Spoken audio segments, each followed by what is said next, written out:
IIC BIMTECH has a profound legacy in the values of our founders. We stand not only for creating economic and commercial success, but also for social impact.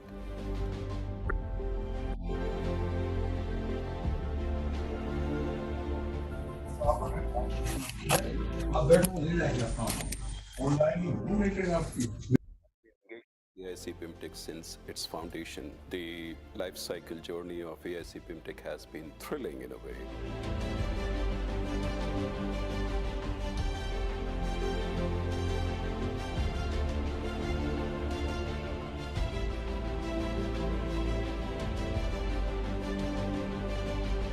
I have been associated with in a variety of ways. I have been a person who's talked to various budding entrepreneurs on their projects, how to start their projects off, the difficulties they face, the kinds of problems they have in scalability, and other such issues.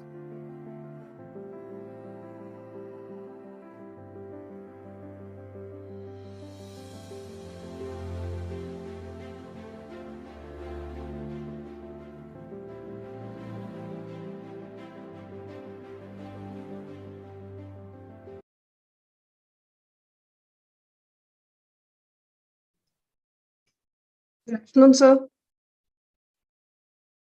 Good afternoon, sir. Hi, Rajshri. How are you? Shri, you're on mute. I'm so sorry. Hi, Abba. How are you? I'm very well. Good, good, good. So we have with us our director, Dr. Harivansh Chaturvedi. He's there on the panel. So can you? Yes, I see. Good afternoon, Rajshri ji. Namaste. Very good afternoon. Namaste, sir. Good afternoon. And I think ma'am has also joined in. Her Excellency is there. So only Megha is missing as of now, right? Yes, ma'am. Yeah, so we can just.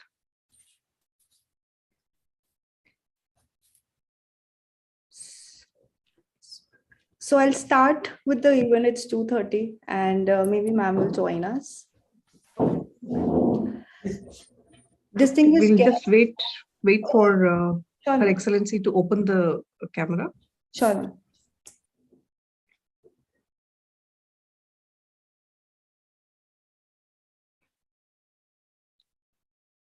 Ma'am, Shripriya ma'am.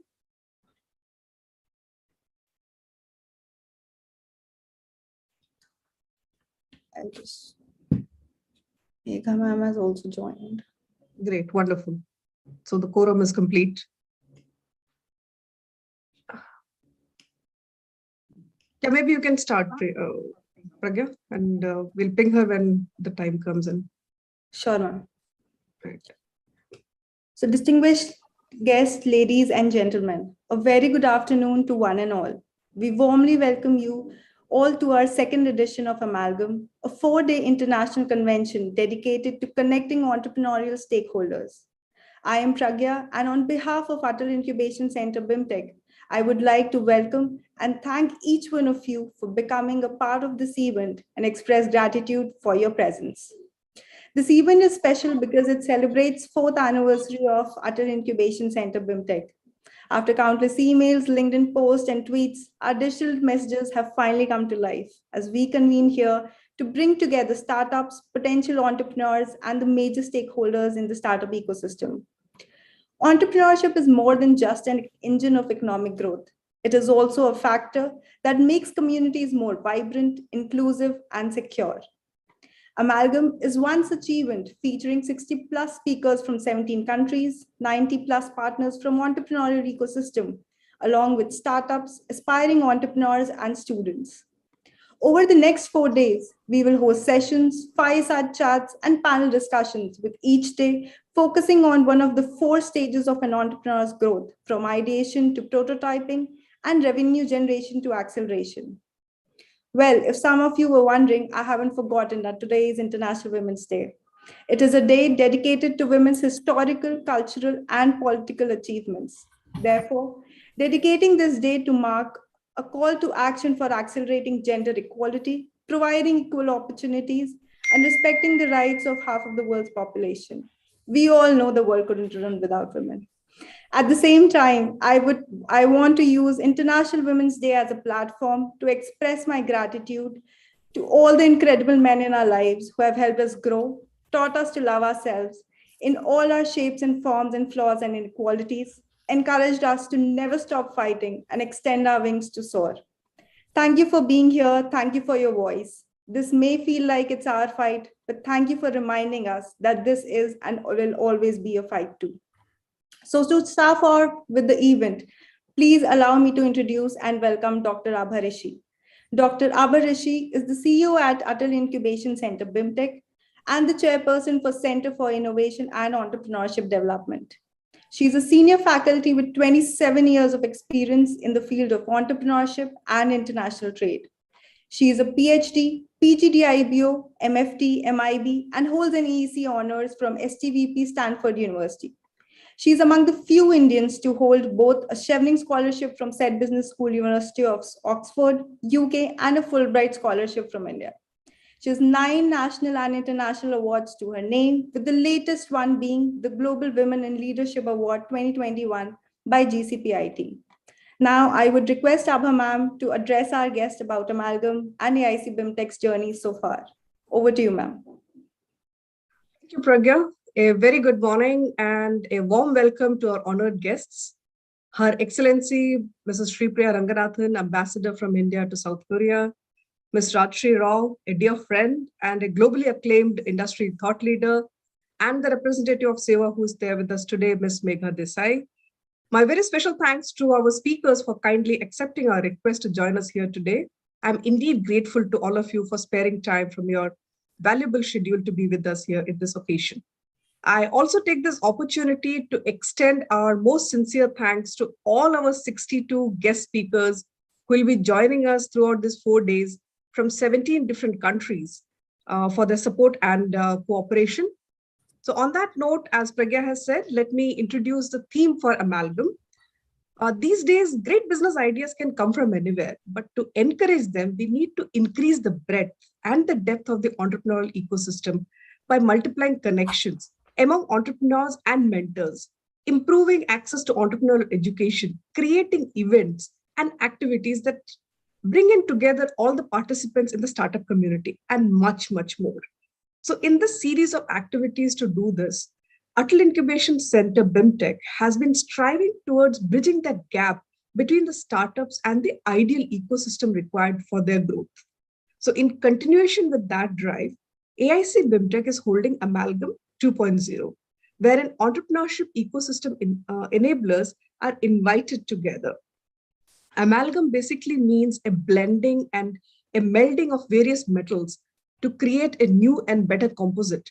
But here in this amalgam, we have brought together people from the government setup, the private players, and the other ecosystem enablers who are dealing in the startup space. They will discuss the issues, concerns, and limitations they face and discover new synergies to move unitedly towards the common goal of strengthening startups. Throughout the 4 days, we have 20 sessions wherein this objective will be given an actionable shape. So in the 4 years of this existence, AIC BIMTECH has interacted with more than 200,000 potential entrepreneurs or 2 lakh potential entrepreneurs, sifted through 2,000 plus applications, and has supported 174 incubatees. These incubatees have created 700 plus jobs and have won 25 awards. They have also raised nearly 11 crores in funding. And besides that, in the entrepreneurship ecosystem, people talk about only 8 startups surviving out of 10 which have started. But in AIC BIMTECH, we have flipped that ratio. And with us, the survival rate of startups is 76%. And we're pretty proud of that. So our action plan actually sees AIC BIMTECH as an important tool in the economic development of the area, as a means to create new job opportunities for the residents, create higher wage jobs, and contribute to the growth and success of emerging businesses. Ideally, businesses that graduate from an incubator move out into the community and contribute to the overall growth of that area. These new businesses and new jobs produce and create wealth through multiplier effects, of course, that ultimately benefits the community. So the dream is big, and we welcome all who have the desire and the commitment for the startups to join on this journey to catalyze the ecosystem and create a new story. So that's all that I have to say today. And looking forward to all the sessions from the 60 different speakers who are there in this 20 different sessions. So thank you, and over to you, Pragya. Thank you, ma'am, for your kind introduction. And now it is with pleasure that I introduce to you Dr. Chaturvedi, Professor and Director of Birla Institute of Management Technology. Dr. Chaturvedi has more than 45 years of experience in teaching, research, and academic administration. He has been director at All India Council for Technical Education and is on the board of governors of several prominent universities and higher education institutions in India. He has authored and edited 5 books relating to various challenges before Indian business, economy, and higher education. I now request Sir to please address our guest and say a few words. Thank you, Pragya. Good afternoon and good morning to our speakers and audiences who have joined us from various locations, various countries. It is a glorious moment to extend my warm wishes on behalf of the BIMTECH and AIC BIMTECH to all 62 speakers from 17 different countries. I also want to convey my heartfelt gratitude to Her Excellency Mrs. Sri Priya Ranganathan, the Ambassador from India to South Korea, for accepting the invitation and presiding over this 4 days international convention. It is also my pleasure to welcome Ms. Rajashree Rao, MD, my Mystical Foundation, and Ms. Megha Desai, Director of V's Network of Seva. On International Women's Day, it is actually interesting to note that all the speakers in this panel are women except me. This is a stark change from the time when most speakers at international forums would be just men. I am happy. In recent years, India has increasingly come to recognize the importance of empowering women and promoting gender equality in its growth story. Despite the progress made towards achieving gender equity, significant gaps persist. At the current pace, the gender equality gap is not expected to completely close for over 135 years, a situation that has been exacerbated by the impacts of COVID-19 pandemic. With this background, business and academia must move from just rhetoric and setting public commitments to taking actionable measures. International Women's Day is a time to break out of business as usual to drive concrete action towards achieving gender equality. Females make up 50% of the India's population, but the women's workforce participation is only 20.3%. This is despite the fact that as per the statistics available, women's workforce availability is 51.44% for 2022. Sustainable development can be achieved, for which all the countries are committed that by 2030, all the 17 SDG goals must be achieved. These goals can be achieved only through long-term investments in economic, human, and environmental capital. Today, the efforts by more than half of the world's female population are either not recognized or are neglected.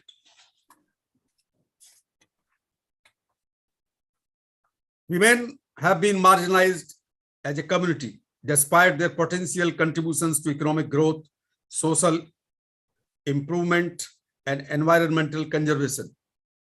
It is imperative that the contribution by the female population is utilized to ensure sustainable development, enhance economic growth, the standard of living, and societal well-being. Gender equality is the availability and equal opportunity and choices without any discrimination on the basis of one's gender. The capability of a person should be determined by their aptitude rather than their gender. Look at the STEMs, which is science, technology, engineering, and mathematics field as an example. According to the UNESCO Science Report 2021, women accounted for only 1 in 3, 33% researchers in 2018. They make up just 1/4, 28% of the tertiary graduates in engineering and 40% of those in computer sciences. Despite the fact that the number of women choosing STEM as a field of study has increased in the last few years, women continues to remain underrepresented at both the secondary and tertiary levels of schooling as well as in the broader sector of our economy. While it is always great to see more young women interested in the STEM field, the questions arises, how many of them are actually able to pursue and secure careers in STEM? It's a very minuscule percentage, and that should be a wake-up call for us, all of us. Friends, since the underlying theme of this convention is about entrepreneurship, let me also say that the Indian government is also trying to do its part. However, the multitude of schemes and initiatives supporting entrepreneurship among women are primarily focused on hand-holding early stage development. The focus is on capacity building, mentoring, and a small value collateral-free starting loans. Support for internationalization of women-owned enterprises through targeted measures to boost women's participation in international trade has lagged. The recognition of the gender-specific impediments and vulnerabilities that women entrepreneurs face should be reflected in both the vision and strategy, with a holistic focus on export promotion, integration in global value chains, GVCs, ease of doing business, and trade facilitation. To conclude, I would like to just remember a great visionary, a great social reformer from the history of India. I always quote Dr. Abha Rishi, may be knowing it. Whenever we discuss gender equality related issues, we try to trace who are the early reformers who have taken cudgel on behalf of the women's, and I do not find anyone greater than Jyotiba Phule and his wife Savitribai Phule from Pune. In 1848, she has founded the first girls' school in our country. Can you imagine what was her age at that time? She was not in 50s or 60s. She was merely 17 years old. It was a very courageous, bold decision both her husband and wife they have taken. The whole society was against girls' education because they were having this superstition that women or girls are meant only to live within the four walls of home. No public role, no education was supposed to be given to them. Whenever she used to campaign for getting donation for the school, stones were thrown on Savitribai Phule and Jyotiba Phule. They were the great reformers. Now the country recognizes them. Even Google a few years back posted a graphic image of Savitribai Phule. And I pay my tribute, and I hope that if we have such a great legacy of our reformers, not only Savitribai, but even there were many, including Mahatma Gandhi, including other freedom fighters and leaders who have taken up this issue. And I remember when 1942 Quit India movement was started, the very big role was played by women of Bombay, because it was a tactic of the freedom fighters that in the front of a procession, when there was expectation of brutal repression, women will be in the forefront. And they will challenge the empire, British police, to brutally attack on them. And they have been a massive participation of women in freedom movement, first time in the history of our country under the leadership of Mahatma Gandhi. So I pay my homage to Mahatma Gandhi, to Savitribai Phule, Jyotiba Phule, and other leaders who have worked very hard, not only for India's freedom, but also for social reforms and giving a due, dignified, respectful place for Indian women in the society. Thank you. With these words, I now invite Her Excellency to give her views on women and entrepreneurship. Thank you, sir. Thank you so much. Today, we are privileged and honored to welcome Her Excellency Ms. Priya Ranganathan, Ambassador of India to the Republic of South Korea, as our honorable chief guest of the event, who has joined us from South Korea. Her Excellency Ms. Priya is a career diplomat who joined the Indian Foreign Service in 1994.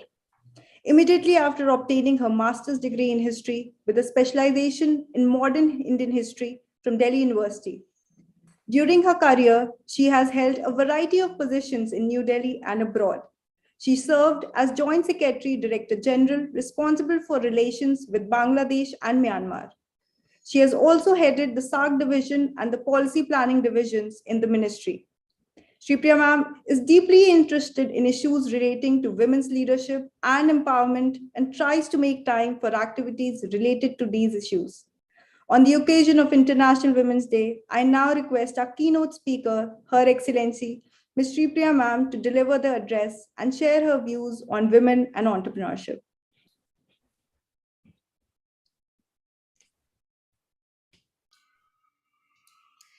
Thank you so much. It's a great pleasure to be here and to have this opportunity to talk with all of you and interact with all of you. I was very interested to hear the points that were made by Dr. Chaturvedi and also by Dr. Abhareshi in her opening remarks. I'm really very touched that you thought of me for coming and talking to you on this very I would say symbolic and very important day. I cannot say that I have too much of knowledge of entrepreneurship proper, but what I thought I would do is to share with you a little bit about what has been my experience so far and what I think are really cross-cutting issues which any woman who is seeking to reach her potential, to explore her interests, and to satisfy herself in all possible realms, whether it is in the career that suits her best, whether it is in building a home that in the manner that she wishes to, and at the same time pursuing other interests that are of value and are of areas of which are stimulating for that woman. I think these are really cross-cutting. It does not matter whether you're a business person, whether you're a journalist, whether you're an educationist, or whether you're a diplomat, as I am. I think these are matters that are universal.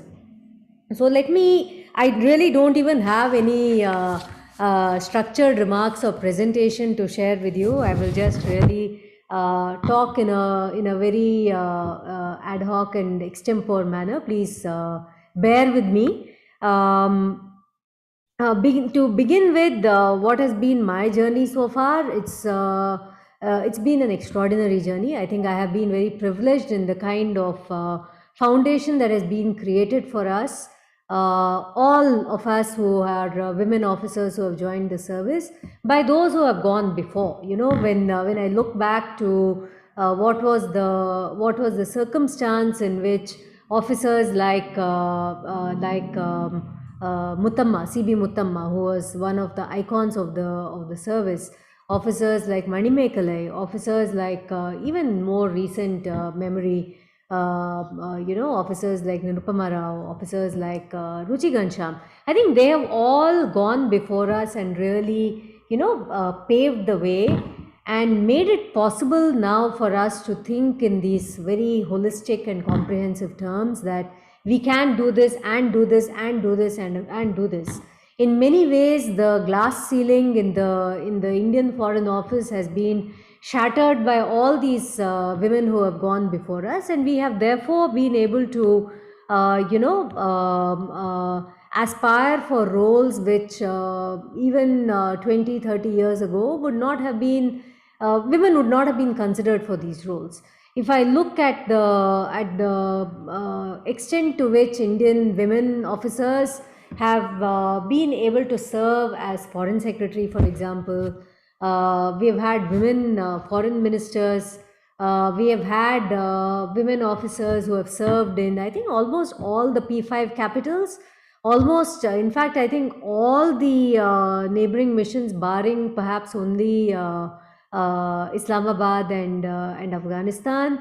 In our mission in Geneva, the UN mission in Geneva, not yet in our UN mission in New York, but in our UN mission in Geneva, they've served as the spokesperson, they've served as the head of our administration. So, all the posts that are considered to be difficult, stimulating, meaningful, and those calling for a certain mix of skills and capacities, they have been quote unquote manned by women in the past.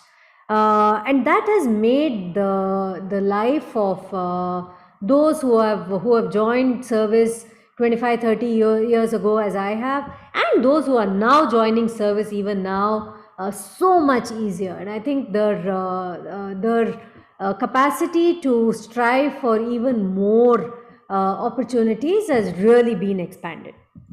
Now, when I look at the wider circle of government of India, the batch that I belong to, the 1994 batch, we were remarkable in that we had an extraordinarily large number of women, both in joining the Indian Foreign Service and joining the other services. So we had, I think, of the 280 officers who came for the foundation course in Mussoorie, there were about 70 or 80 of us who were women, which is a very, very large number.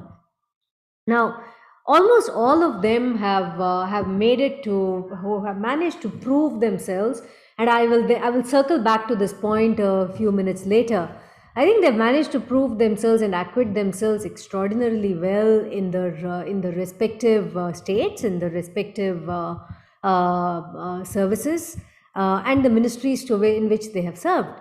Now, I said that they have had to prove themselves, and I think this is one reality which all women, and I think almost everybody who's in the room today will agree with me when I say that the women officers and women career women, do have to walk that little bit of extra distance to show and demonstrate that we are as good as the men in the room. And I think this is not a complaint. I would say this is an observation that there is an expectation that women who are serious about their careers and who are serious about and who are confident about themselves do have to go, at least at the outset, do have to make that little bit of extra effort to prove themselves.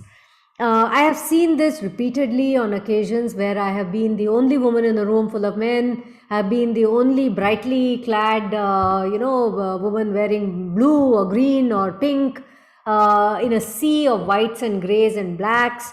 It hasn't bothered me, but I think it is a reality, and this is something that we have to accept, that this is.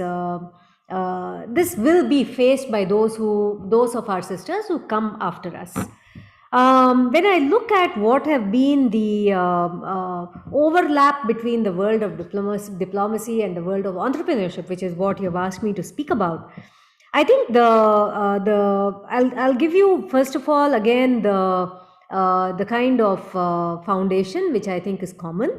And then I will talk about two instances where I have seen in my own experience that where women can make a difference. The foundation, I think, lies in education.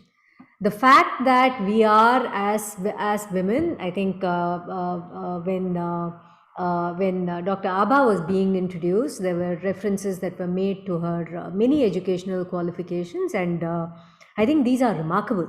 But what I also think is that India is extraordinary in that we do not have the kind of shortage of women in STEM which many of the Western countries seem to be suffering from. I don't know. Some women that in that field whom I have spoken to have analyzed this as being a consequence of Indian families' respect for the scientific disciplines, their comfort level in having their daughters and sisters working in office environments as opposed to in more outdoor environments, and that this has and the general Indian respect for science.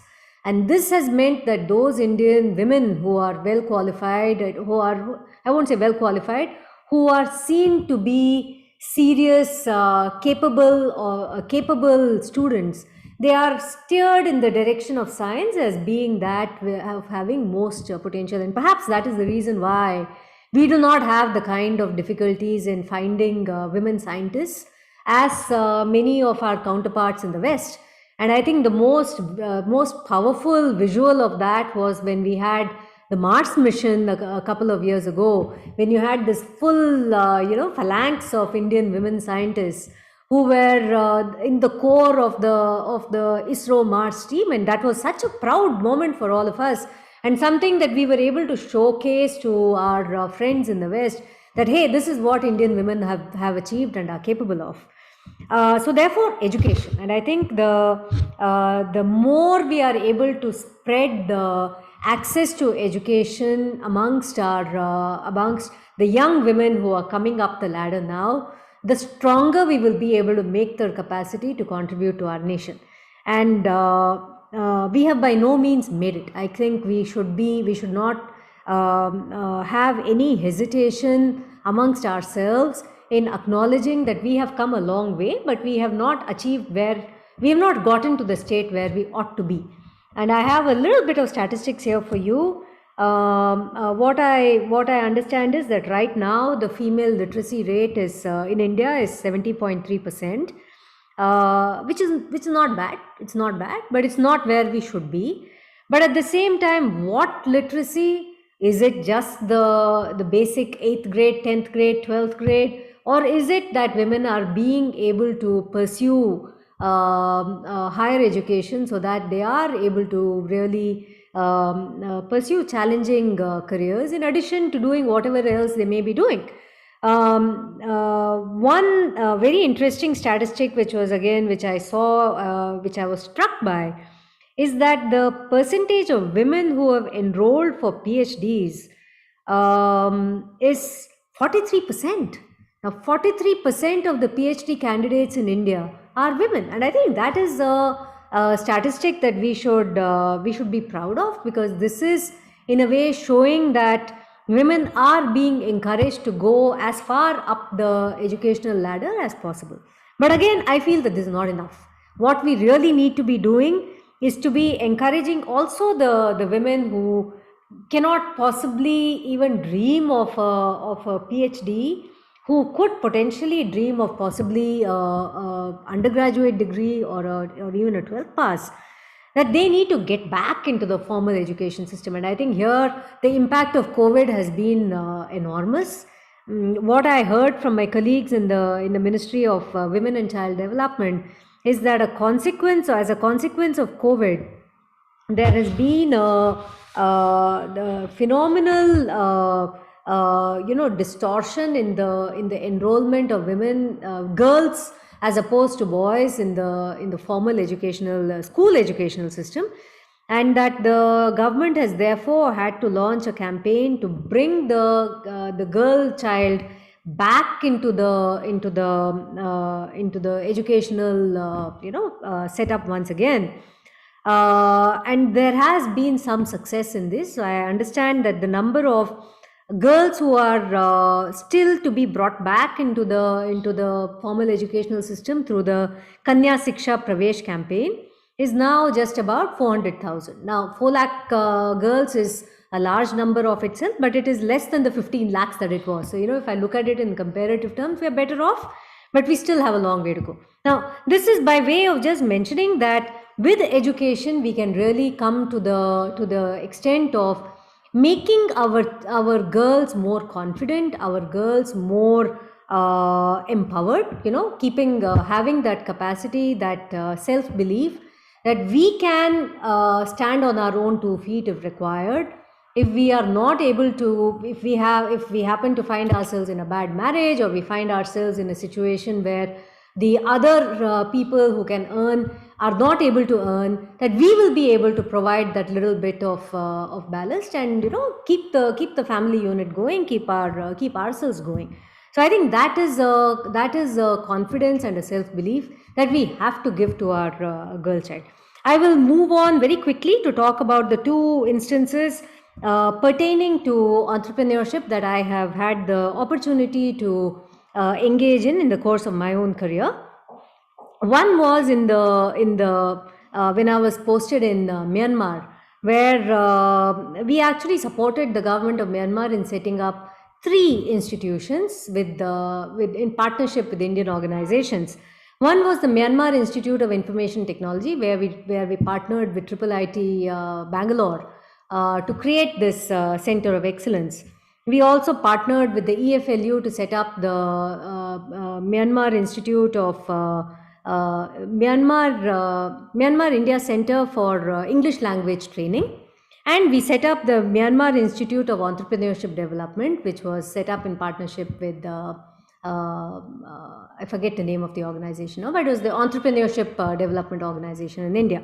Now, in all of these centers, what was my observation? I found that the bulk of the young students who were enrolled for the courses in these centers, about 90% of the student population was women, and that was such a source of encouragement for me that even in a country like Myanmar, this of course I'm talking about 10 years ago when I was serving there, 12 years ago in fact.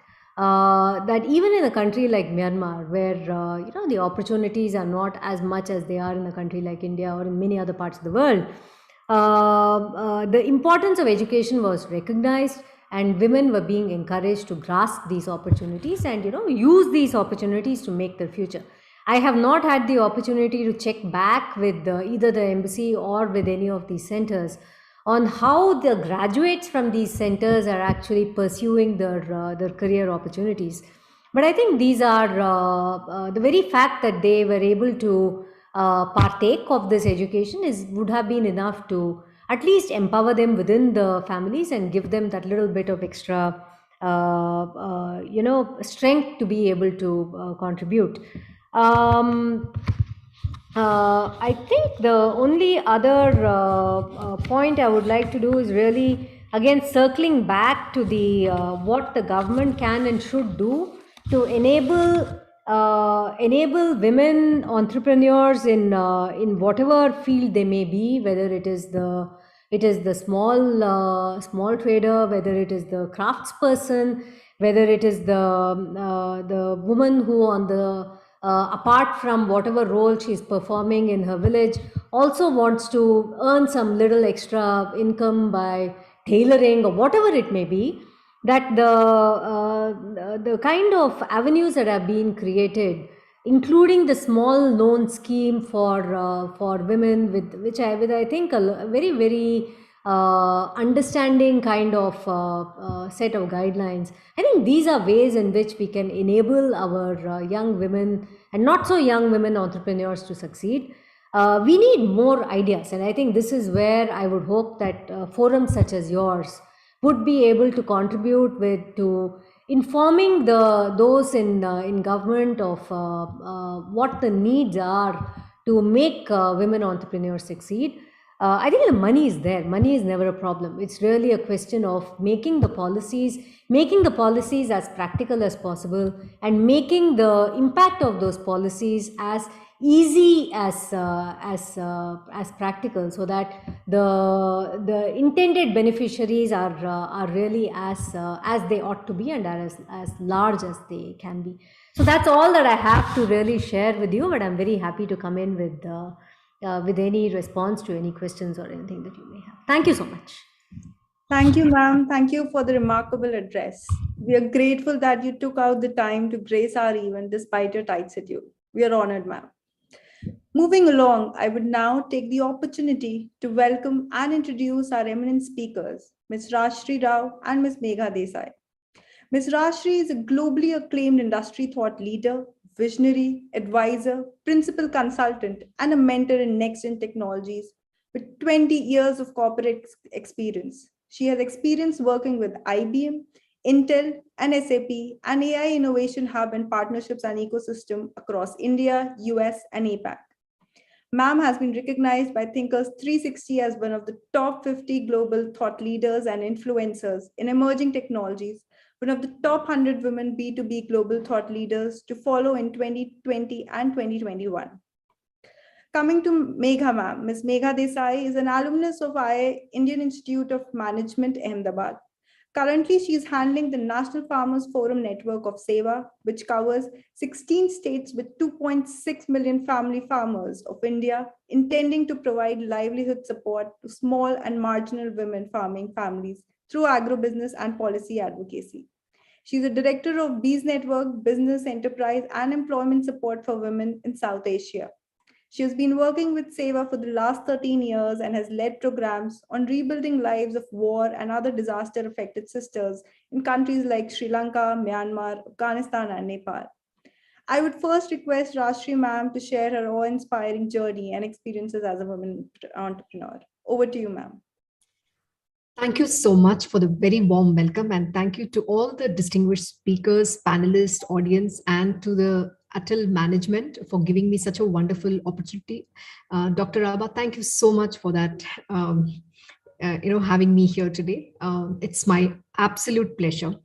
Not getting into too much of, introduction, I think you've done enough. I want to quickly jump into the topic, but before that, wishing all the wonderful women a very happy International Women's Day, and to all the men who stand by these women to make us, come in the forefront.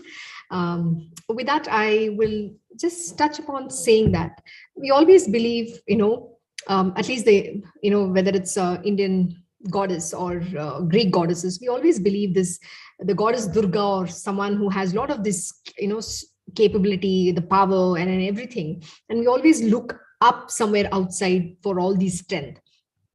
I personally believe we are the powerhouse of this hidden potential. It's just that we women need to unravel it. And I think once you start tapping into those capabilities, you will truly understand what exactly it means to realize that you are that goddess. There is nothing outside of you. And to begin with a very short story about myself, I'm not an engineering by background, by education, nor by qualification, nor by experience. But technology became a passion when I came into my career. And people said, "Oh, you're not an engineer. You're not. You've not done your. You don't have a programming experience. You're not an architect. How can you lead a team to set up a center of excellence? And how do you understand this architecture or the technology itself?" To me, that is the first thing that I was in shock. Okay, but of course I didn't show because it was a very core team. Then at that moment in time, I did not react. Neither did I respond. Of course, I was extremely successful in making that project complete. But there is something that has happened as an individual. Subconsciously, I accepted that I was not an engineer by background, or I was not somebody who can, lead the technology aspects of, my job. And that is when I realized how we buy into these negatives, and that too very subconsciously. See, there are a lot of naysayers in the world where they say, oh, a woman can't do this, a woman cannot do this, oh no, you are not meant for this. You will come across along your career or any beat in your family, relatives, friends, no matter where that might be. So there might be some people who are always going to pull you down. My one sincere, I'm not saying it's an advice, it's a lesson that I have learned. Never let anybody tell you that you can't do it. And when somebody says you can't do it, please remember it is they who have not been able to achieve, and they want to put their failures or being not being successful onto you and telling that you can't do it. So don't accept it. That's number one. And then what I did was something very different. Many years ago, when I was driving the Smart Nation initiatives for Singapore government and the public sector under the PMO's office, there was certain things which is going wrong. The whole vision, or the whole how the execution of the smart city was happening, was not going in the right direction. I was working hands-on on the ground. I realized the problem and I wanted to voice myself out. Of course, my voice was not heard because there were a lot more bigger, there are a lot more, bigger people who had sitting there and didn't want to hear a voice of I was an Indian, I was a woman, and a foreign national who's trying to tell them how to do things. So of course there has been difference. Oh, she's a woman. That's always been the case. But finally I was told, can you just write these articles? At least that way you can express what you want to communicate so that people can understand why you're saying what you're saying. The first thing when I was told, why don't you start writing the ground reality, the challenges, and publish it in an article so that people will really understand what you're trying to tell or achieve. At that time, the first thing that came to me is, no, I'm not an engineer by background. How can I write about technology? I need to be a technologist. So subconsciously, what somebody told, I had accepted it, not even knowing that this is what I've become into. And at that moment in time, my preceptor, I'm very grateful to someone, he's also my personal spiritual master. And he told me, no, what nonsense are you talking? You can do it because you've done this in your career, and why can't you do it for yourself, and telling the world what are the challenges that exist.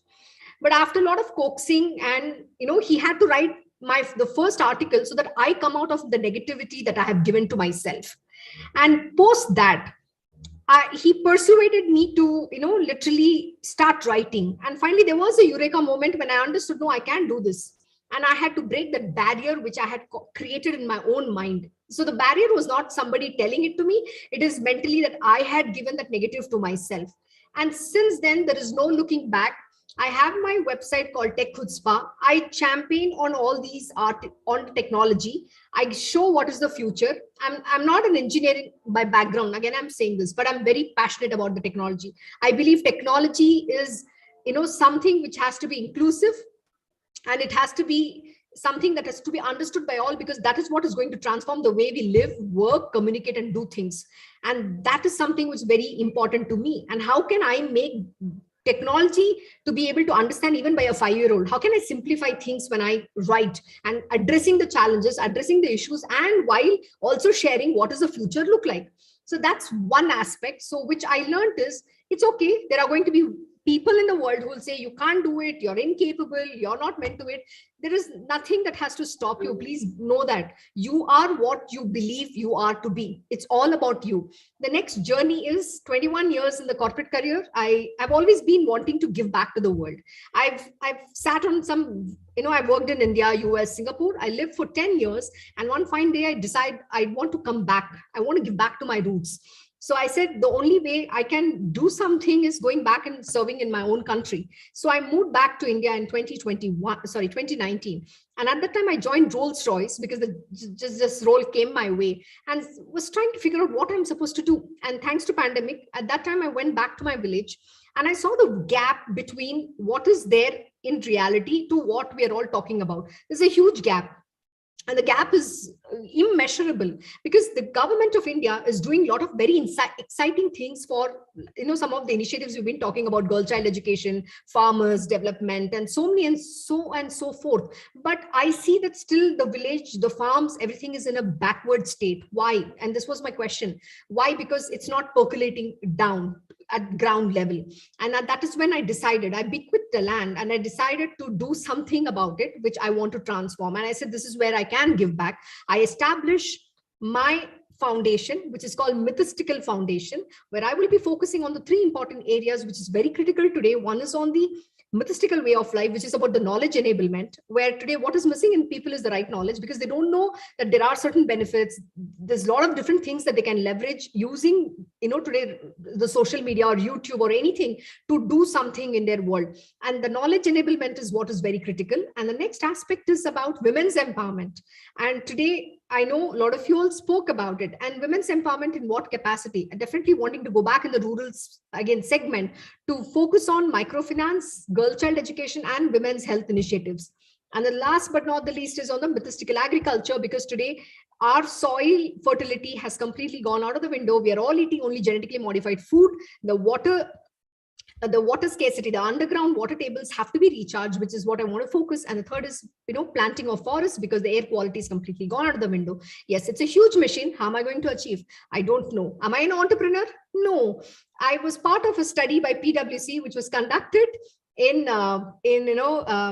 Singapore, along with PwC and Google, on the challenges for entrepreneur in APAC region. Okay. And the first burning issue that hit me really hard was, everything they spoke about except one addressing one wide gap. It was just hitting on the face, but nobody wanted to even talk about it. And when I voiced out, my voice was not heard by all the, I don't want to say, and not just the men, but of course the women as well, because I don't know why they didn't see this. Women entrepreneurs were way badly underrepresented, which means we have not encouraged women entrepreneurs. Why? Why is women entrepreneur missing? First is, we always believe a woman can't be a good businesswoman because she is very busy focusing on her family, children, whatever. It's a myth. I don't believe in it, because I think all these great distinguished speakers and so many other women here have their own journey, but yet they've been very successful. And today I learn from everyone. The next aspect we are also giving into women, though, what I believe makes a good woman, a woman entrepreneur, is that she's a good homemaker, and that quality is very much required for a business to run. So I think that's the greatest strength, but we look at it as a weakness and how it is perceived in the world. And the next aspect is, the thing is, women can't be a great leader, entrepreneur, so we can't fund her. So all the VCs, a lot of the people who sit on the VC, the who head those fund, who are also driving all of this, are majority men. So women are underrepresented in this because we have not ventured out. I'm not saying the journey is easy. I'm not saying it's going to be it's going to be something so simple. You have to walk that path. You're going to be faced by difficulty, challenges, but if you don't face it, if you don't fight it, how will you get there? And today, do I have the strength of entrepreneurial quality in me? I don't know. I've worked in my 21 years of comfort, they say corporate environment, but I want to give back to the world. I'm a non-profit organization startup, I call myself, because it's still an NPO startup. But I know when I keep going it's because it's for a cause, and I strongly believe the universe will conspire to make it happen, and the like-minded people will come. And today, even before anybody questions, what is it you have done? You don't come, just asking for money. I've invested every penny that I have, earned in 21 years of my life in establishing this mythistical holistic center in the village, which is called, I call it Gurukul, because it's about knowledge. Today, what is missing in the world is the right knowledge, right tools, and right direction. People don't know how to go, where to go about. They're directionless, and this is the things that I'm going to address, because if the foundation is good, they know what exactly they want to do, how they have to go about, and having the right tools, they will be able to achieve whatever they aspire in the world, and there is nothing stopping. And I'll tell you what, a woman makes a better entrepreneur and a great leader, and that is what I believe. And looking forward to working with you all. Any questions? Open for it. Thank you so much, ma'am, for sharing your journey with the budding entrepreneurs. I'm certain that our attendees must have received unparalleled insights. Now, I would like to welcome Ms. Megha from Seva to speak a few words. Thank you, distinguished guests, fellow panelists, and dear participants. Namaste, good afternoon and morning. Today, we are happy to be part of the platform of the BIMTECH and the passion that Rajshri ji has brought. I'll try to share our experiences working with the grassroots women workers. So thank you so much. And it's real honor, privilege to be invited to a very important summit that is being organized by BIMTECH on the Women's Day. Happy Women's Day to all of you. And to share, this is the sharing of the story of resilience of our women members, the story of organized strength, and becoming owners and managers of their own sustainable and growing enterprises, despite of being small or marginal. Today, I stand here representing these informal sector women workers who are 93% of the workforce of our country, with whom I have been working for almost 14 years now at SEWA and have closely understood their situation. The economic surveys data shows that the importance of the informal sector in terms of providing employment, GDP, national savings, or the exports. But if we minutely look, 97% of the workforce are women. So who are these women? Where they are working? So friends, we are talking about the women who work in the fields as a small and marginal farmer, an artisan who works in their homes, animal rearers or kite makers, or list will go on and on. They are the drivers of national economy, but they are in vicious circle of poverty, with just 10% of the income and 1% of the assets in their hands. They have courage to start an enterprise, but they lack in terms of quality, new business tools, services, finance, market, technology, and in absence of security covers, disaster is always a threat. Let me show you the glimpses of these women workers. Abhaji, if you can share the video now. Ma'am, I will share the video. Thank you.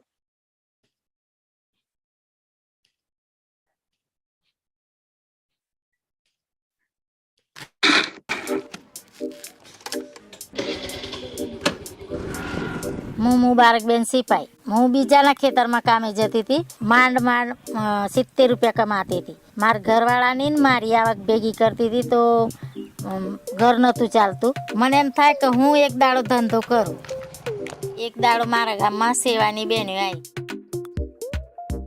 મેં લવાજમ ભરીને સેવા સંગઠનમાં જોડાઈ પછી 10 બેને ભેગી થઈને બચત મંડળ બનાવી હું અત્યારે અમારી રૂડી કંપનીની રૂડી બેન છું પગે હેડીને તો કેટલું વેચાણ થાય એક ગામ કે બે ગામ એટલે જ બચત મંડળમાંથી લોન લઈને સ્કૂટર લાવી આજે હું 12 ગામમાં ફરીને મહિનામાં 50,000 થી 1 લાખનું વેચાણ કરું છું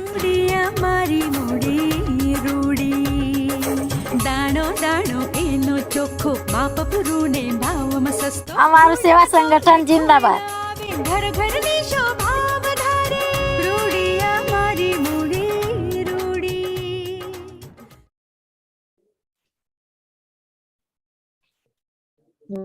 Thank you. Thank you so much.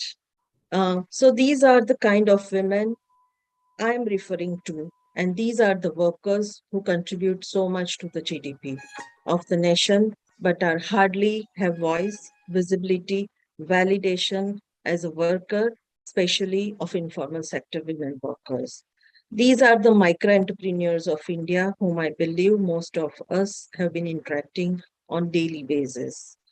So we at SEWA, we are a trade union of over 2.1 million such self-employed women workers from informal economy. So we were established in 1972 with the main goal of full employment and self-reliance for our members. We are now 5 decades old, believing in Gandhian philosophy. The reality of these workers is they are generally poorest of the poor. They started their journey being worker and became managers and owners of their own trade. We had seen that the current time is very unusual time and the most sufferers are women. The COVID and lockdown has resulted in destructive work and destructive supply chains, and the income has been affected. And if we talk In numbers, a study by SEWA shows that 70% of the informal sector women workers have lost their livelihood completely. And if we see global scenario, it took almost 3 decades to lift 1.3 billion people out of poverty, but just few months to fall many back in. I'm standing here, as I said, on behalf of 2.1 million women workers from informal sector. These women toil hard, still they do not have bargaining power, access to market, or information on changes in trends of market, finance, pro policies, and many more things.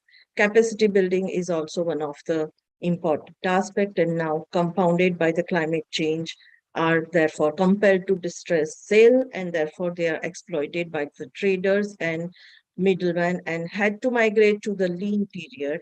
They often have to pursue more than one trades, and innovations has remained as coping strategy.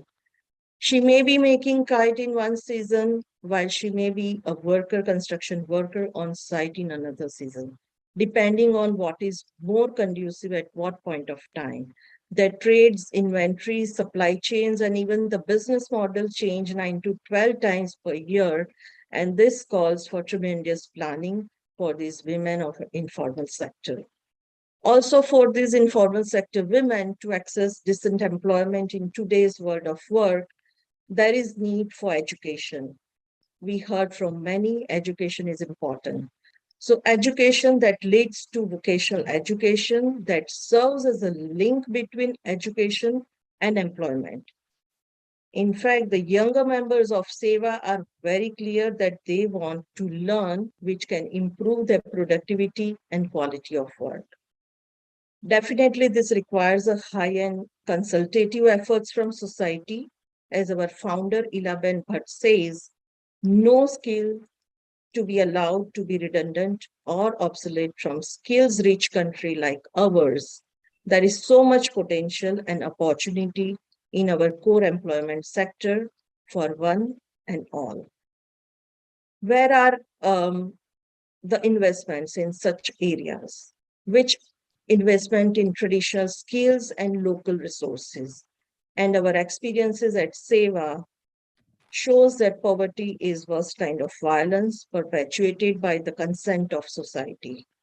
We believe that the poor is to be vulnerable. The situation of being poor, being self-employed, and being women are the distinct and yet interrelated.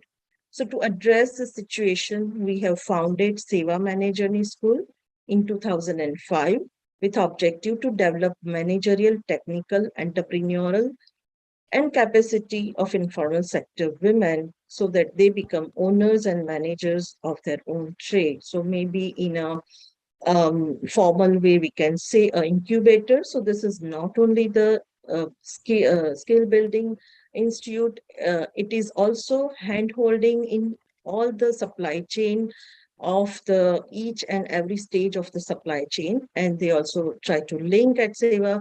We try to link with the government schemes or markets or with the finance. So SEWA builds the enterprises of poor women by joint actions of union and cooperative and following integrated approach of organizing, capacity building, social security, and capital formation. In this journey, the struggle is about bringing voice visibility and rightful place of informal sector in economy to validate their actions. The development is about bargaining power, alternative income, and social security. So this is a journey of me being an individual worker to we, an organized strength and bargaining power, forming women's collectives and how the integrated approach. It has resulted in a banyan tree of SEWA, where the trunk is SEWA and the branches are economic enterprises of members who collectively work and provide support to each other and grow and sustain. And one branch provides support to others to grow. So let me give you some examples. We have about close to 30,000 women artisans who do exclusive embroidery, chikankari, fulkari, and other kinds of embroidery. work, but they never thought of turning this into opportunity of livelihood for food and income security. So today we have Seva Trade Facilitation Center, which is Section 8 company, where the shareholders are these women artisans who are from the rural areas. They work in their homes and do embroidery. And they have developed their own brand called Hansiba, which has online presence and stores in some of the largest cities with turnover of close to 7 crore Indian rupees. We also understood that the younger women do not want to continue in their traditional costumes, and they also aspire to be in sync with the changing times. And so now we have Rudy fashion line called Harki.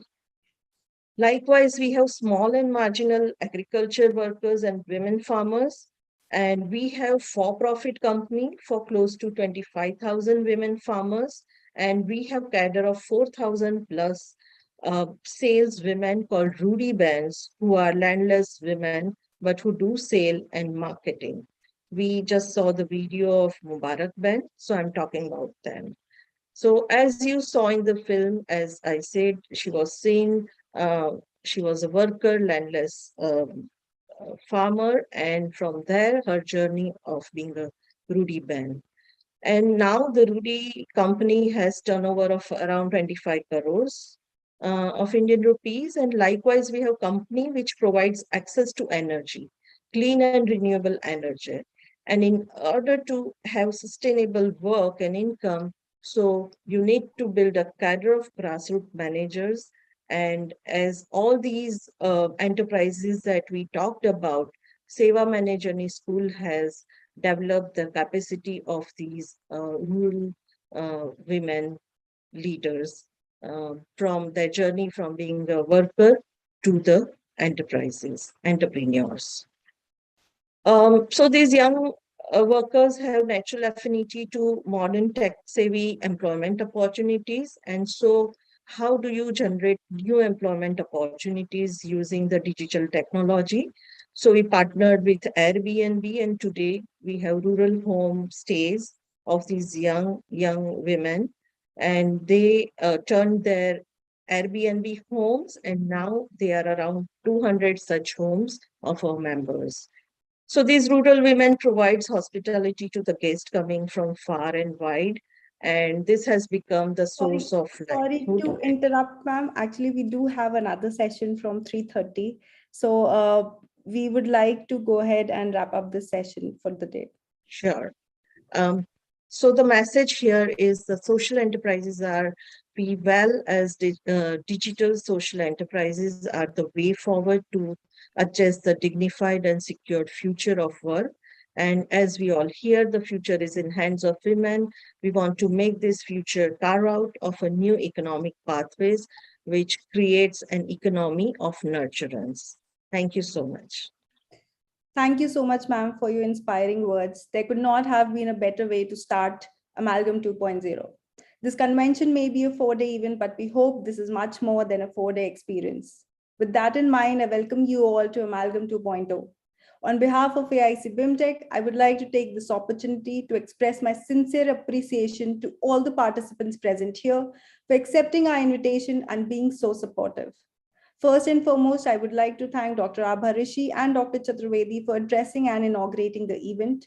My heartfelt thanks to Her Excellency Ms. Shripriya Ranganathan ma'am for her wonderful keynote speech on women and entrepreneurship experience. Further, I'm grateful to speakers Ms. Rashri ma'am and Ms. Megha for sharing their experiences and providing valuable insights. I would like to thank Birla Institute of Management Technology, our host institute, and our 90 plus corporate and academic partners. Special thanks to our session partner, Mangalmay Institute of Management Technology, our outreach partners, and our hosting partner, Zoom. The interactive panel discussion on being your own boss is up next for our audience starting now. So stay connected. Thank you everyone for joining us.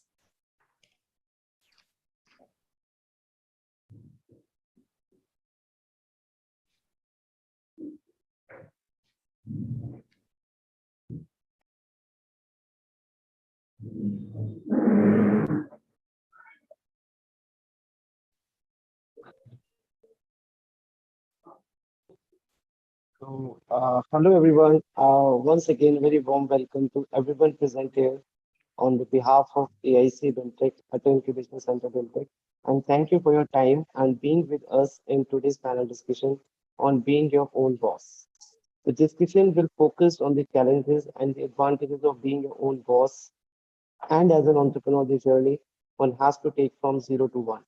Also, we'll be learning from the experiences of our today's panel, which includes Ms. Aline, Ms. Deborah, Ms. Suma, and the session will be moderated by Ms. Shiti. So for the next 45 minutes, we will endeavor to deliver the best of the knowledge to the session, moderator and the panelists. Let me take this opportunity to introduce the moderator of the session, Ms. Shiti Gala, who is a senior manager at Sanam Aspo, which is the leading global research and consulting team commercial and non-profit arm. Previously, she has been senior strategist at Plum Insights, leading business strategy, market research, and consumer insights projects. She has an expertise in the areas of technology, financial inclusion, small enterprise development, international trade, and in working with non-profits, also a lead consultant and researcher with expertise in development economics, having 9 years of experience and has worked across organizations in urban, rural India, and with international NGOs. She has been a visiting faculty for business ethics, research methodology, and development economics at Narsi Monji Institute, Management Studies, Mumbai. So with this, I hand over the session to Ms. Shiti Gela to take it forward. And once again, welcome you all. Over to you, Shiti. Thank you.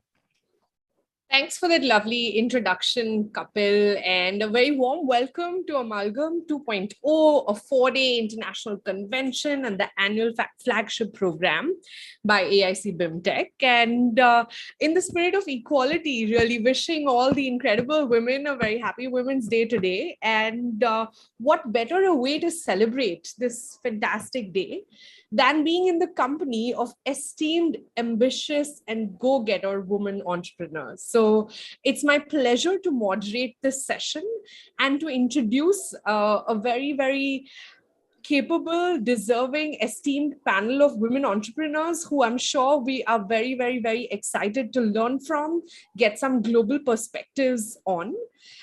So without much ado, let me start off by introducing Miss Aline De Santa Isabel. She's a food tech innovator who is a leader focusing on emerging science and technology. She has broad experience within the entrepreneurship and innovation space at the European level, and she's a strong advocate for female entrepreneurship, diversity, and inclusion. Aline is currently running an EU-funded acceleration program within the EIT Food Network, and she's an expert advisor at the European Commission. As the founder of Yogurt Me, an award-winning science-based startup that pioneers in personalized nutrition in the Nordics, she has combined her multiple passions for food innovation, for microscience, as well as impact and sustainability. So a warm welcome to you, Aline, and thank you for taking out the time to join us. Thank you for the EIC BIMTECH for the invitation. It's a real pleasure to be here. I'm speaking from Finland and connecting to India today in this very special day that is the International Women's Day, celebrating with you all, talking about female entrepreneurship. And yes, so I'm really looking forward to our discussions today. Thank you. Fantastic. The pleasure is all ours. And next, I'd like to introduce Ms. Deborah Ligonis. In case of any small mispronunciations, kindly attribute them to some cultural translation. But Deborah has over 20 years of experience in founding, managing, and supporting tech startups. She has extensive knowledge in the art of starting and growing a business, in building communities, and of course, in business development. She has founded several companies such as Craft Animations, where she has successfully built a vast global customer base for virtual cameras that help animators in the games as well as film industry.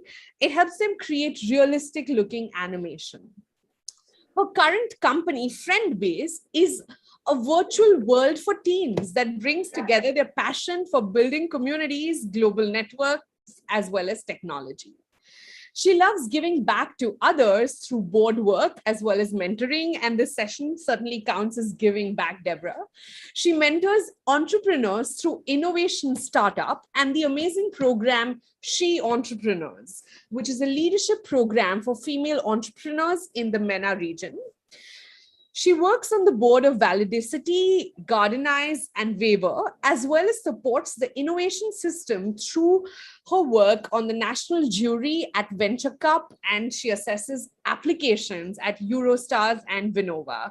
I'm sure this is just the tip of the iceberg, Deborah, and it's a pleasure really to have you here. Join us, and we look forward to you sharing your insights as well as the experience that you have. So thank you for being here.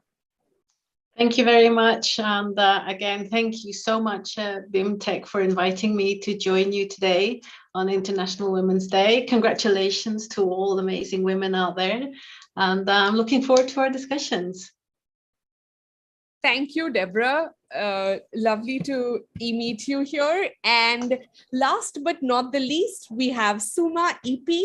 Suma is the CEO of Nisway, which is a MarTech company that builds products and delivers marketing and tech services in the HubSpot CRM ecosystem. Nisway is Asia's first elite HubSpot solution partner, which makes it one of the top 40 HubSpot agencies, over about 6,000 across the world. Her entrepreneurial journey started when she co-founded Novis Solutions, a content services company, in 2005. Suma, again, a seasoned player. She has 27 years of experience in driving content strategies for technology-driven businesses, including the likes of Yahoo, Microsoft, and Intel. In the recent years, she's worked with mid-sized businesses to drive their brand growth strategies through content marketing. She holds a degree in architecture and has undertaken programs in entrepreneurship from CIAM and Goldman Sachs, Indian School of Business, as well as BIMTECH. So she volunteers with CreateNet Education and facilitates a lot of leadership development programs. Suma, really a pleasure to have you here and add a lot more color and flavor to this exciting global panel. Happy to be here. Thank you so much. Thank you for inviting me, and happy Women's Day to everybody here. Great. So I'm going to get started with the one big elephant in the room, right? The biggest question. How does it feel like to be your own boss? And specifically, what has your journey as a female entrepreneur been like? So we'll keep it open-ended, and perhaps Aline can start off. Yeah. Yes. I mean, I think that this phrase of being your own boss as being an entrepreneur is one of the biggest myths that we have in entrepreneurship, because when you become an entrepreneur, perhaps you exchange a couple of bosses that you might have within a corporation, within an enterprise, to millions of bosses with very specific and very own demands, which are the customers. Every business needs customers. And when you have your own company, you really need to pay close attention to your customers, to your paying customers. So that was one of the realizations that I had when I started my own company a couple of years ago, that, I mean, it's not always that you get a lot of freedom. You can really take decisions in a much faster way than you can take within a large organization, especially, but you still have to have some frames that you have to work with. You have to attend the demands of your board, of your investors, of your customers. So it's very important to the people that is thinking about starting up, or that has started up and that already have this experience, to think about that being your own boss, it's not really 100% true. At least that's my opinion. I'm very curious to hear what Deborah and Suma has to share about it. Fantastic. I think, yeah, being your own boss may not be as true to the word because you actually, as you mentioned, have multiple stakeholders to please and to deliver value to. Deborah, would be curious to know your thoughts on this. Yeah. Oh, I absolutely agree. And it's so interesting because when you do speak to entrepreneurs and, you ask them, why are you running your own business? A word that comes up very often is freedom. It is the freedom to be my own boss, which is in one way a little bit of an oxymoron because you are usually available 24/7. If anything goes wrong, you have to step in. You have your phone and your computer with you when you go on holiday. So it's not, so in one way, freedom is, yes, you have the freedom to take your own decisions and to be actually to steer the ship. But at the same time, you're also very tied down in your own organization to make things work, at least in the beginning, before you've managed to build your organization and you can delegate. But I love the way Alina brought up that you actually have thousands of bosses, because, at the end of the day, you want to deliver something to the customers and the customers are happy. And quite often you are talking to customers and they boss you around a bit to get what they want.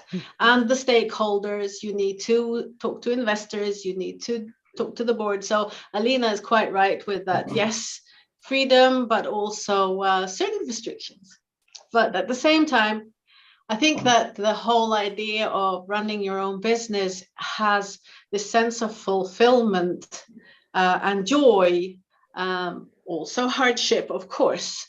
But it's something that, if you're looking for a lifestyle where one day isn't the same as the other, you build fantastic networks, you have the opportunity to meet incredible people, and of course the satisfaction of delivering something really cool, that's something that is very rewarding. Fantastic, Deborah. I think the freedom of being your own boss comes with that caveat, right? Conditions applied of having to serve your customers as well. Yeah. Suma, would love to hear your thoughts on this. Yeah. I completely agree with Alina and Deborah. It is, you start off like, yes, you want to be your own boss, and then you suddenly realize you have not just the customers, even the employees suddenly become your bosses because you have to pay their salaries on time. They're counting on you, and then they become your internal customers, and then that becomes your, big thing to deliver, right? So you will always have bosses, either it's the customers or it will be the stakeholders or it will be the, your team or whatever. You will always have bosses. But the one thing that would actually, the freedom is really, especially if you're bootstrapped, is that you are free to create whatever you want. So whatever it is that you're out there to build, that's being your own boss gives you that leverage. And that is something I think we can all aspire to. Fantastic.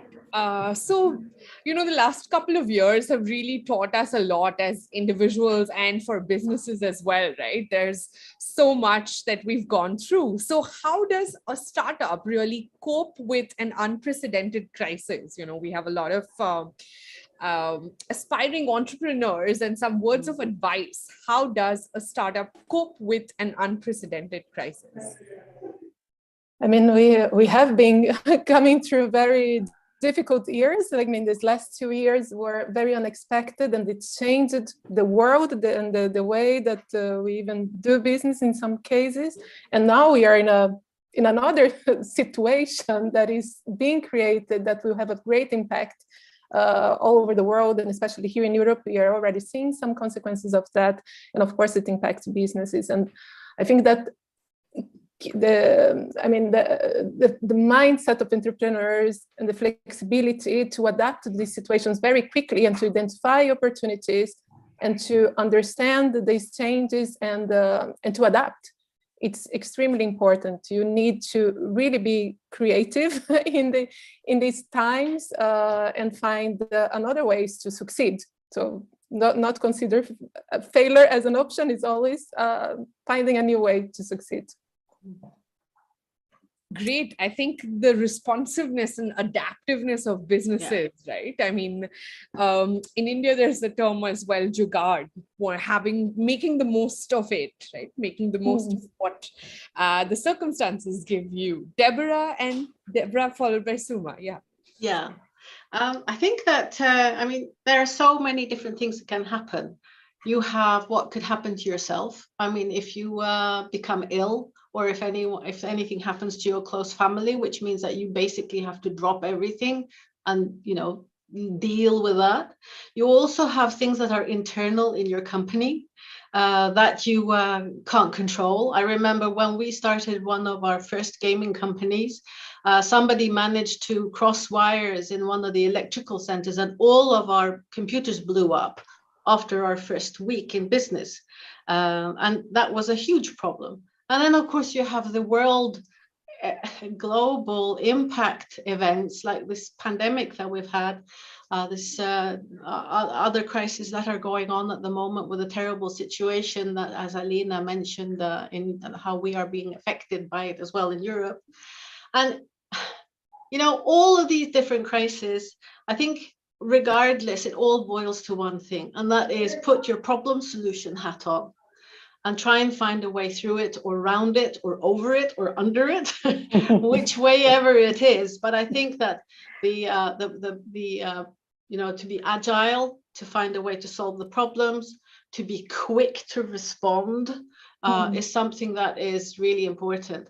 And I mean, for some companies, this pandemic crisis has been an opportunity, which is for us that have a virtual world for teams online. It has actually been a big opportunity for us to grow our user base.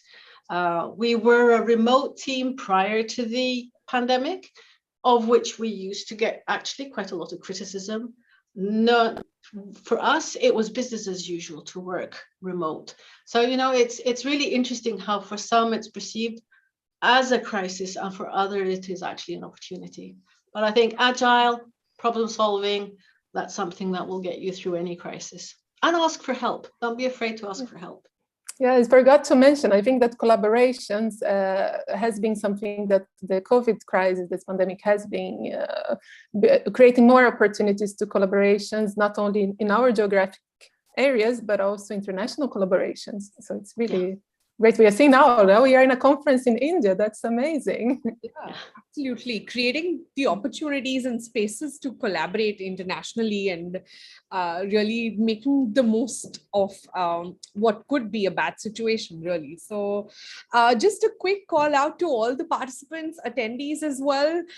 Please treat this as an interactive session. So request you to post any questions, clarifications, doubts you may have from our esteemed panelists. You could direct these questions to a specific panelist, and please post your Q&As in the Q&A box, and we'll pick them up quickly. Yes, Suma, over to you. Okay, so the thing to remember about a crisis is that the work for the crisis does not happen just when the crisis is hitting. You have to have had a lot of preparation beforehand, which is what prepares you for the crisis.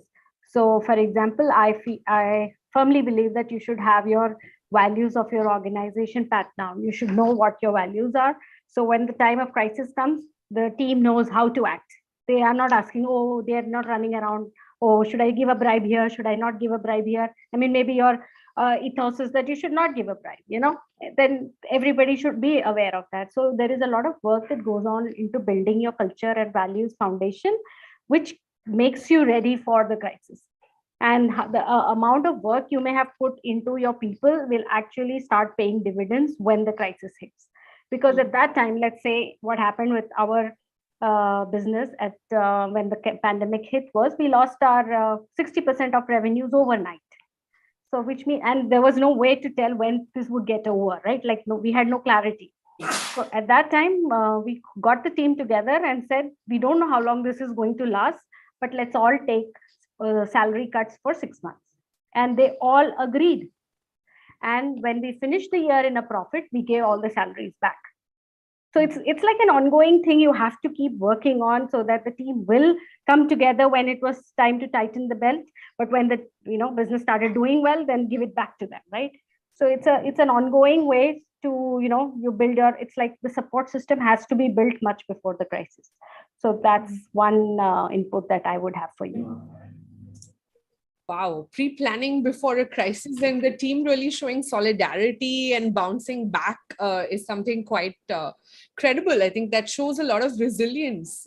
Yes. That's like a testing time for a startup, and to be able to survive a crisis means that in normal times there will be good news and business will be thriving. So thanks. Keeping this mindset, this winning mindset, it's very important. Absolutely, Aline.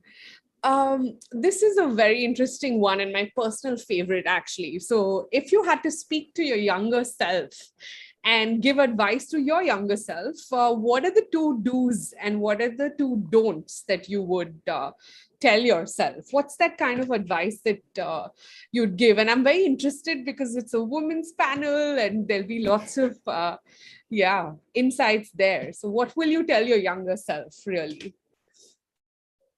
That's actually a really difficult one, because you've only asked for 2 do's and 2 don'ts, and there are so many things to think about, right?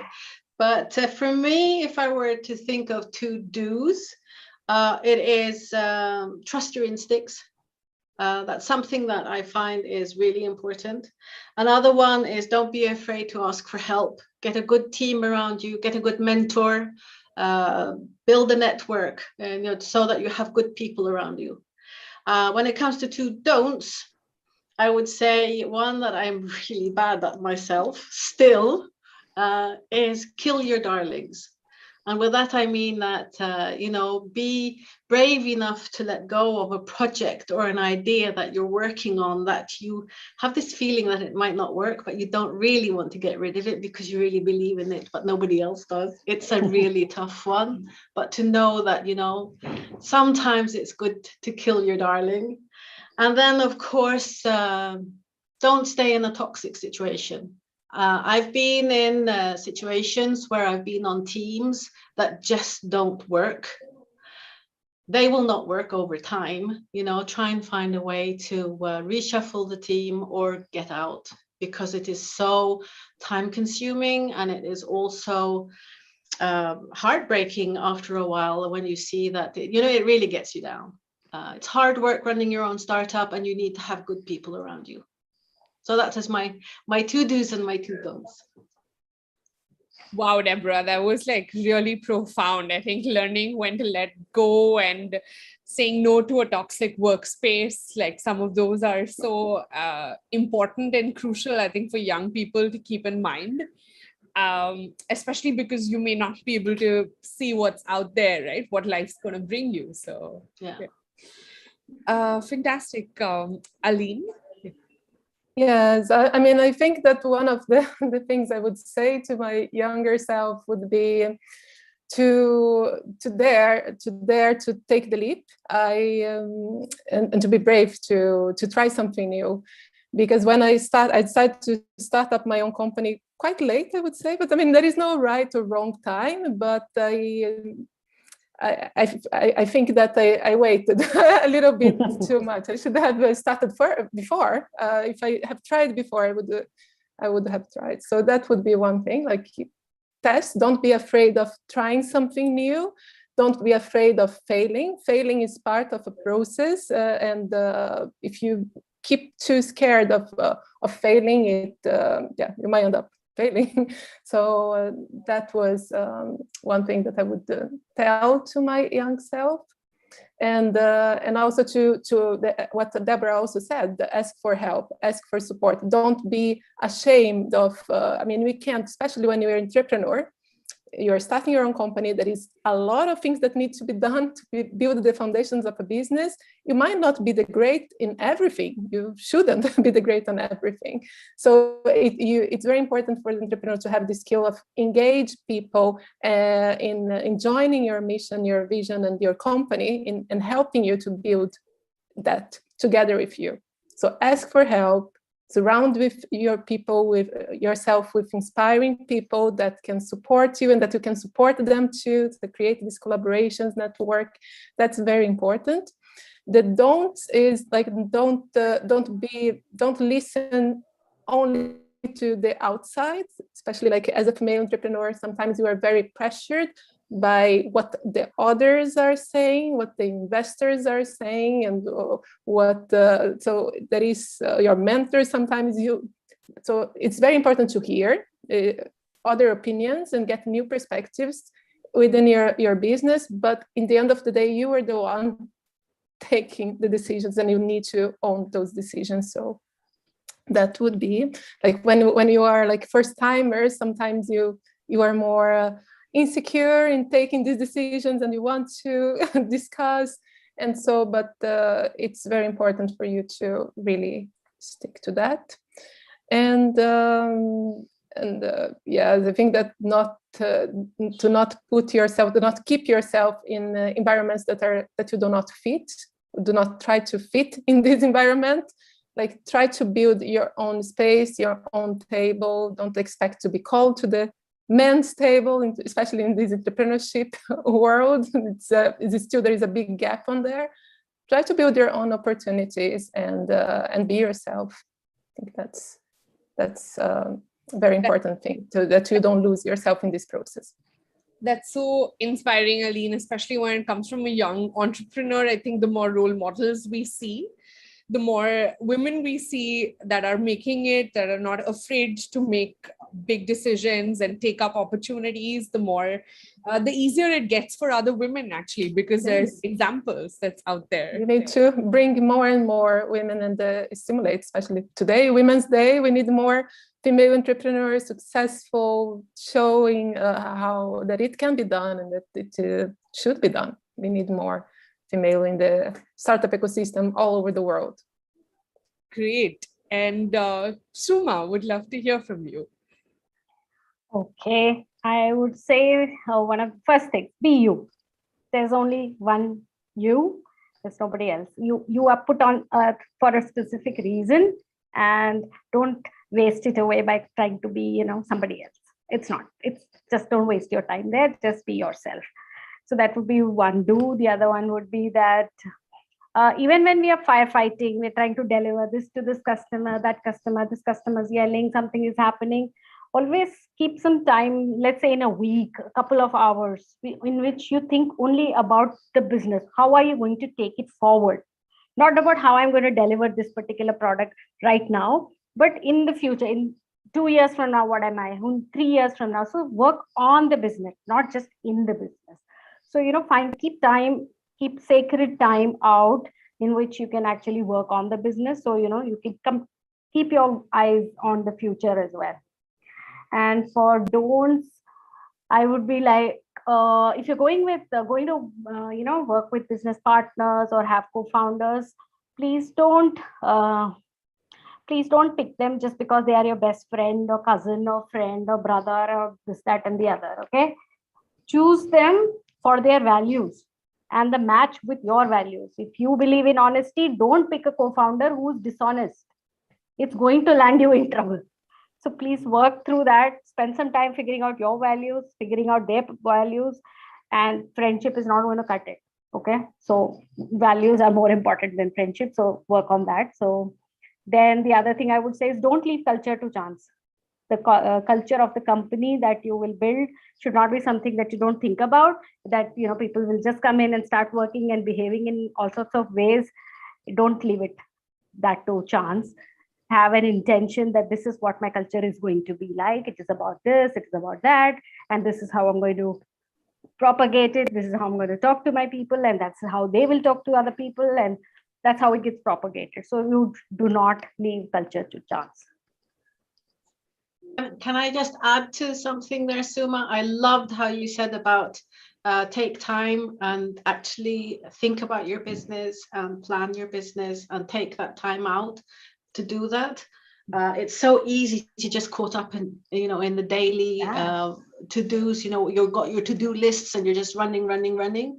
So that, I love that. But actually, I'd like to add that to that as well, is that don't forget to take time to look after yourself. Exactly. Because at the end of the day, you have to be there and you are the one that has to stay strong. So, what is your passion outside of your business, and how can you carve out time for yourself for that?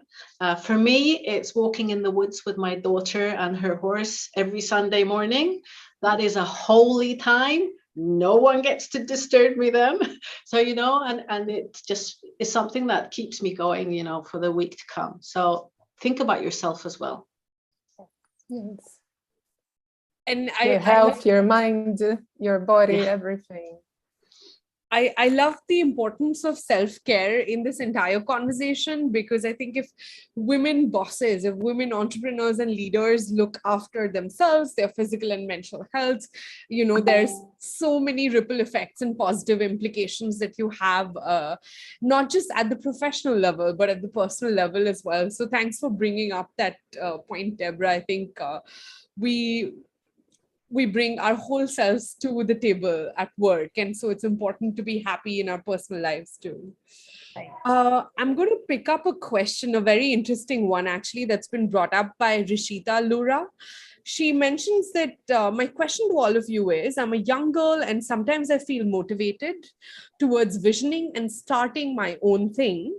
But what stops me is the idea that I do need to have a certain amount of prior experience before I actually go for it. So the classic question of how much work experience does an entrepreneur or a woman entrepreneur need to have before she goes for the bigger game?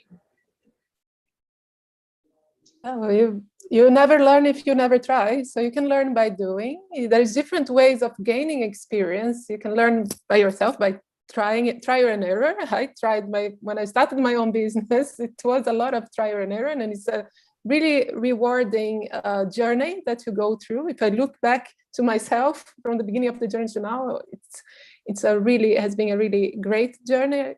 And but also like by surrounding people that has the experience that you lack to support you on that. And that can be through colleagues, teammates, through mentors, advisors to your startup. So don't be afraid, like just go there and be brave and get started. Of course, you need some preparations. You can't just like, okay, we'll start a business. And no, you need to understand the business that you want to build and surround yourself with people that can support you on that. I think, guys, just to add to your thoughts there, Alina, also there are so many, accelerators and incubators and programs for young entrepreneurs. There's a support system out there for young entrepreneurs and for startups. And that's something I think is really valuable to explore, because if you can get into a program and then maybe also build your team through that, it's something that you will gain experience. And as Alina said, learning by doing is something that is super important. So I would say if you have a good idea, then just go for it. Yeah, and perhaps the IC BIMTECH can help you with that, right? Yeah, I would also say just go for it. If you have the idea, if you feel, you have it, and, just go ahead and do it, because you will just figure out things on your way. You will not, even if you have done a degree in entrepreneurship, you've done something here, you will never, the reality is never, you will never be prepared enough for it. You will just have new circumstances, new things to deal with, and every day is going to be a new day, like it was already said. So just go for it. But however, some amount of exposure to how things work in the professional, environment, that is a little required. You should know how to communicate professionally. You should know how to, do time management, and those kind of things are like skills that you should have. And, those will come in handy when you're doing this. Additionally, I think that companies like ours, we actually provide internship in entrepreneurship, which is 6 months, and the people just come to us and we assign them a project and they are the owners of it, and they have to deliver it. So they get exposed to how a company runs, what a culture is, how people work, what is the remote environment like. So they get to exposed to a lot of things, and then they can choose if that's what they want to do with their startup as well. So those can be explored as well. Thanks, Suma. That's a great point. I think some of the non-negotiables of working in the professional world can be learned as well through all of the options you all mentioned around internships, around through accelerator programs, mentorship support. So the verdict is out, Rishita. Please don't wait till you have salt and pepper hair to start your own business. The time is now more than ever. And yeah, do reach out for any further entrepreneurship support. There's just one question that I'd like to take up again. This is from the audience, where they mentioned, Swapnil Vyas mentions that it's difficult for a small startup to get an office in a big city. So again, getting real estate in some of the large metro cities in India or across the globe.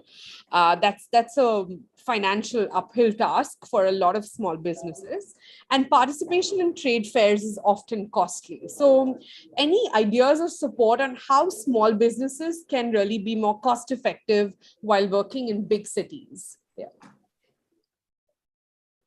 Can I start? Yeah. Again, join an incubator. Through an incubator, you can get excellent office accommodation. They often have programs where they will help you go to trade shows. If you want to go to a trade show, find out if they have special offers for startups, especially as the time gets closer to the actual date. Sometimes there are tickets available at a lower price.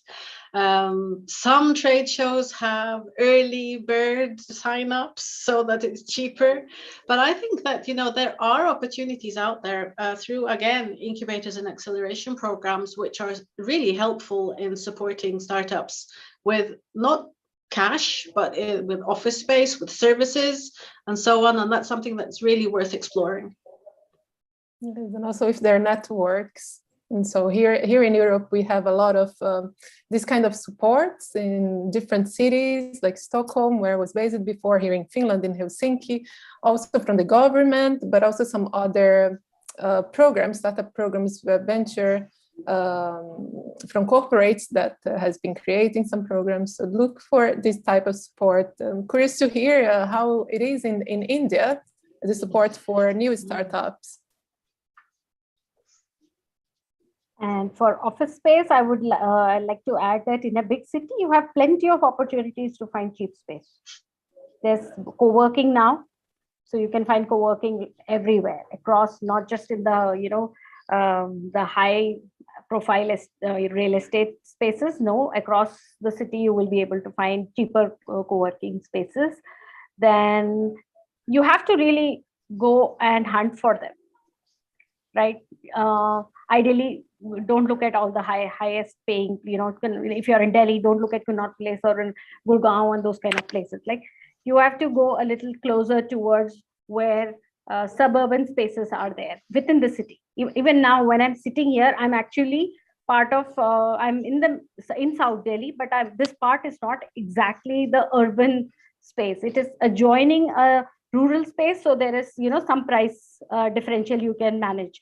So you can work with your landlord to negotiate rates. If you decide to stay for, let's say, 3 years, they'll be happy to give you a discount. So, there are these things that you can work out, but it requires for you to get down and do the work, do the footwork, go and look for these places. They are there. You'll find them. Absolutely. Thanks for that very practical example, Suma. And of course, we have AIC BIMTECH. That's like an excellent example of an incubator that's really helping startups from the ideation stage to fundraising. There's a lot of support that's given. So, tapping into these networks, reaching out, asking for help, that's been a big resonant theme as well. So one big question that, comes up for sure is, do you think women entrepreneurs have brought better returns over time? Are women entrepreneurs good for business? Absolutely. I mean, Dr. Abarishi would know that. He brought the Goldman Sachs program to women entrepreneurs in the north part of India. And the premise was that women actually build communities. It's not just one business, they build a community, right, Abha ma'am? Isn't that what it was? Absolutely, absolutely, Suma. You hit the nail on the head. So we build communities. We don't build just offices or just so yes, higher return on investment, less toxicity, I would say, because of the incredible hustle that the masculine way of working does. We bring in nurturing, we bring in community, we bring in learning to a lot more, propagation is a lot more nurturing when women drive businesses. Abha, would you like to just quickly give an example, this example, since it was mentioned, of this particular... I think I can quote Suma herself. I mean, the kind of work that she has done, not only for her own business, but also for the community. I mean, it's amazing. So when we had this idea of having the Goldman Sachs program for the women entrepreneurs, it was the whole the way the whole thought process goes. I mean, you train a woman, she not only trains people in her own business, but she also gives back to society in many different ways. And that's what we have also noted across the globe. So it's not just India or the 22 countries where this program was run, but there's a report which talks about this, that the ROI on women businesses is much higher than if it had been for other businesses. So yes, sure. And I'm glad to see, in many ways, what was talked about 10 years ago is still being resonated across the globe. Yes. Yeah. Thanks, Abha. And Deborah, I believe you had something to share, please. No, yes, Dr. Rishi here mentioned the research on women-led companies, that it's a higher ROI, but also, I mean, even in diverse and mixed teams, they've done a lot of research, and there is proof, I mean, there is actual facts and proof that boards that run businesses that are of mixed gender and diversity have a higher profitability than others. So this is something that is, it's something that's really important to absolutely keep on pushing and making sure that there are diverse teams out there. And in order to get better data also in relation to the success level of women-led business compared to men, we need more women leaders. We need more businesses that are founded and led by women to have more chance to succeed.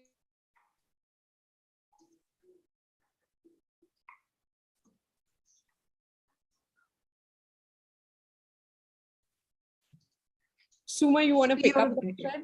Yeah. Would you like to pick up that thread, Suma? Yeah, so yeah, I mean, it is about, we do not just look at, especially now when businesses are going to be hybrid models, right? They're not going to be offline or online anymore. I mean, there's got to be hybrid models. How's that supposed to work, right? Fully offline, you can figure out. Fully online, you can figure out. But a hybrid model, that's going to be really difficult. But it would take a woman to actually solve this, I feel, because they bring that nurturing, and they would be able to look at various aspects, mental well-being of a person and all those things, and bring those things. I'm sure men can also do it. It's just that for women, that will be at the forefront, and that those would get addressed.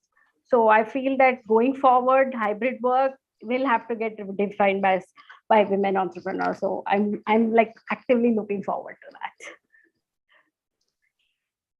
Great. And I'm also conscious of time. So just one short question before I pass it on to Kapil. So what are some of the challenges that your company has been facing while growing? I hear you that there's a laundry list really, but if you want to talk about top 2 or 3 challenges that your company faces and how you overcame them very quickly, that will be fantastic. We can start with Deborah. I think that, and I would actually like to lift a broader perspective and not just talk about my own company. And I want to address one issue that I think is super important. I actually don't know what the situation is like in India, but in Sweden, 1% of risk capital goes to female founders. And that's it. You know, that is the challenge. It's a challenge that I have to overcome. It's a challenge that other women have to overcome. And I think that it's amazing to see all of these fantastic women that are starting these fantastic companies, but we need to change that number. That is an absolutely disgraceful number, and that needs to change. And it's not that it needs to double, it needs to increase by yeah, exactly. So for anyone listening out here who is an investor, think about that. You know, 1% goes to female founders. Thanks, Deborah. I think our actions need to speak, and investors need to put their money where the mouth is, right? So if we're talking gender equality, that's something certainly we should action. So yeah, closing comments and thoughts from Shuma, followed by Aline. The question is really, what are some of the challenges that your company has faced while growing? Very quickly, yeah. Shuma. I think the first one would be the product market fit. Get it right and you're on your way. If you don't get it right, you'll be struggling. So get the product market fit right, and then build a really good team around you. That's going to be your best bet. So, you know, hire very, very cautiously. Fire if it doesn't matter. If that person is not delivering, fire immediately. There is no need to keep an incompetent person on the team. You only need to have the best talent on your team. So I would say that if you have the right team, then you would be able to conquer probably anything that comes your way. And I would agree with Suma, with the team, the importance of the team in the scale-up phase, and also to the preparedness to raise funds, because for sure you might end up coming into this challenge. And if you are a female founder, just as Deborah said, it can be an extra challenge for us. So the more you are prepared for that is the best. And one way is by building a strong team around you and get great market results from initial market interactions with your product or service. Great. Thanks so much, Aline, for those closing words. And I certainly enjoyed listening in. There's so many ideas that were flowing, and there's so many connecting threads with some interactive audience questions as well. So with that, I pass it on to Kapil. Yeah. Thank you so much. It was an absolute pleasure hearing all of you and very insightful.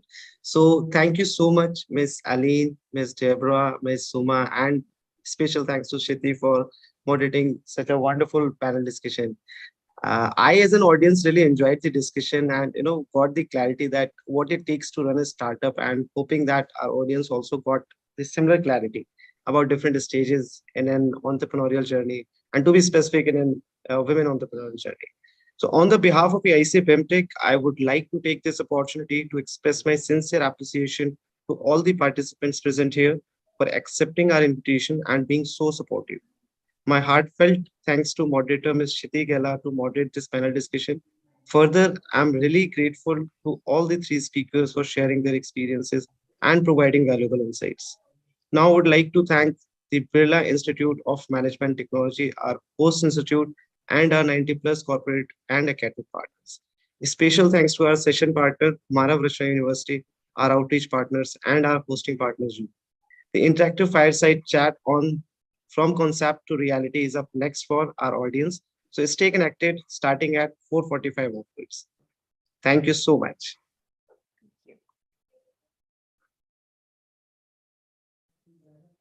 Thank you, everybody. It's been really great having you here in this panel. Thanks, Suma. Thanks, Deborah. And thanks, Aline. And Shiti, Thank you very special much. thanks to you.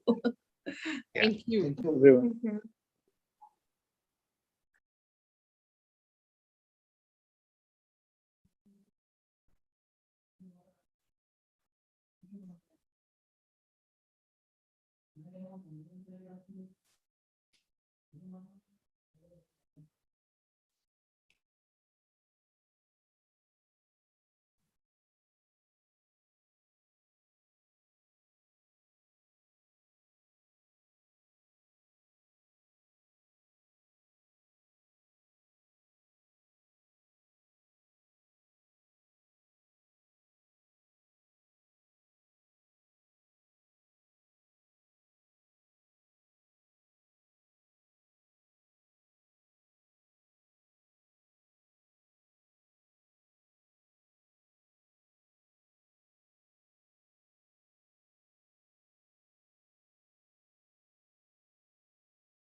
Dear participants, thank you for joining us.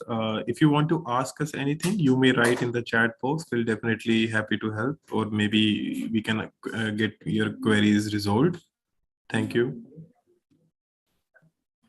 Adding on to what Sayam has said, the team of Atal Incubation Center is right here with you. And I noticed that there were quite a few questions on how the incubation process happens.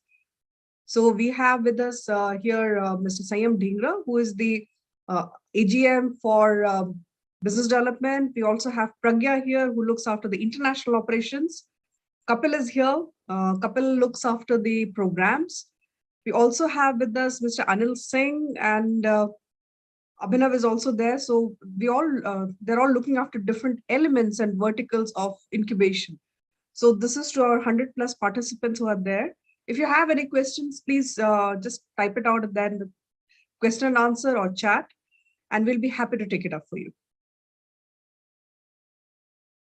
And I think there were a few questions which were there about the next program of Coach. Maybe Kapil, you can tell a few things about Coach and how the process goes.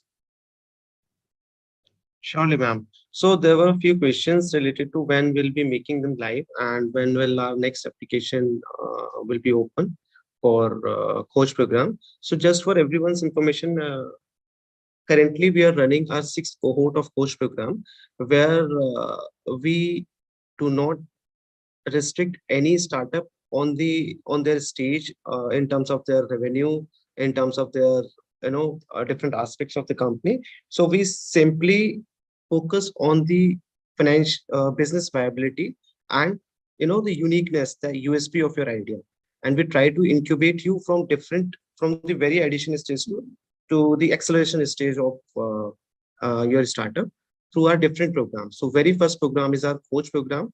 After that, we have Praram and Gurukul, and so every incubation program is driven.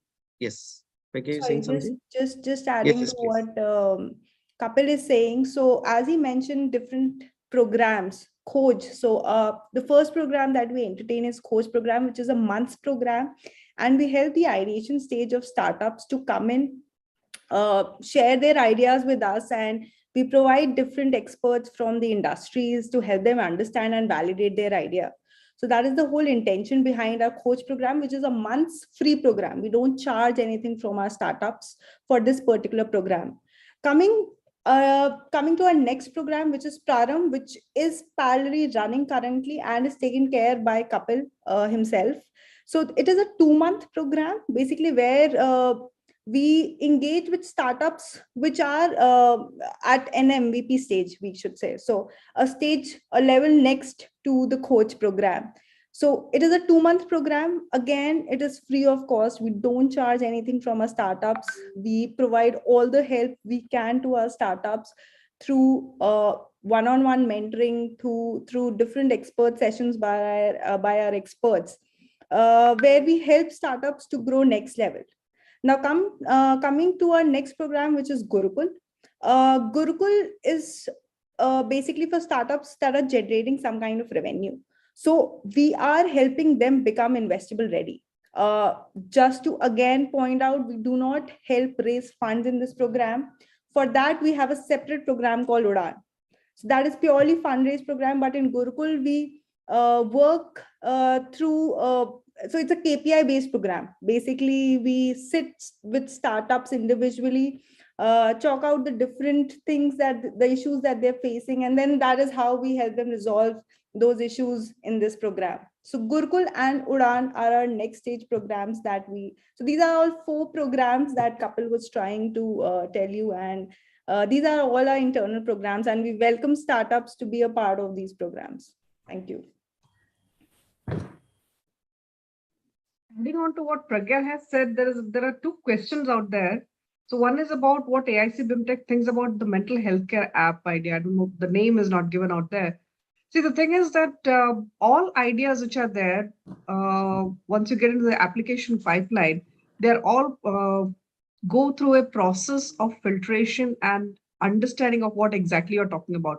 So even if you have this mental healthcare app, you need to define it properly, right? And based on the way you have defined your app or the way you have created your business around it, we will assign those mentors. But there's a process to it. So what both Pragya and Kapil have been saying is that for each of the programs, it doesn't matter, like we have for coach, we have the ideation level ones. So if you're in the ideation level area, then you need to apply for coach. And if you are at a slightly higher level, there is Prarabh.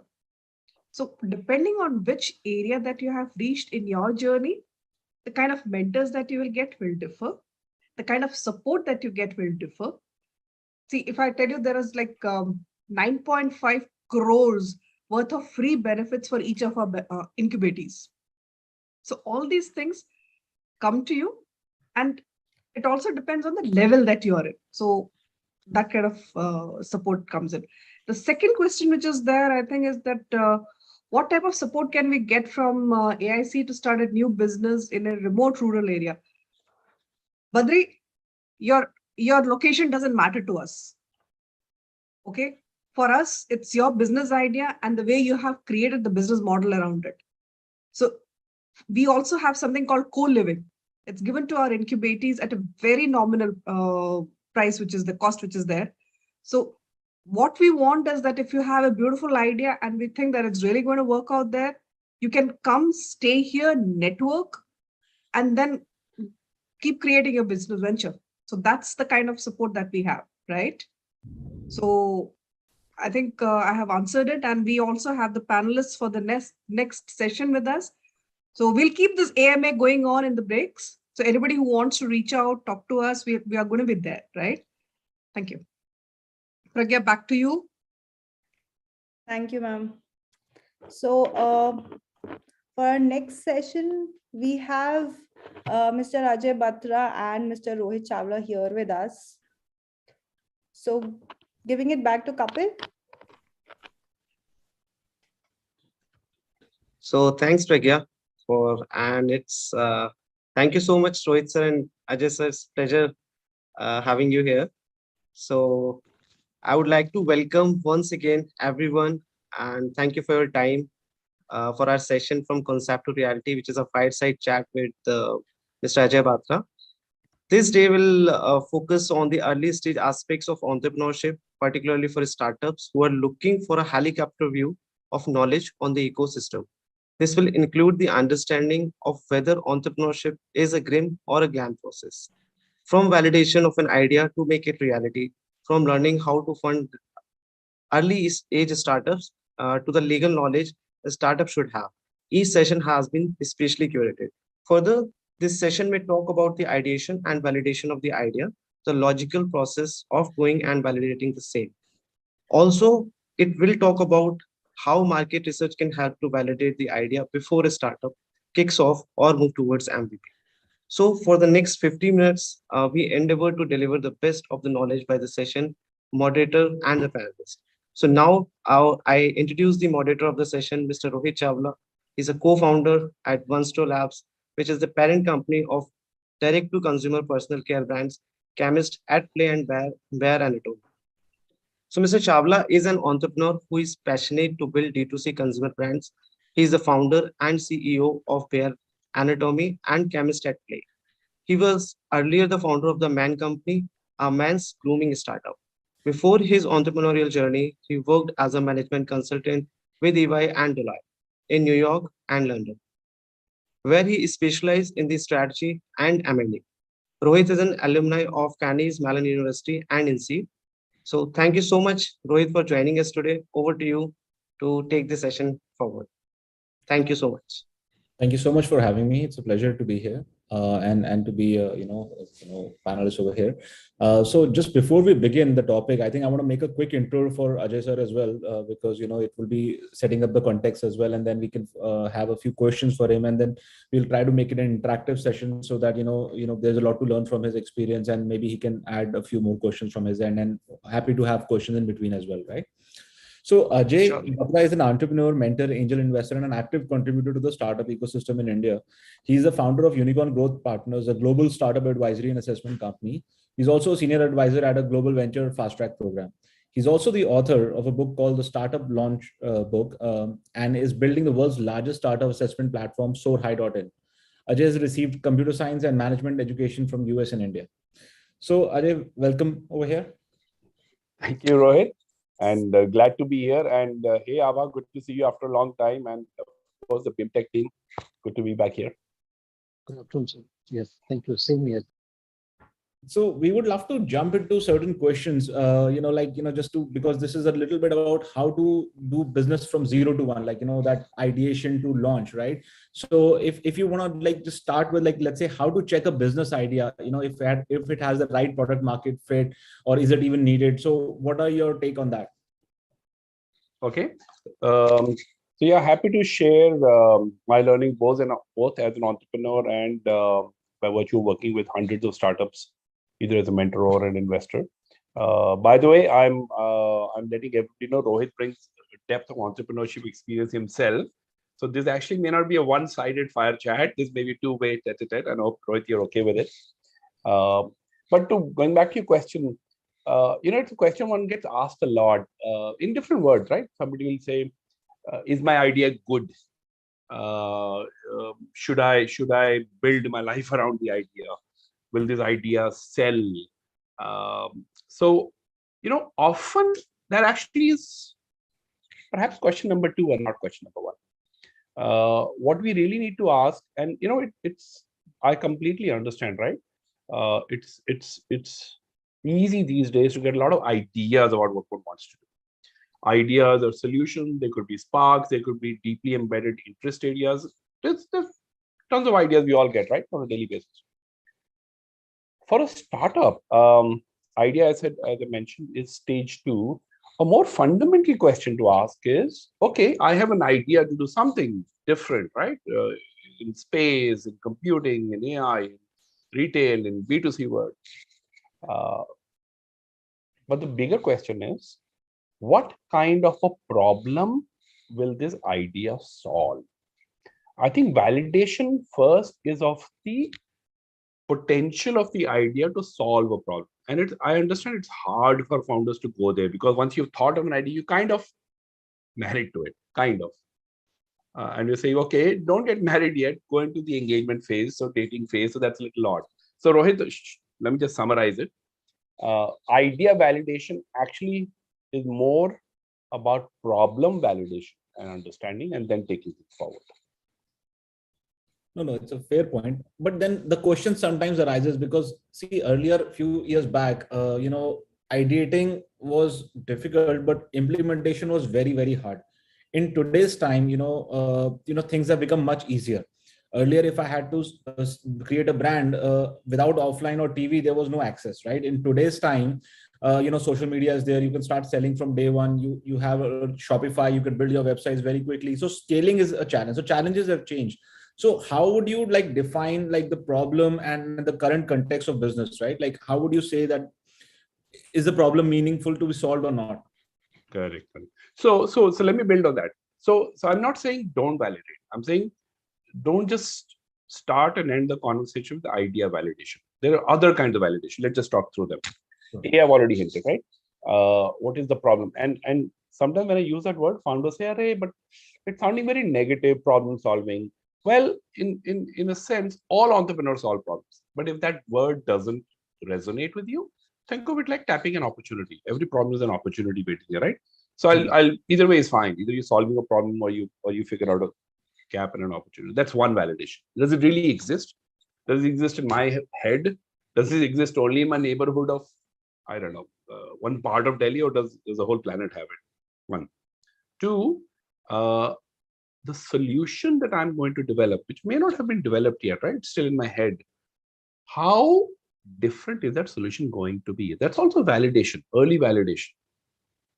Third, the potential of that idea as and when it were to become real for it to generate money.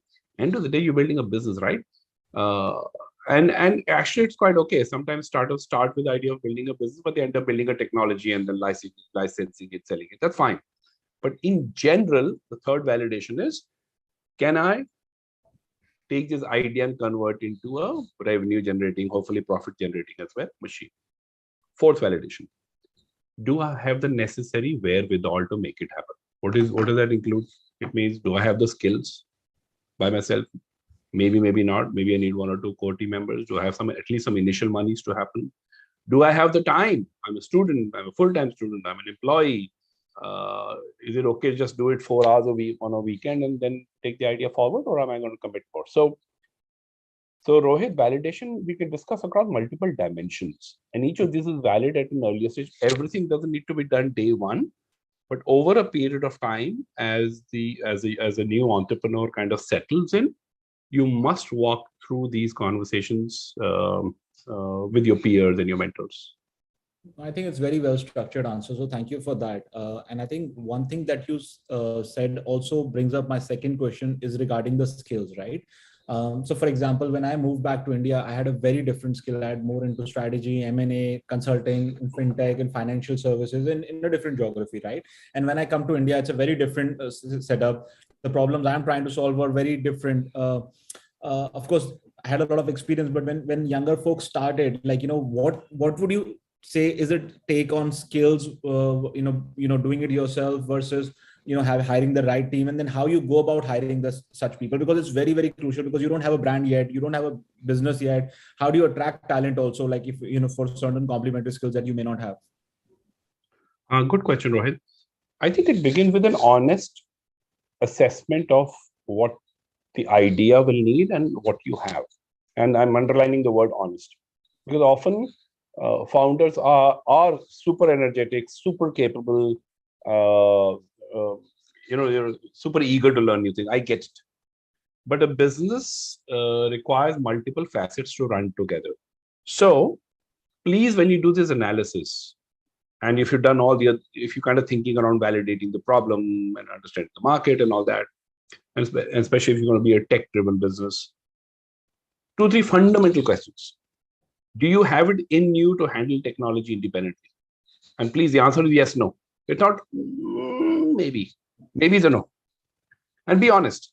Can you handle running a business and hustling to get business every day?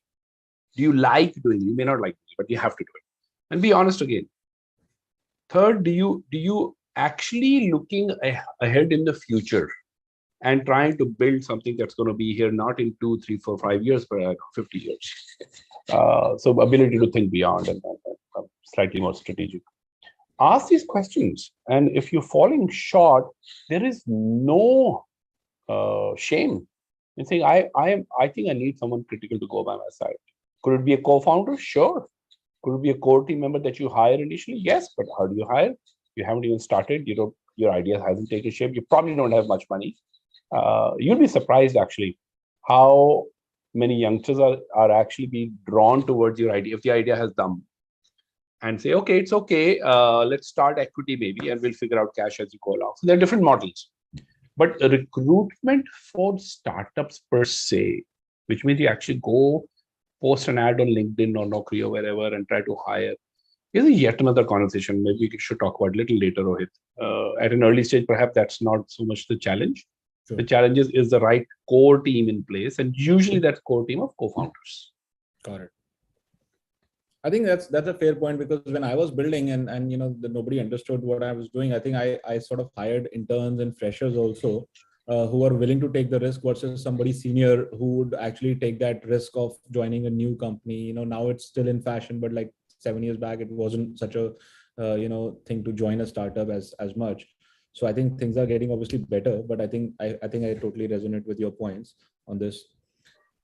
Actually, let me respond to that, Rohit. That's actually a great example you shared from your own journey.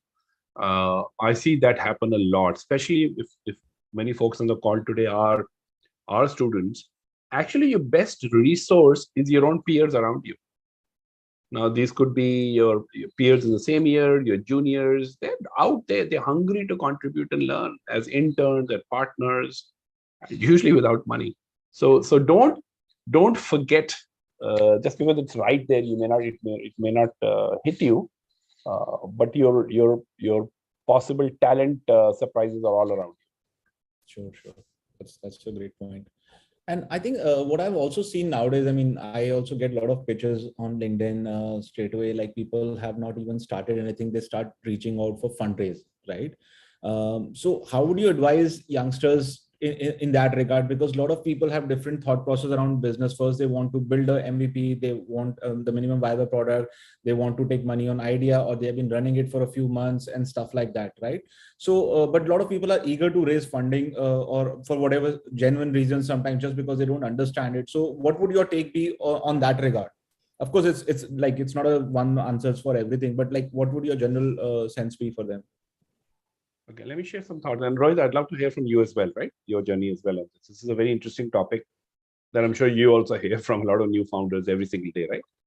So, so funding can be a session in of itself. Actually, I know there is a session coming on funding session. We won't get into nitty-gritties of funding, but I think this question is very valid, Rohit. So, funding, what kind of funding, who to go to, how much to raise, again, later, more fundamentally. Why do you need the funds? And I'll tell you, in my books, okay, right and wrong answers to that. And if I do get honest answers. So why do you want to raise funds? Well, everybody's raising funds. And everybody tells me money is just lying there waiting, so why shouldn't I? Wrong answer. I'm going to build something that is going to replace Amazon, be the new Clever Tab, be the new Zomato. Wrong time, at least, to be correct for funding. I'm building a space venture which will actually take care of debris that's floating around in space. And to do that, I need to use a very high-end lab that's at IIT Kanpur or wherever. And I need some basic funds to develop and test a prototype. Yes, that sounds logical to me. I have been working on an MVP or a prototype. I've kind of shown it to 30, 40, 50 people. Let's assume it's a B2C. But I need to really expand my base and take it to hundreds of people. And I need a little bit of support to kind of early take to market and early feedback. Sounds fine.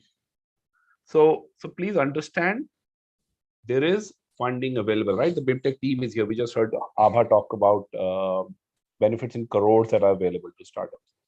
And Startup India, Invest India, there's tons of programs.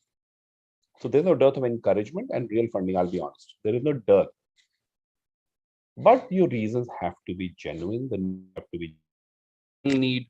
I actually remember early days, less so now, but early days, I would go for a meeting and I'd be shown a wireframe and asked for $1 million. Honestly, it had actually happened to me. So I would strongly recommend, even before you ask, should I raise? Think through your idea. Do that little bit of validation with the business market, its ability to earn business revenues. Do some basic number crunching. No, don't put together 3 or 5 year plan. Honestly, it's waste of time for everyone, particularly you, the founder. If you can say, okay, in the next 1 year, broadly, these are the costs, these are the expenses, broadly speaking, and here's the delta, you will have a sense of how much you need. Now, if you're at that early stage, right, which means you only have an idea in your head, you kind of know that the problem exists, nothing else, please be realistic. You will at best raise some seed funds, at best. And we're talking in the tune of 2, 5, 10 lakhs, maybe, mostly speaking, right? Unless you're very, very deep tech entrepreneur, that's an exception.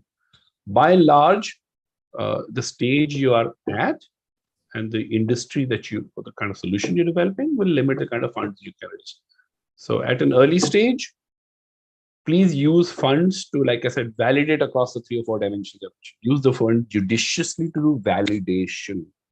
This is not to scale early stage. You can't be thinking of, let me get the money because I need to run Google ad campaigns too early, and you just burn the money for nothing else. So broadly speaking, Rohit, just think, pause. Just because money is available is not a reason to raise. And if you do want to raise, how much you raise has to be well thought through exercise. And on that, I'd love to hear your thoughts. No, it's a valid point. So I think I'll give you my example. When I came back to India, I wasn't sure what to do. I just knew that I don't want to do a corporate job, for example, right? That's, I mean, as honest as it can be. I want to do something of my own, but I wasn't sure what. I started a tech incubator with the name of iLabs, and I started working with a bunch of startups because what I realized was that everyone had a business idea and there was zero tech guys to help them. And that's what happened with me also. I wanted to build an idea, but there was no tech available at that time. And again, I did not, know some of the questions we are hiring. We kind of forums didn't exist so much to ask such silly questions also. How do I hire a co-founder? How do I hire a tech guy, right? At that time. So I think what we did was when we were helping some companies, we got a lot of fund, a lot of interest from the investors. And when they asked this question, then we had a very genuine cause of the problem we're solving. Instead of trying to build a business, we try to build a business around helping others as an incubator. And we started getting calls from all these big funds like SAF, Sequoias and all that. And when they started asking questions, what I realized was that while I'm trying to solve a problem, I'm not ready for this yet. This is not the business I want to build. This is not an excitement I'm getting, because when you build 0 to 1, there is something around ideation, which is what excites you. But when you start executing it, you realize it's not the same thing that you really want to do in the long run. And businesses are not short term. They take 5 to 10 years at least to be something. Because you can't just have a 1 year exit, 2 years exit. That's not possible. Reality business, you know what you think will not actually happen in the next few months, right? Things change so fast. So we decided to shut it down. And then that's when I started the Man Company. And that is a business I realized, consumer business is where my love is. And that's what I want to do. And I never stopped from that. And that we raised funds and things started, because obviously we had interest in all that. And, to answer one of the questions you said, like, we took money from friends and family. I put my own money a little bit, but most of the friends who knew us kind of were the ones who wanted to take the risk with us at that time. Great. No, that's a great example, Rohit. And I love what you said, that finally you were onto something that was coming from deep inside you. It was your passion. It's actually very interesting. We may not have talked about it explicitly. I know folks on the call have had a session maybe prior to this on this, but please understand, other than the business realities, market, customer, viability, profitability, fundraising, वो सब है, it plays in life. But if your idea comes from a place of deep passion, you will actually find greater energy to make it happen. The 0 to 1 journey and 1 to 100 will be much, much easier. So good startups are also, what is a good idea? Another thing to validate. Would I like to get consumed with this? Really, a good idea, a good startup consumes you 24/7. You're in it, and you don't consider hard work. This is fun. This is exciting. This is learning. So thank you. Your friends and family was also a great trigger. When I moved back to India as well, probably many, many years before you, and even before the whole startup business hangama was going to happen, I came back because I wanted to do something of my own, right? And I had some funds that saved in the US, etc. And then we met a friend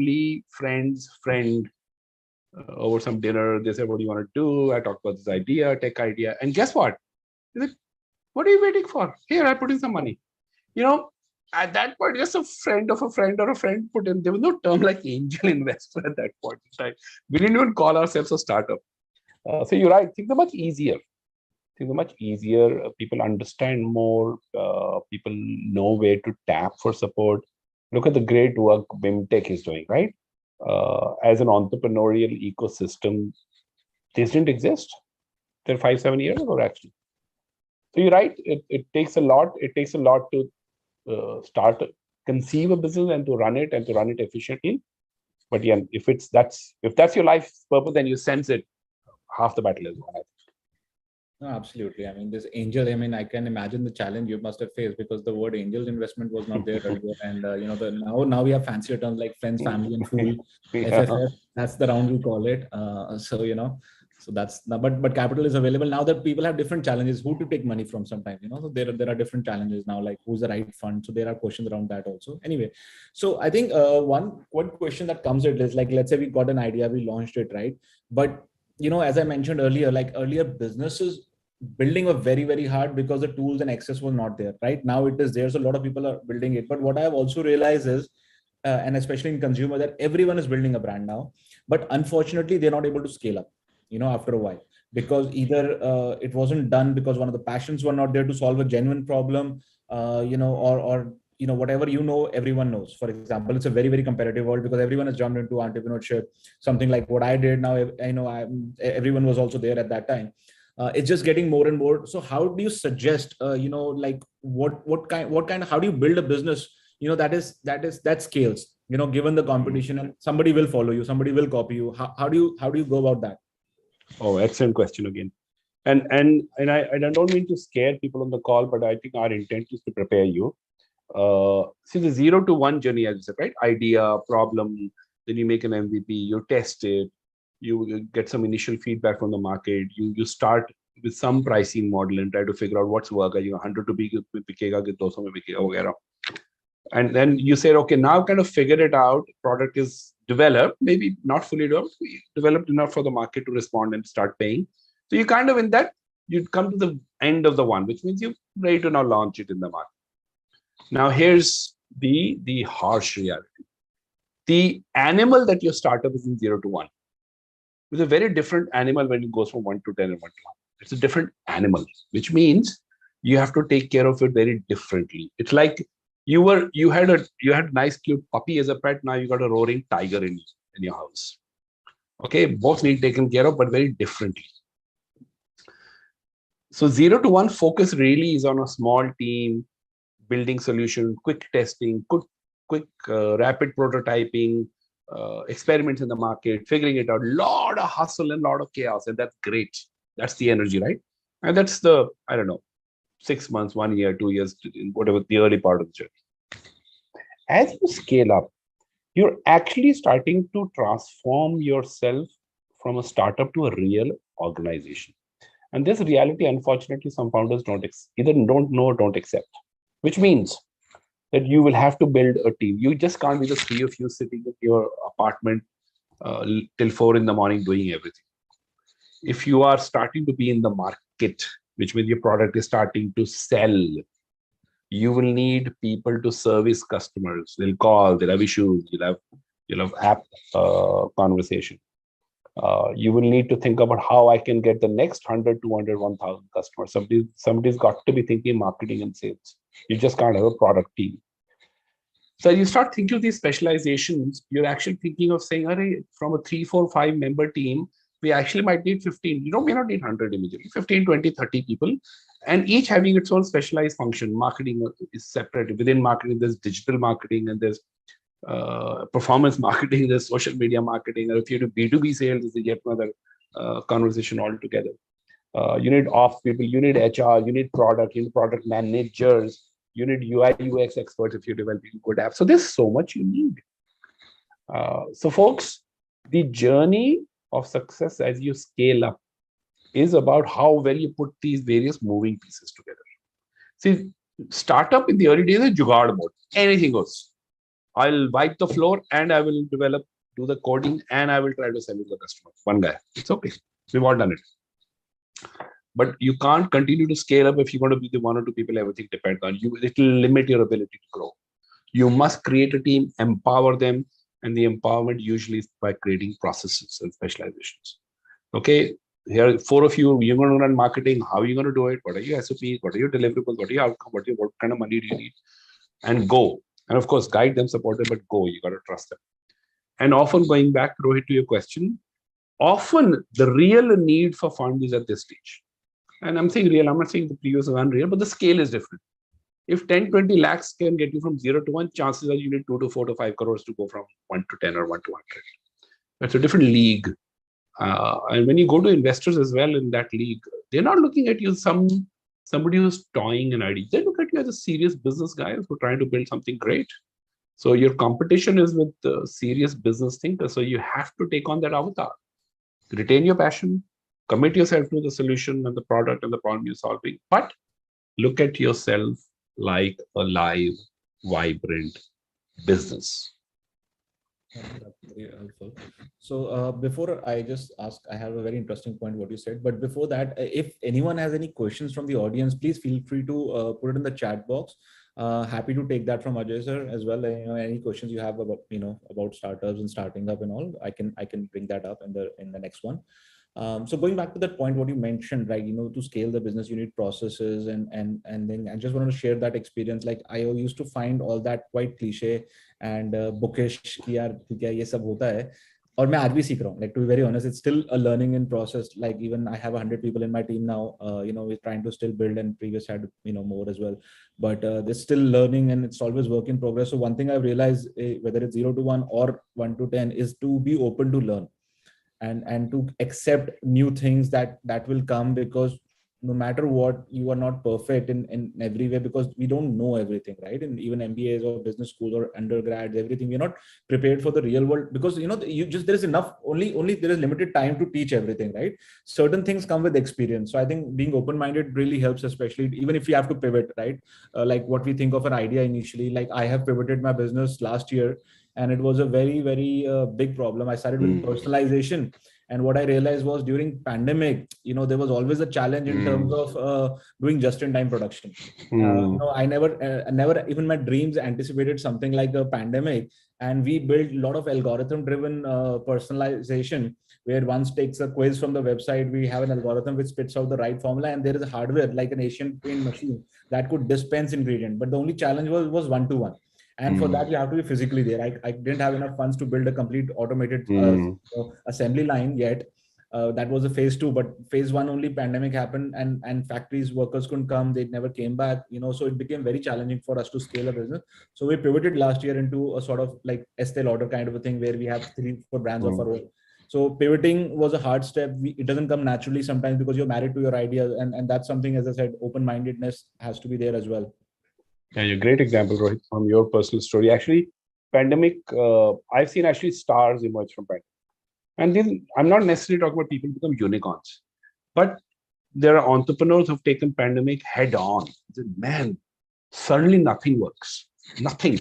No customers, no team members, no revenues. Office shut down. I'm disconnecting. My internet also doesn't work. But many have survived. And I'm telling you, I talked to them. In the 2 years, those who have survived, I'll be honest, some couldn't, unfortunately, but those who have, their confidence, in saying, we'll figure out, if you've survived this, you can almost survive anything in life. It's like before I was going to New York, people warned me that don't drive, driving very chaotic and all of that. And when I went, I thought it was fine.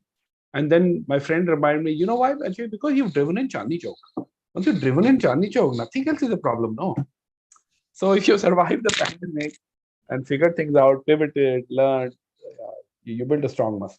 No, that definitely is. That's a valid point. So I think somebody has mentioned, Sagar has asked a question around how do you acquire customers and how do you reduce cost per acquisition, CPA, like cost per user acquisition, very specific. But consumer business kind of, or SaaS, maybe it's applicable to them as well. So what would your comments be? How to acquire customers, one, and then how do you reduce the cost of acquisition? I'll give from an early perspective. You give from a maybe 1 to 10, we are using your own business. I think it'll be good combination of answers. So in the early stage, let's step back, right? Early, as defined, I have an idea, I have some solution in my head, some real solution out there, kacha pakka, not quite there. Yes, customer acquisition is always a focus, but the objective is different. In that stage, you want to be able to a customer who's not your father and uncle, aunt, mom, and show that your product is of value to them. That they say, this looks good. You got a new mouse, it has something new about it. A. B, see if they'll buy it. If the regular mouse is whatever, 400 rupees, will they buy it for 350 or a 450 or a 550? And if they do, great. So you are in the early stage acquiring customers to do all the validation. Think about it. A paying customer actually validate all the 4-5 things I said. Problem bhi thi, idea bhi theek hai, solution bhi hai, आपकी team भी अच्छी जो जाके ये बात करे. So when there's money coming in, there is, I mean, direct customer revenues, there's no substitute in life. So in the early stage, how do you acquire customers? Short answer, a lot of hard work. And I'll say it very bluntly to all the tech entrepreneurs. Your comfort zone is technology. I get it, right? I come from that zone. I was in that zone earlier. You're somewhat shy of approaching customers initially. You actually don't know where to go, but if you figure that out, you're really shy of saying, this is what I'm doing. I have a new phone, new mobile, new whatever, new app. It will solve your problem. Hey, and will you pay me for it? So in the early stage, acquiring customers is you training yourself to think like a customer, see the world from your view rather than your product's view, and be actually making some early sales. And for me, to be honest, quantum is not all that important. If you're in the 0 to 1 game and you're making some sales, and maybe it's only, I don't know, 3 customers a day, but each customer is telling you stuff about what you're doing and you're learning, it's worth it. There will be a point where you need to do some math and say, okay, in 1 month I've sold 1 lakh, but I'm bleeding 6 lakhs. What do I do? Okay, we'll get there. But please don't put this pressure on yourself to start selling too much too early, till you figure out that your product or solution is 70, 80, 90% there. Rohit, your experience, please, thereafter. So I think I've seen both the sides where I have tried to build it in pressure of investors to kind of, and I have done that. I want to share that because, you guys are in a very early stage. So don't at least repeat those mistakes I've done. And trying to acquire customers to impress investors is not a good thing, especially in today's time, because there is a lot, the user acquisition cost has gone skyrocketed. In the last 1 year, it has probably it's gone like 50% more, which is eating away our profit. So if you want to build a business without profit, nobody will invest today, right? So make sure we don't do that. I think focus should be on acquiring customers who genuinely need, the whole problem solving thing we were talking about earlier. You're trying to solve a problem, because if nobody's ready to pay for it, you are either solving the wrong problem or you're pricing it incorrectly, or going to the wrong people, or going to the wrong people. So a lot of things you are not able to identify. Till you identify that, and that is where the product market fit comes into picture. So unless you get the product market fit, you should not even invest too much into performance marketing and you trying to acquire customers, because it will lead to, if you're like investing your time in the wrong sort of the customer, for example, they don't have that problem, right? Just because your friends and family, they will probably, okay, theek hai, try kar lete. They are not sometimes the genuine customers also. So there is also a drawback there. Giving a shampoo to, if I make a shampoo and give it to, let's say, my cousin or my sister, and she will obviously, she will not try to break my heart. Ye bahut hi bakwas shampoo banaya aapne, right? For example. So only a paying customer sometimes give you good feedback also. And how they repeat is actually probably more crucial, because that gives you the real truth about your product. Because pehli baar to bahut log khareed lete hain try karne ke liye. They want to try it, they will acquire, okay, let me see it, because they are sometimes early movers, right? That's where you study the graph. There's an early mover, and then then the mass starts adopting based on those people, right? So till you hit a critical mass, you want to make sure those early adopters, or at least a good cohort, is happening. You should measure metrics around cohorts, repeat rate, and stuff like that. That will give you real learning. And another metrics probably one should measure, at least you guys should be very, very fluent with metrics, is how many customers are referring to others. That's actually a very good data point in terms of how good a product you are building, how good or how well you are solving a problem. So that actually becomes sort of these NPS scores and all that. These becomes very good indicators in the early on of the game, to kind of get this thing. And then you start thinking of acquiring customers or reducing the cost, because those are secondary questions. Yeah, great points. I love the points, particularly around referrals, because not only does it mean that at a lower cost you're getting the next client, there is a goodwill that's spreading in the market, right? Rohit used the word branding earlier. You may do explicit branding, but you actually don't know every single day your product is doing your own branding or service, whether you like it or not, whether you know it or not. Absolutely. So the referral business is great. If it's happening well for you, good. That means your brand is doing well, or at least slowly doing well. We discussed SaaS businesses. A lot of businesses today are of that nature.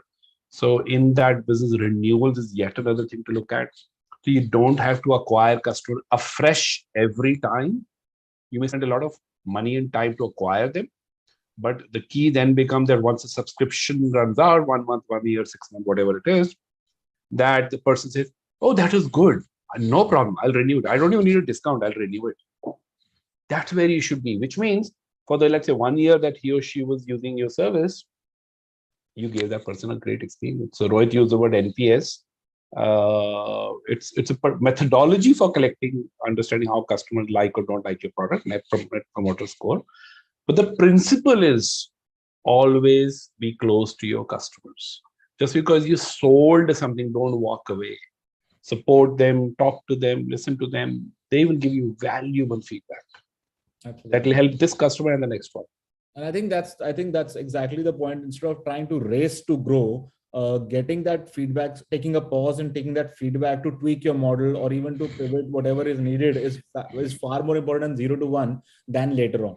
Because at that time, a lot of things are happening. For example, if I'm launching a brand, I'm at the customer care, I'm hitting the customer care during that first 1 month.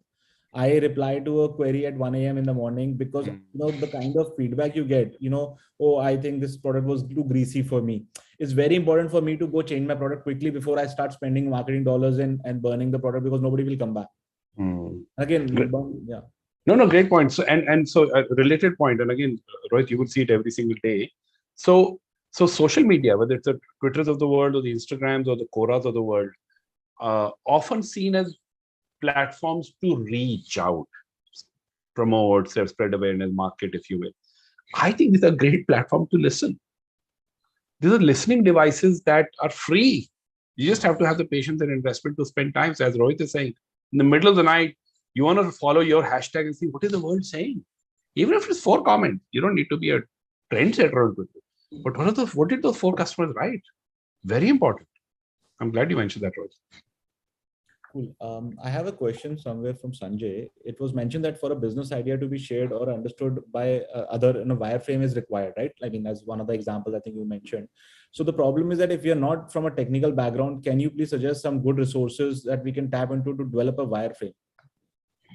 Okay. So wireframe, very specific example I was citing for one particular startup, which is tech-based, app-based and all that. So please, obviously, right, depending on the business, the whole wireframe idea as is may not apply.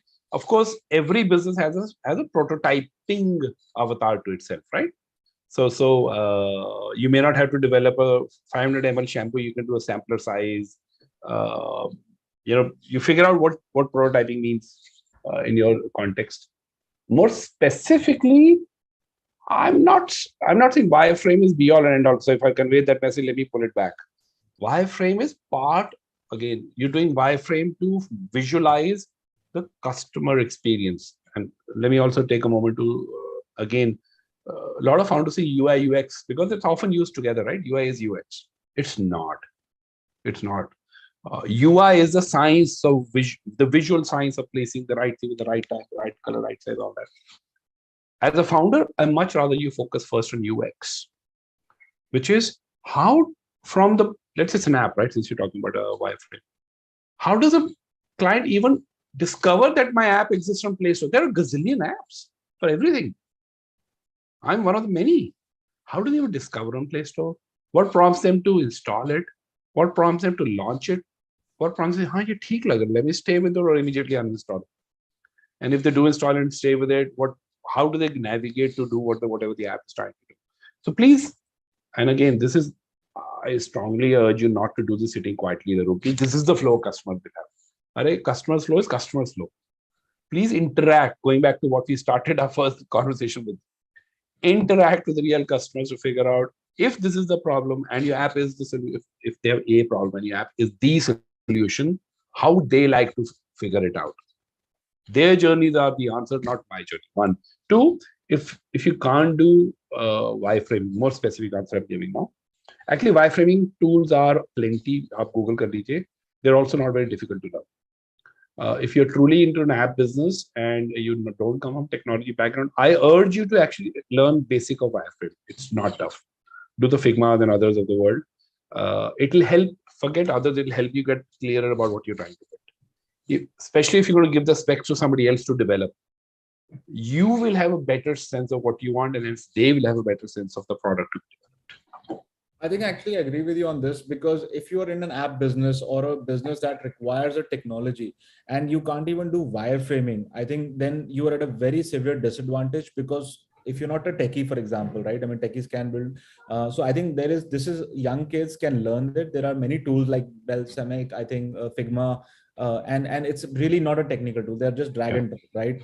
And as sir said, like, if you cannot define the customer journey, because and that means you're trying to solve a problem, and if you don't have a hold on the problem, then it's very difficult to outsource that bit, or kind of give it. They are very easy tools. I also used to get scared, honestly, first time when I came. But मुझे लगता था कि बहुत technical archetype. There was a tool on Windows, Apple type पे work करता था. I was fascinated by the tools, how fancy they are, rather than the simple concept what we want to get out of it. Correct. Actually, I've seen the best wireframes, I'll be honest, on PPTs. Really, you can create a screen ka PPT, no? It's not difficult. Buttons on screen, then users and flow. You go through 10 screens on a presentation, you know the flow. Yeah. So it's not that difficult. So I think one should actually get that hands-on experience, since it's not coding. It's very simple, drag and drop. If you can use Microsoft Word or PowerPoint, I think you can use this Figma kind of tools as well.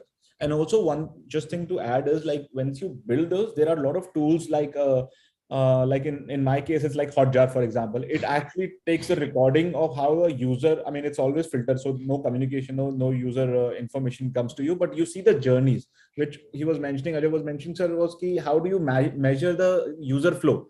And that is very important, because for me, in my business, I will see my funnel where the customer is dropping and why they are dropping. And I will make hypotheses whether it is because of price, because the page is taking too much time to load, or the customer couldn't find the right information. You can actually see those things. So a lot of tools come, that's probably later in the stage. But I think for wireframe, there are a bunch of tools, and I think you should definitely experiment. Like, it's a weekend job to learn. I agree. Yeah. Hotjar was a good tool, and again, those of the participants who are thinking of app-based solutions, so please explore. Even if you're a technologist, you cannot master all technologies, right? So the Hotjar, the Clever Tabs, the App Flyers of the world, the Google Analytics of the world, these are good skills to have. They're not deep tech, they're medium tech, I would say, but good as a founder for you to know.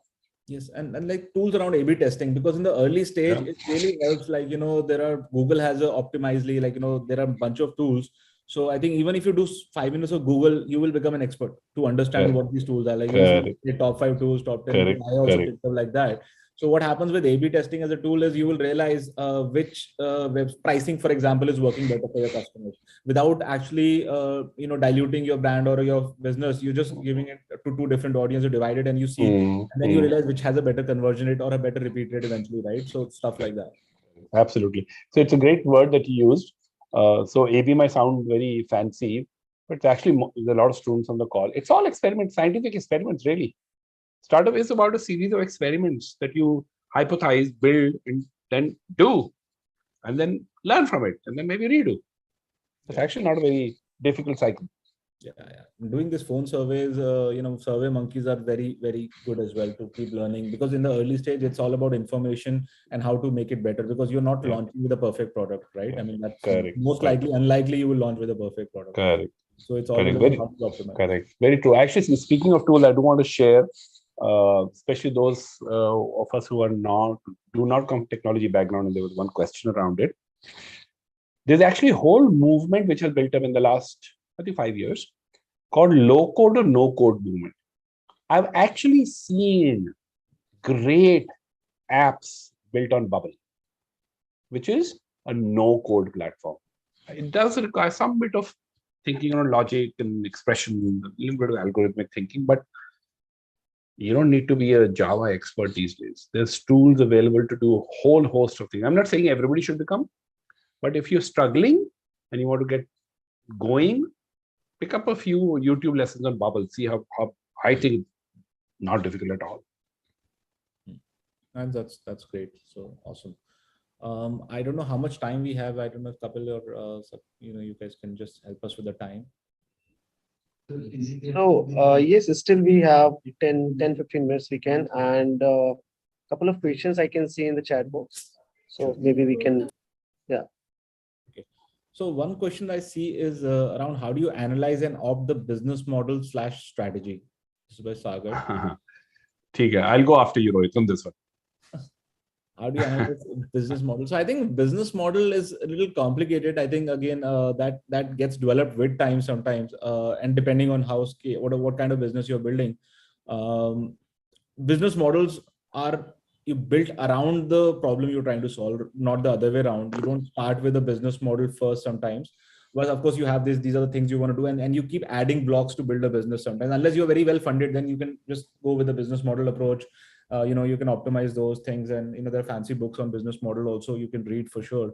But I think I don't focus on business models sometimes straight away. First, I do a lot of hypothesis around talking to customers in an early stage, trying to understand if the problem is right or not. And then eventually the business model starts coming to shape. I mean, if I go with the business, that's what I would do. Strategies are goal driven. Again, first you have to have a goal, and strategy is basically your the limited resources you have as a startup or a company to achieve that goal. Going from point A to point B is what strategy I would define, right? So strategy in isolation cannot be worked out. It has to be with what resources you have, what is your goal, what is the industry you are in, the 5 quarter forces, whatever you want to do it at the early stage. It might just make sense sometimes. So a lot of things go around in terms of evaluating a strategy, because you might miss out on regulation in, let's say, for example, a business like me. So you have to have the complete landscape, competitiveness, are you in a blue ocean, red ocean, how easy is, how defensible. There are a lot of things like that go into it. I think I would say that, I would not worry about it straight away, but I think still needs to be answered in some way. So if you want to take the lead on this. Sure. I think it's a great response you gave. First of all, I appreciate the question, because for early founders to start thinking even business model is a great thing. So kudos. As I said, the tendency is usually to think product only. And business models is, while there's whole science around it, actually it's a very simple, straightforward notion of how you will generate revenue and profit for your business. And there are multiple ways of doing it, right? As Rohit was mentioning, you want to become a Netflix type subscription model. You want to go pay as you go Uber kind of model. You want to just cost plus model, buy it for 80, sell it for 100 kind of model. There are many ways of doing it. Often startups actually experiment with more than one. That's a learning we had. And in the early days, you have that luxury of doing it. And I'm saying it's an imperative. You should try talking to customers about 1 or 2 different ways in which you can charge them, right? Direct charge, subsidized charge, whatever you want to do. So play around with your revenue / business model and see what makes it tick in the market. But also remember, when you're doing that, and this is what Rohit was hinting at, you may think when you're talking to customer, you're the only one. No, the customer is already talking to 4 others. May not actively talk, but know 4 other competitors. So your business model never exists in isolation. It depends on the quality of your product, pen, features, but it also depends on the reality outside of the pen, which is what are the other instrument and writing devices, what are the pricing at. So please be willing to constantly learn and pivot in the marketplace. If you want to figure out, are all these pieces coming together, right? Am I really understanding the customer and their pain points? Have I got a team in place? Am I doing enough to spread the word and market? I'm going to do a shameless pitch a little bit, Rohit, allow me. So we've actually created an assessment tool that helps early stage entrepreneurs figure out all that they need to do and what are they good at, what are they not so good at. So go to soarhigh.in, SOARHIGH.in. There are a couple of 2-3 kinds of instruments. Take the one you want. It's free. You get instant reports. You'll get numbers. You'll get guidance. Hopefully, it will give you insight. Again, it's one way of showing yourself the mirror. It's not the only way. Do talk to customers. Do talk to mentors. Do talk to your peers. But this tool certainly is available 24/7 free to all entrepreneurs. That sounds interesting for sure. I think one last question I believe if we can take is around somebody's asking around hardware products, right? The selling price. So how do you price a hardware product? And I mean, it could be subjective, but what the cross price should be on a selling price basis. How do you determine the right price? I mean, and how do you build a business sustainably in the hardware kind of a business? Actually, so there is a specific to the industry answer. There's a generic answer. I'll give the generic first. any product, whether it's hardware or software, whether it's, like I said, new pen, new mouse, or a new space shuttle that you're building, there's always some benchmark that's available in the market. Something may not be exactly the same, right? You're trying to do something different, but it's never, almost never the place where you say something even close doesn't exist on this planet. Hota nahi hai. I think we kind of fool ourselves in saying that. Very rare. I would say very, very, very rare. There's something out there. So a good mechanism for pricing and positioning your solution in the market, actually look at what others are doing. They figured it out. So in your hardware solution, getting into more specifics, please find the closest player. They may not be an identical player, but they will be closest players. Who are they pitching to? Is it a B2C business that's clicking with them? Are they mostly in the B2B? Are they white label that's selling? Are they mostly catering to customers in India, or are they making in India but selling abroad? I think there's a lot of business insight for free you can get without, and you can avoid making all kinds of mistakes by just looking at what others are doing. Absolutely. It's hard for me to give very specific input on how well hardware should be sold, because hardware also is a very, as a business, I think it's one of those highly capital intensive businesses in today's environment. Compared to the low cost of build and launch for software business, hardware is a different ball game. And I don't know what you mean by hardware. Are you going to go down to basics of making hardware chips? Are you going to put products built on that hardware? But nevertheless, product space is more competitive, is low margin, high inventory, high capital. So there are those other dimensions you need to think about that we may not have touched upon because we were thinking about mostly software. That's actually very interesting. And sometimes I've noticed personally also, while not to discourage, but investors stay away from hardware-led businesses as well because of the challenges you just mentioned. I think these are the exact mentioned. So I think one more thing I've seen in hardware is that it gets outdated very soon in technology space. So there is a constant innovation, which is actually a lot more investment needed in the long run. And also, going away from market-led pricing discovery, right? Because it's not going to be usual. Like you will be innovation first, right? Which is where the challenge would be. But most likely there is a product at least in the sort of a complementary space, right? It may not be a direct competition. So customer will never pay extra, at least from my experience, unless there is a 5x difference or it's at least 2x difference. So unless you can prove your product is 2x better, you cannot charge a premium for it. So you have to either go lower than the market leader, mostly is what the case is. You just can't build a brand around it suddenly, and because it's very easy to judge. Okay. I think one last question I would want to ask is very, very interesting one. I think it's quite valid as well in today's time. I won't name the person, but it's a question around, have you or other people ever gone in depression or, some kind of a situation as a founder, whatever, like, as an experienced entrepreneur, and what do you think, do you ever need a person and all that, Okay, great question, I think. And so without making it personal any kind, let me tell you, honestly, entrepreneurship, everything said and done, is a very lonely business. And I'm not even commenting on how last 2 years compounded that, because loneliness multiplied ho gaya sabke liye. Is it, I wouldn't say normal, does it happen frequently that founders feel low, depressed may be a word? I'll be honest, yes. Because of what we've been saying, Rohit and I, that the journey of an entrepreneur is never a straight line. Never. Not financially, not product-wise, not team-wise, certainly not emotional. It is like this. So that takes time in terms of building resilience. And the first jhatka or two may really pull you down, I'm being honest. So that's reality, right? That's life in general. Life is never straight.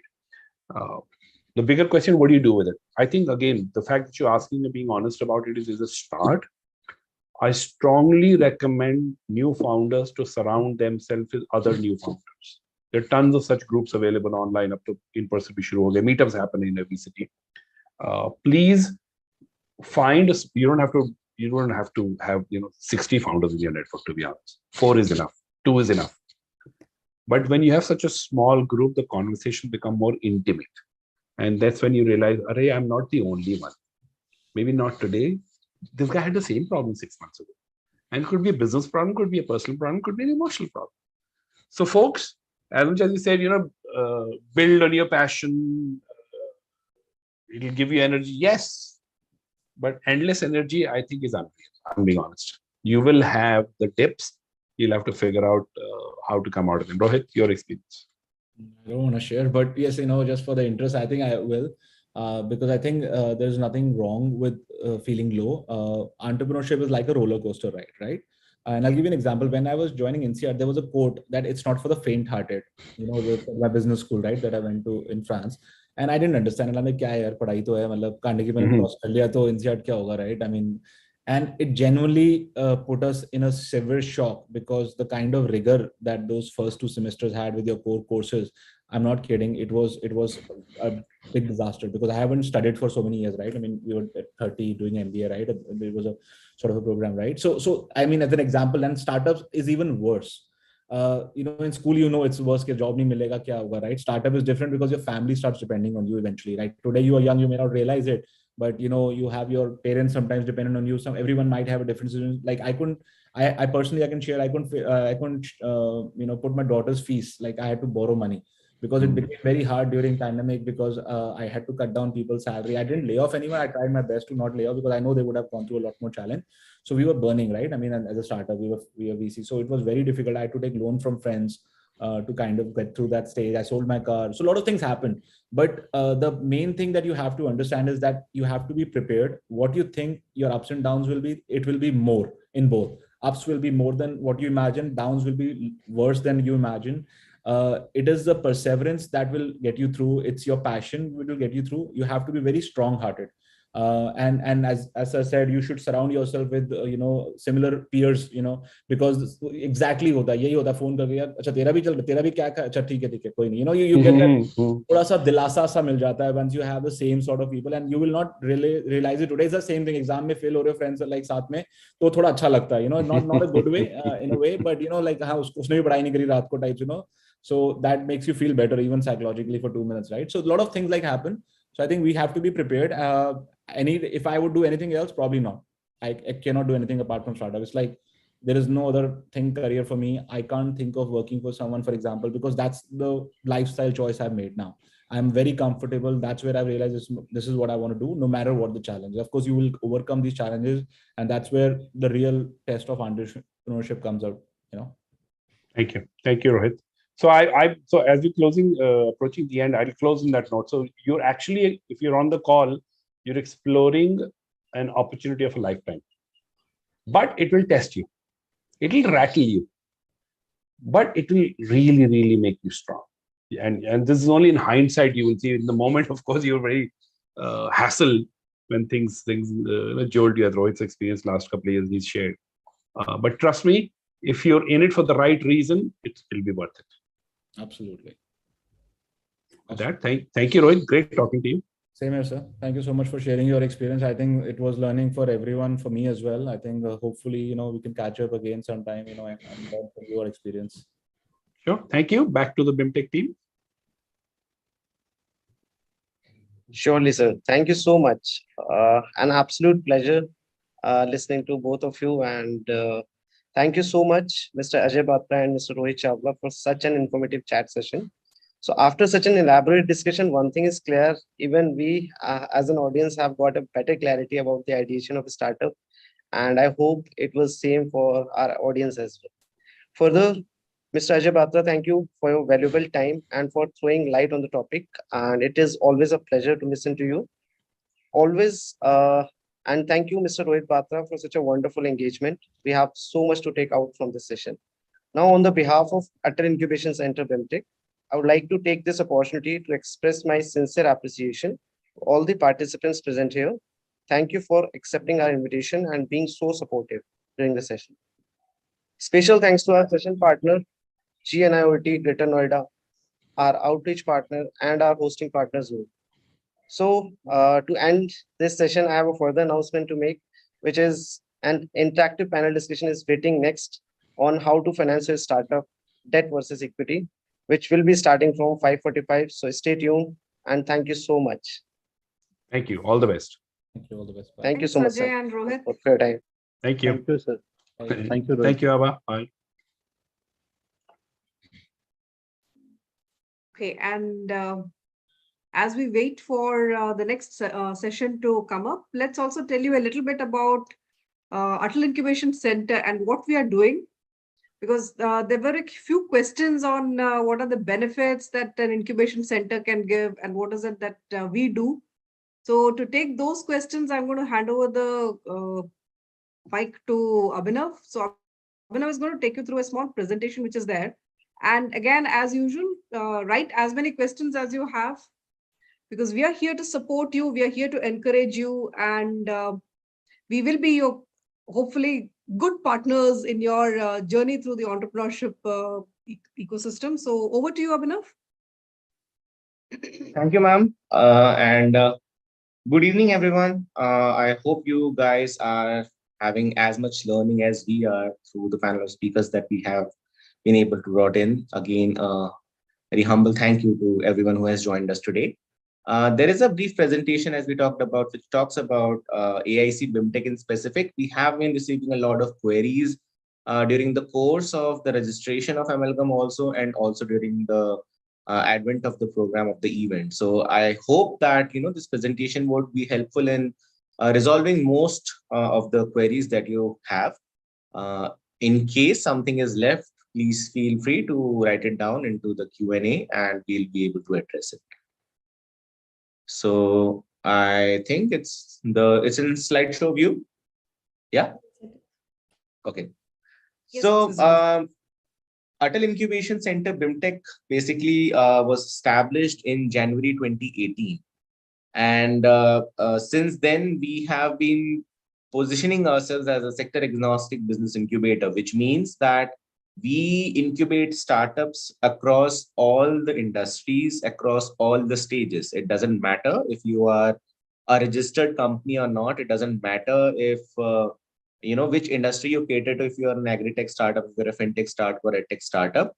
But then we welcome you. We are there to support you irrespective of which stage you are at. The vision that the incubator has to not only create economic but also social impact through entrepreneurship, and that is one practice that we inculcate through our startups, our way of giving back to the society. So during the course of this presentation, there are a few startups which we have picked up as our incubatees, and there is the story, their story specifically. Maybe that would help you to understand how an incubator, how specifically AIC BIMTECH helps the startups who are brought in, right? So the first case would be of Truck Suvidha. Now, Truck Suvidha is basically founded by Ishu and Amit, who are the founders in this picture. These founders hail from Yamunanagar, which is a tier 2 city in the country. Now, what they have created, it's a logistic-based platform where all the truckers and their respective stakeholders can come together and the booking of trucks happen. And the platform do not levy any charges either on the person who is booking or either on the truckers themselves. So it's a completely free platform for both the stakeholders. Now the issue which Truck Suvidha was facing when they reached out to AIC BIMTECH was that because they come from a tier 2 city, they were not able to scale up fast. They had good connects, they had good traction, but again, the connectivity to major cities of the country was kind of hindering their progress at a much rapid rate. So they were a part of our acceleration program Udan for a year, and by the end of it, not only they increased their offices from 2 cities to 7 cities across the country, but they were also able to raise 1.25 CR from GAIL as a strategic partnership. Also, adding on to that, they have created a program Ustad, which is basically for supporting the trucker community, which they are primarily working with. And this is their way of giving back to the society with whom they are involved primarily. In a similar manner, the case 2 talks about Liqui, an FMCG-based startup, which is basically developing pulp-based smoothie and milkshakes.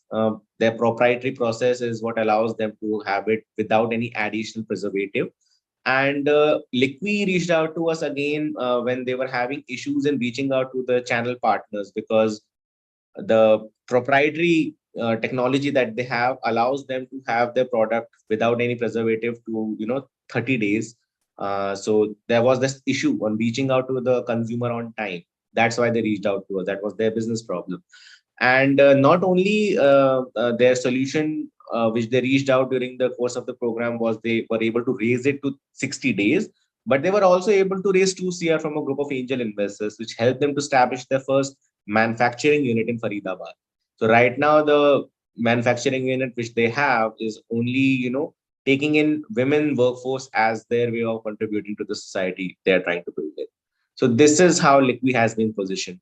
If you are aware from the image, the person in between the two founders is Mr. Sukhbir, who is a renowned, Bollywood singer. This was his one of the first few investments in the country as an investor. Then we have Dhanika. Dhanika again came to us through one of our partner programs that we run with the PwC powered School for Social Entrepreneurs. It's a social venture, Will Dhanika, who raised 30 lakhs from Will Grow, an impact fund. What they are doing is they are working in the Kanpur and Lucknow belt and are supporting more than 1,200 women farmers with completely natural farming without any added cost involved in it. And they are selling all these organic goods produced under a cooperative society by the brand name of Dhanika. And then we have our fourth case, which is of Pro Bono, which founded by Aditya Bose, who is providing career counseling to students. Right now in the process of developing an app, and raised 21 lakhs by an Indian investor for developing it further. He was working with underprivileged students under a lot of CSR initiatives of many MNCs to understand the requirement of the Indian students who are actually located at localities where otherwise these kind of facilities do not reach. So see, the common theme between all the four cases which we have discussed till now is that these people have come in from different backgrounds, different levels, different stages of their startup, but all had a very specific business problem. So these startups, they reach out to us with a specific business problem, and then as an incubator, we are able to bring them in and help them out. That's how it works as far as AIC BIMTECH is concerned. So in last 4 years, we have had received more than 2,000 applications all across the country, and we have only incubated 174 startups till now. So our acceptance rate is less than 10%. It's a very stringent process, and the sectors of the startups that we have supported, due to us being sector agnostic, are widespread, but the clusters are created around edtech, agritech, fintech, green tech, etc. Right now, we are in the process of having a very first sector-specific program, which is going to be around insurtech, which we will be showcasing in the next few days. And this is basically the snapshot of the numbers that we have achieved. So we have been discussing a lot of time, what incubator does, how does it support the startups, what benefits startups get out of an incubator. So just to highlight on this, that, this AIC BIMTECH has 60 international partnerships. These all partnerships are basically positioned to provide some benefits to the startups coming in, which we'll be talking about in the next slide. Similarly, as an incubator, we have conducted 342 trainings and workshops for our startups. We have participated in and conducted 165 events to showcase our startups, and due to which our startups in return have created 896 jobs till date. They have been recognized by 25 on 25 different occasions by different platforms, and 14 of them have raised funds to the tune of 10.48 CR. So this is how the ecosystem that we have created in the last 4 years have actually paid off. Sorry. Also specifying, I think this is something which has been discussed, so I'll just take it in a very swift manner. But we have 4 programs where we incubate startups. It starts from Khoj, which takes in entrepreneurs who just have an idea but do not have a company, do not have a registered entity yet. The intent of the Khoj program is to make sure that you have your idea validated, which means that the idea that you are coming on with, is it something that the market even needs, or will it actually be able to sell? I mean, will the idea even work? So it's for that stage ideas. Then we have Praram program, where after you are sure, after your idea has been validated, then you move on to the development of the prototype, or maybe doing a pilot to understand the feasibility of it. It's a 2-month program. Then we come on to the Gurukul program, where you already have a working prototype, you have a minimum viable product, and now you are trying to go into the market and try to sell it, your first few clients. And in this journey, which usually revolves around 6 to 12 months, which is the duration of the program, we help you gain your first few paid clients. And then Udan, which is in parallel moving on with all these programs, which is basically for fundraise. So any startup, any idea, any person who thinks that their idea is something which can raise money from the market or from the agencies, they can apply through this program. It is specifically for fundraise.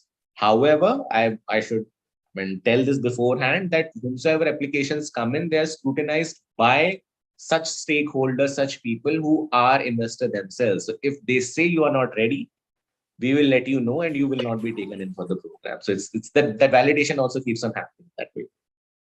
And this is the benefit structure that we are talking about. So through the 60 international partners and the rest national partners, we have created this pool of soft benefits which we extend to the startups coming in, worth total 10.28 CR. What involves these benefits are basically your many tools, trials, paid versions to a certain extent, some free licenses, your AWS credits, Microsoft Azure credits, so cloud credits, and etc. etc. And apart from that, the market access partnerships that we have. So if you don't want to have India, if you don't want India as a market, maybe you're targeting a different country, even then you can have market access through our partner network. And then the host institute, which is Birla Institute of Management Technology, that comes in and helps you to tap onto the market. So this is a short presentation that we have created basically. If anyone has any question still regarding to how the process works, I think we'll be able to take it from here.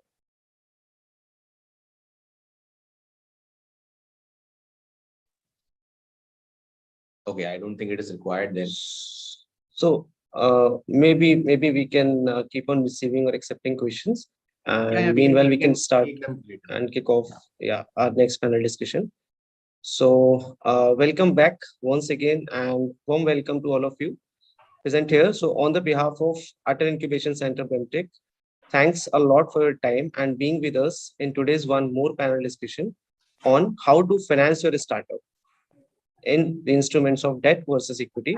The discussion will majorly focus on the different aspects of finance for early stage startups, including different sources of funding, the stage when a startup should start looking forward to the funding, and different instruments they should opt for while doing so, with the insights that will be shared by the panelists, which includes Mr. Neeraj Tyagi and Mr. Bhavish Sood. And yes, Mr. Indrapreet Chadda as a moderator. So now next 45 minutes, we'll endeavor again to deliver best of the knowledge through the sessions, moderator and panelists. And let me take the opportunity to introduce the moderator of the session, Mr. Indrapreet Chadda. He's a member of ICAI and has also completed his strategic level from Chartered Institute of Management Accountants, UK. He comes with 14 years of experience and currently heads the investment banking and merger and acquisition division of Incorp India, which is an end-to-end consulting firm catering to SMEs and headquartered in Singapore. Indrapreet is responsible for end-to-end deal management, which includes deal origination, business plan and strategy preparation, investor identification and negotiation, due diligence, valuations, documentation, and deal closures. He has worked across sectors including food and beverages, agriculture, renewables, logistics, and many more, and has helped raise over $500 million of equity. So thank you so much, and over to you, Indrapreet, and looking forward to the panel discussion. Thank you so much. Thank you, Kapil, and thank you to AIC BIMTECH as well for giving me the opportunity. So look forward to a very, very exciting session. I think the topic of how to finance your startup is, I think, a question on each and every startup's mind, as to how and when, and lots of terminologies associated with financing your startup. So which is the best route to go forward? I think in our session next 45 minutes with our panelists, we should be able to deliberate and discuss and hopefully guide a lot of our attendees. So thank you so much. To introduce our panel of experts, Mr. Neeraj Tyagi. Welcome, Neeraj. He's an entrepreneur, angel investor, having personal investment portfolio of 30 plus startups. He's currently building B Founders Circle. It's a global community of successful founders and strategic angels offering seed capital, business and networking support to early stage entrepreneurs. B Founders Circle has 1,500 plus angels from 17 countries and have funded 26 startups in the last 11 months since inception. In the past, he's been the managing partner at Venture Catalysts, which is India's leading angel investor network, and is featured number 7 in top 10 global early stage investors by countries.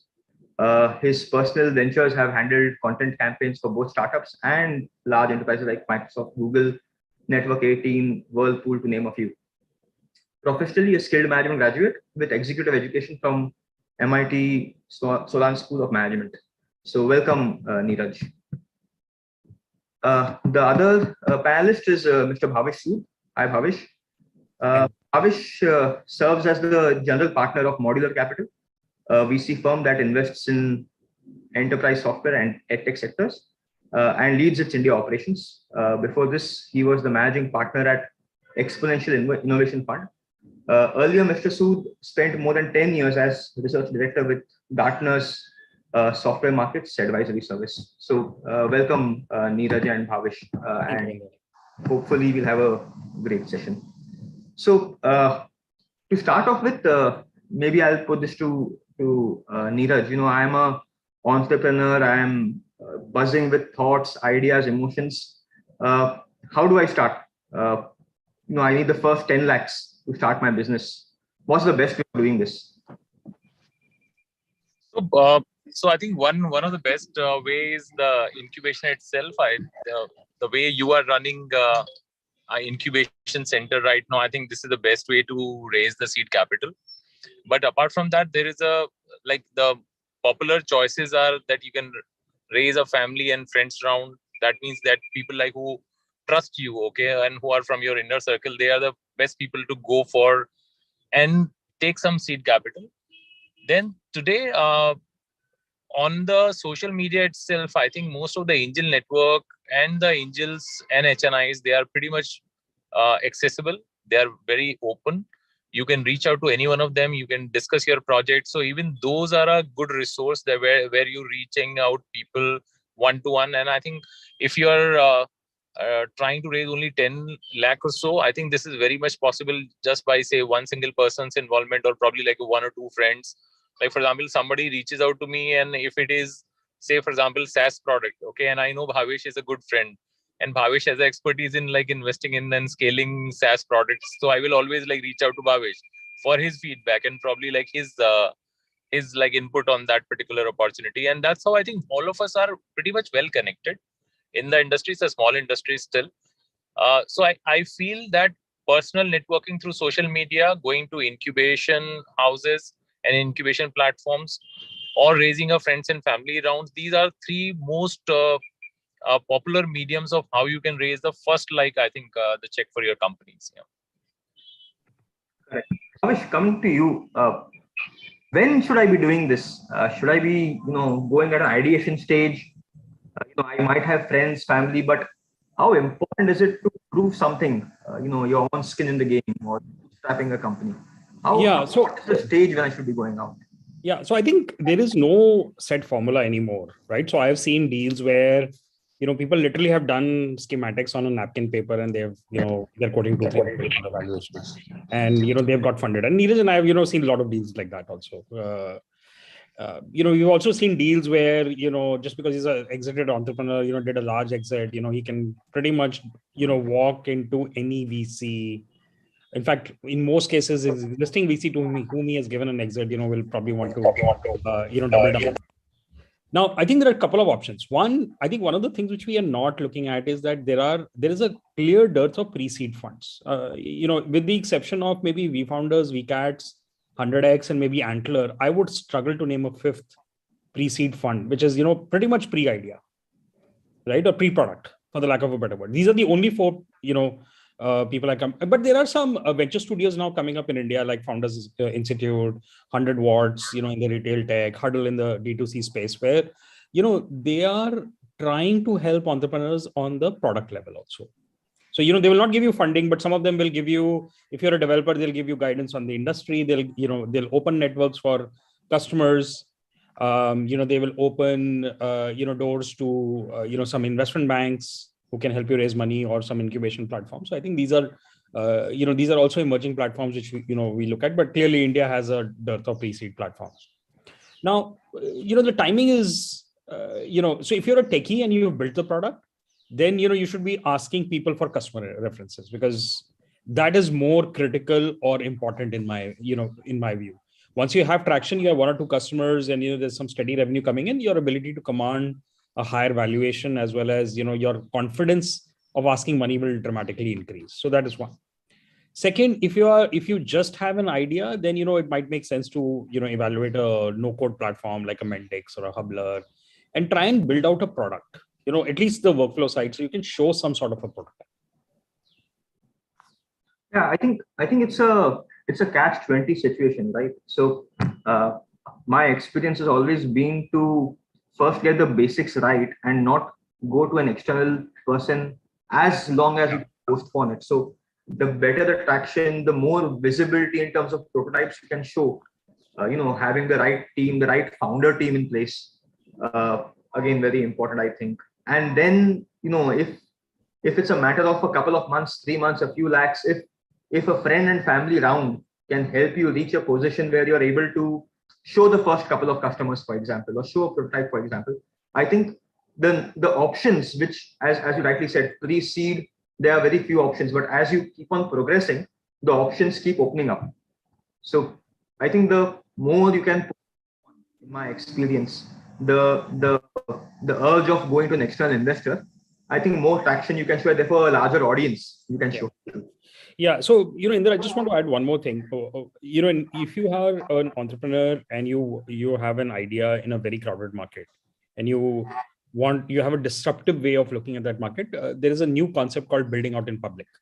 Where, especially if you look at SaaS product managers or a new platform like InsurTech and all, these are founders who will go out in public, they'll talk about how they are building it. They'll even talk about some of the negatives which are happening in the product, or they will comment openly on LinkedIn.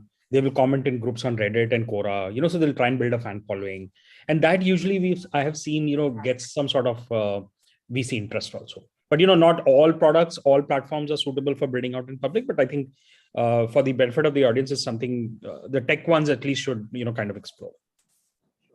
Neeraj, what's your view on crowdfunding some of these startups? How does that work? Crowdfunding, say, as a legal option is not viable in India. I mean, it is not even permissible. So from that standpoint, I think it's not so practical as far as India is concerned. But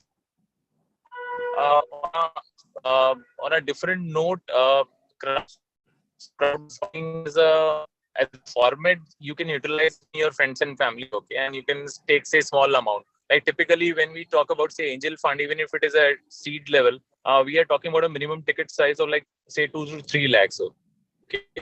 But when it comes to crowdfunding, we are talking about ticket size of as small as 20,000 or 50,000 rupees.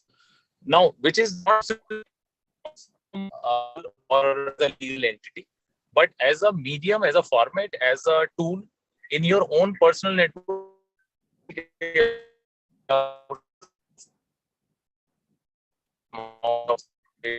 So just Neeraj sir, just a suggestion, because you're facing internet issues, so you can switch off your camera and maybe we can find better bandwidth. Is it okay now? Much better, much better.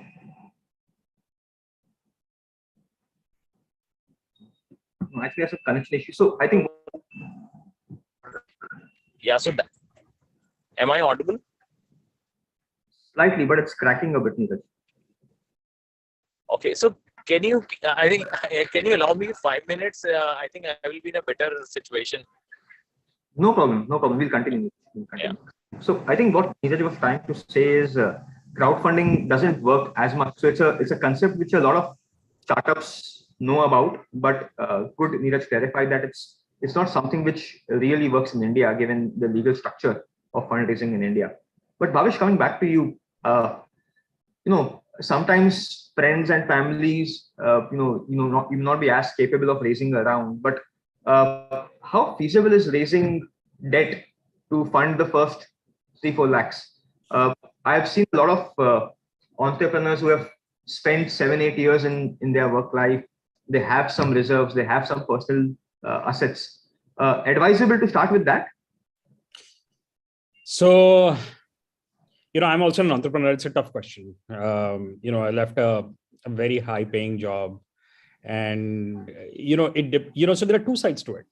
One is the financial side, and then there is the family support. So my practical advice is, if you don't have family support, especially spouse, parents, because this is also an emotional journey being an entrepreneur. So if you don't have that, I would not recommend, going double down or doing a double dip on your savings. But if you're very sure, and I think the best advice I got when I started, was from a friend of mine called Vikram, when I became an entrepreneur, he said, if you start, you need to make sure you do this for 1,000 days. Okay, which is like 3 years, 3 calendar years. So the answer to that question is, do you have the money to sustain for 3 years? It's not just about, a couple of lakhs. And if this goes well and you're able to bootstrap it to a certain extent, do you have the ability to survive? So I think, yes, people are able to, but, raising debt is, if you look at debt from a conventional bank perspective, is literally not there. I've seen some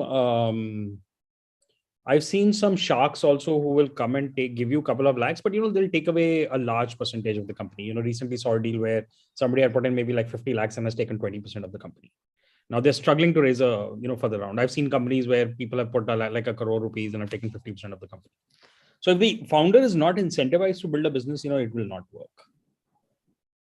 Yeah, that's at least my reading. Correct. Absolutely. Therefore, it's very important, I think, not only the quantum, but also who are the investors you're raising this from.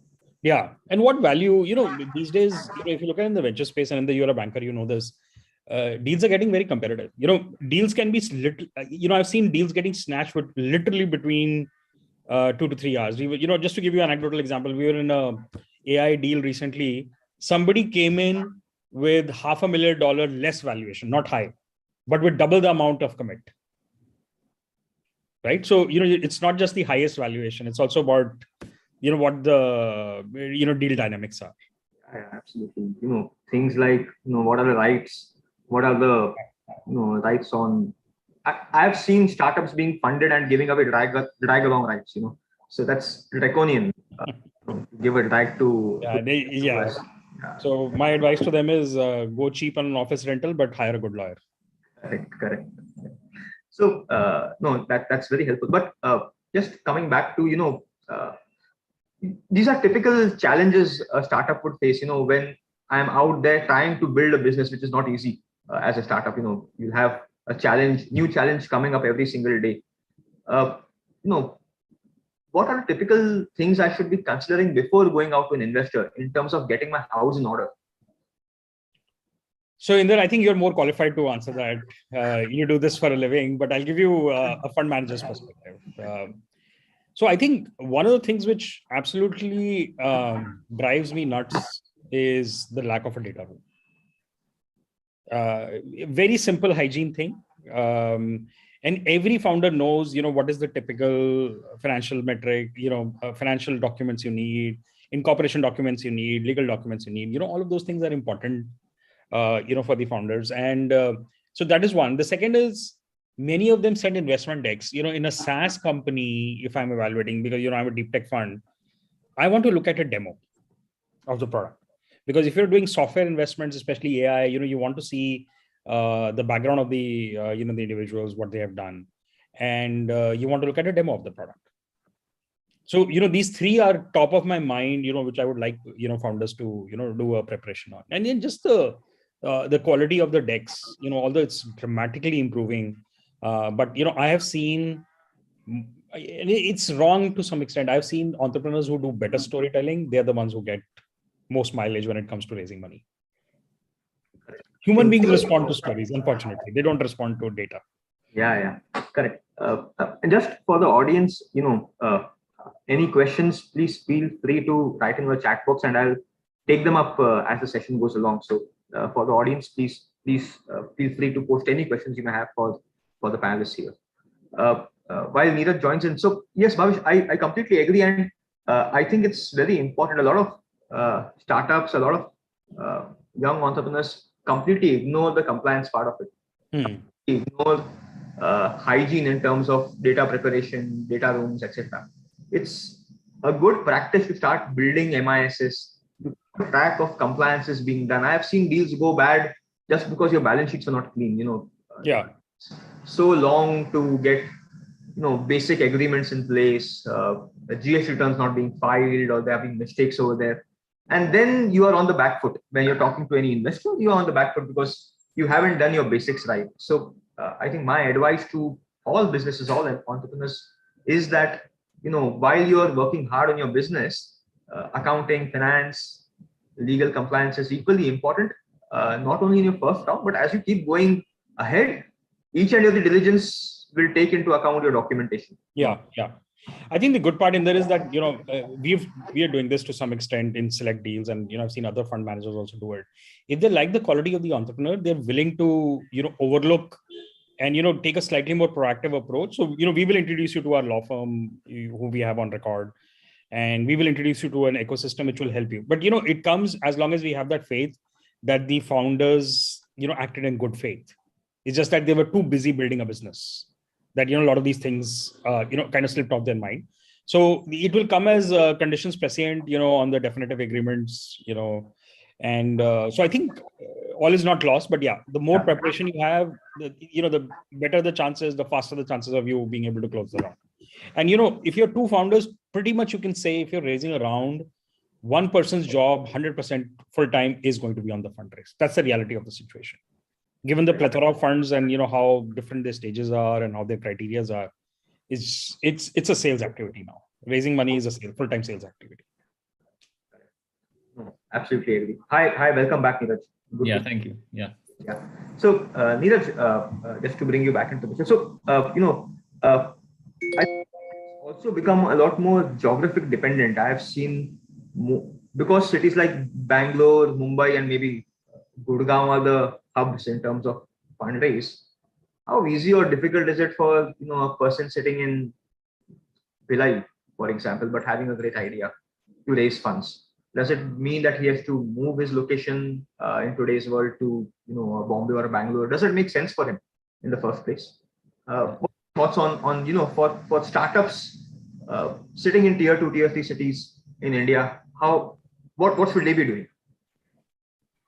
See, frankly speaking, this has now become an advantage point. Okay.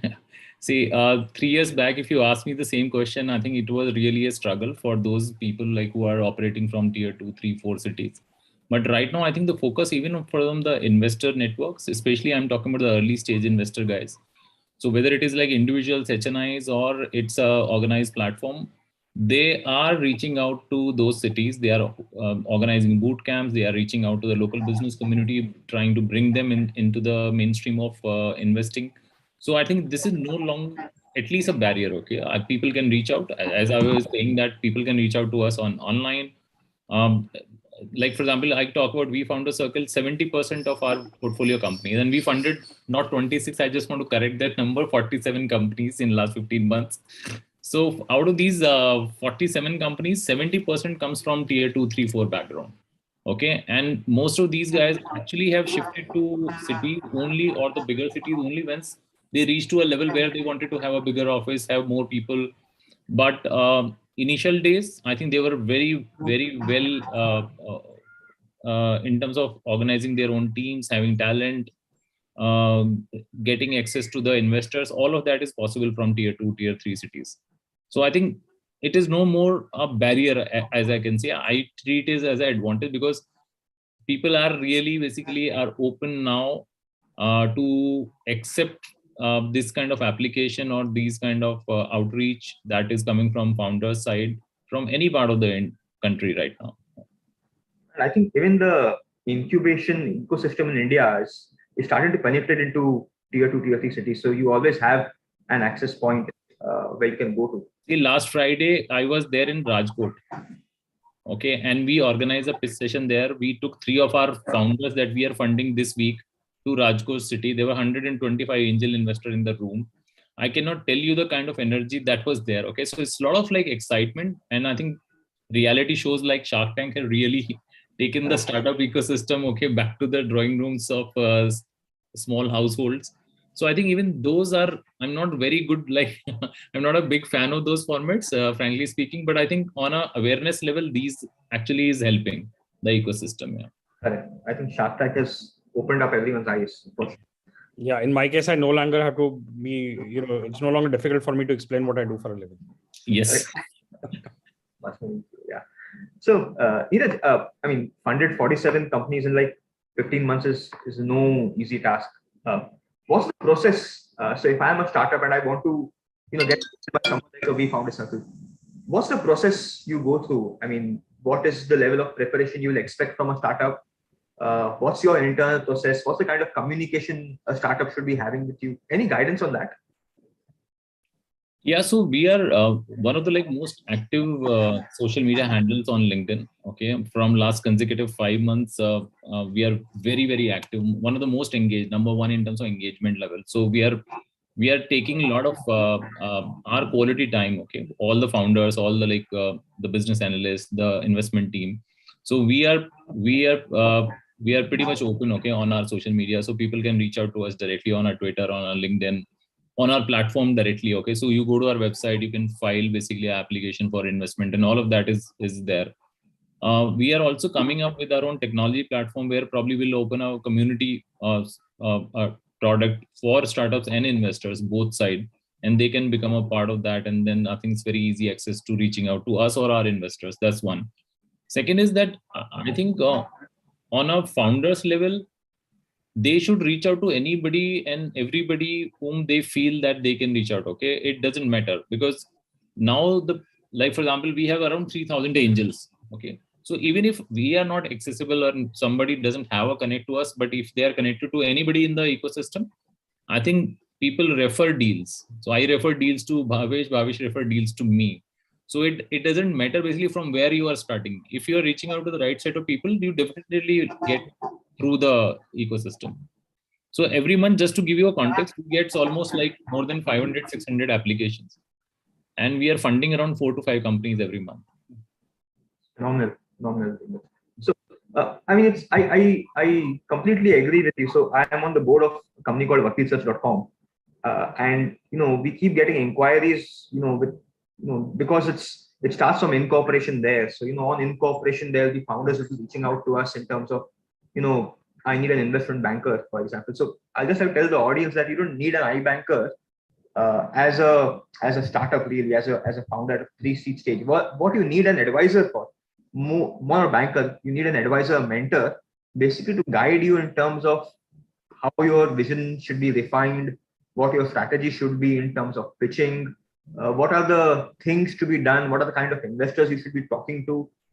So I think you need support from a IM and business plan preparation, but beyond that, it's more mentorship which is needed, and handholding which is where I think someone like you at We Found a Circle or similar circle of investors really help, because you provide an ecosystem of not only I think providing capital, but providing an ecosystem of mentors who can guide these startups in their growth journey, which is critical, I think. So one of the growth hack that I can tell you basically regarding this is basically if you are routing your application through a founder that we already funded in past, I think that's the biggest referral. So like from the platform, we have funded 45 companies or 47 companies, and like me and Gaurav, who is my co-founder, like personal level, we have invested in more than 110 companies. Okay, so in last 6 years, okay, I was there with venture capitalists, now my own platform. So imagine those founders, if they are sending us any referral, okay, it takes, for us, I think it's an automatic qualification. So we give more time, we give more attention to that deal. Similarly, if it is coming from our inner circle of investors and advisors and friends, basically, where we have a lot of respect, okay. So I really respect what Bhavish is doing. So I know his take on businesses, okay, his insight on, especially on the SaaS side, like, he's very, very strong. So every time, like, we talk and we discuss ideas, so if it is coming from someone like we know, it definitely gets a lot of attention. That's where the mentorship circle, people who are connected, they will be able to guide you in terms of directionally telling you which is the kind of investor you should be speaking to. So, just on that, a lot of startups, who don't have the experience of raising funds, will have experience that I'm sure even you would have. They will benchmark themselves against an Amazon or a Byju's. I'm an edtech startup, and I'll say Byju's is valued at $3 billion. मेरा DCF से मेरा भी 10 million का valuation हो जाता है, and I am just starting off, so I need to raise 1 crore for 1%. Okay, and it's very difficult, for those people to, because someone else is getting such kind of valuations, why can't I get the same benchmarks? Can you guide on how do you set your valuation expectation right? At what stage, what is the kind of investor you should be dealing with? I know it's not, it's fluid, but there are still some milestones on which you work, right? Yeah. So I think DCF doesn't work. The only place where DCF works is with bankers and with income tax authorities. Nowhere else it works, right? You can pretty much discount whatever cash flow you want. So I'll give you some anecdotal, and there's a favorite joke of mine which I tell people, and Neeraj has heard it before. So if somebody comes to you with like 100 crore, 200 crore, 300 crore valuation, I've stopped fighting those guys. I, in fact, encourage them to go double of that. So, don't fight that. Tell them, yeah, तुमने बड़ा अच्छा product बनाया है. 200 crore क्यों यार, 400-500 मांगो, मतलब it's very unique. So you let them figure it out. Eventually it's a discovery process in the market, right? That's why. So I think there are a couple of things which, I tell them. You typically make an 18 to 24 month roadmap, a very actual one from a cost perspective. And you build a model which is cash flow based. That this is what I will need. This is the revenue which is going to come in. This is my 18-24 month burn. And I will take that money and dilute between 20 to 25% for my first round. That is one. The second round, you have to have a very clear picture, and although nobody can do that, that when I raise my Series A, the founder team at least has a little above 50%, ideally 50 to 55% holding, right? That's how the dilution math works. That's, these are the two principles. That doesn't mean that you completely inflate your cost model. Then there are sectoral, benchmarks. So if I'm doing a SaaS company, a seed round, I would not do less than 500, 700K because, these days the cost of engineers, compute infrastructure, marketing costs, digital marketing costs, SEO, PPC, those things tend to be very high. And, gone are the days where people would work in a startup. These days, people work at industry standard salaries at startups and, even expect equity on top. So that's one. If I'm doing a D2C startup where, Neeraj has a lot of expertise, I would do, not less than $1 million check. Because, scaling distribution, product R&D, launching, licensing, those kind of things take a bit of a time. So combination of factors, but yeah, expect to dilute 20 to 25%. And typically, one of the things which I want to kind of request founders, even on this thing, you have a business model you want me to respect. You need to respect a fund's business model also. The fund's business model is, we are dictated by two things. One, we need to return money to our LPs because that's where we will make money in our carried interest. And in order to make money, we are governed by what is commonly known in the VC circles as power law. Out of a 10 companies, maybe 2 will return the fund. And, nobody, not even Nostradamus, has a clue which companies in your 10 out of your 10 will succeed. So what you can only do is have a minimum shareholding. That is why, if you look at companies, funds today, they tend to own between 15 to 25% in every stage. Because, they have to return a fund. They don't know which of those two companies may jackpot lag jayega, and then, you jackpot lag gaya, and then you suddenly own 1 or 2% of the company, you will not be able to return your fund. So let me also make a substantial holding in your company, because that's my business model. Fully agree. And Bhavish, from my end, I've dealt with a lot of founders, who end up for some reason getting very pricey on their dilution the first round. मुझे 25% नहीं, मुझे 22% dilute करना है. 3% only, God knows. But my advice to all of them is that take the money in. This 3% will get compensated in the Series A, Series B, and Series C. So you may end up diluting at your end 2-3% higher, but money in the bank right now will help you grow your business more aggressively. And therefore, for you to achieve the business plan is very, very important, because if you hit even 80% of what your business you've underwritten, Series A becomes that much more easier, and that is where you can start commanding a premium valuation and start clawing back. That's the whatever dilution you've done, you can recover it if you hit a benchmark, right? I was recently helping a friend, in a negotiation with a tier 1 fund, and they wanted, my advice to them was, get 1 million at a 4 or 5 million valuation. They eventually got 780 at the 4 million, right? 780 at a 3.5 post, right? And they were obviously not happy, but I encouraged them to take the deal. Why? Because they can build out a business instead of spending another month trying to look for another term sheet. Bird in hand is better than 2 in bush. Yeah, and whatever we might say, it is a founder's market, but you never know. Tomorrow you might just not get any term sheet. Even this one has an expiry date. So take the money, don't spend too much of time, because you're out. You're not, fundraising is not your core activity. Your core activity is to build a business. But that doesn't mean, you give away 50% of the company. So I think seed round dilution of about 22%, I think is ideal. 25%, anything above 25% is not acceptable.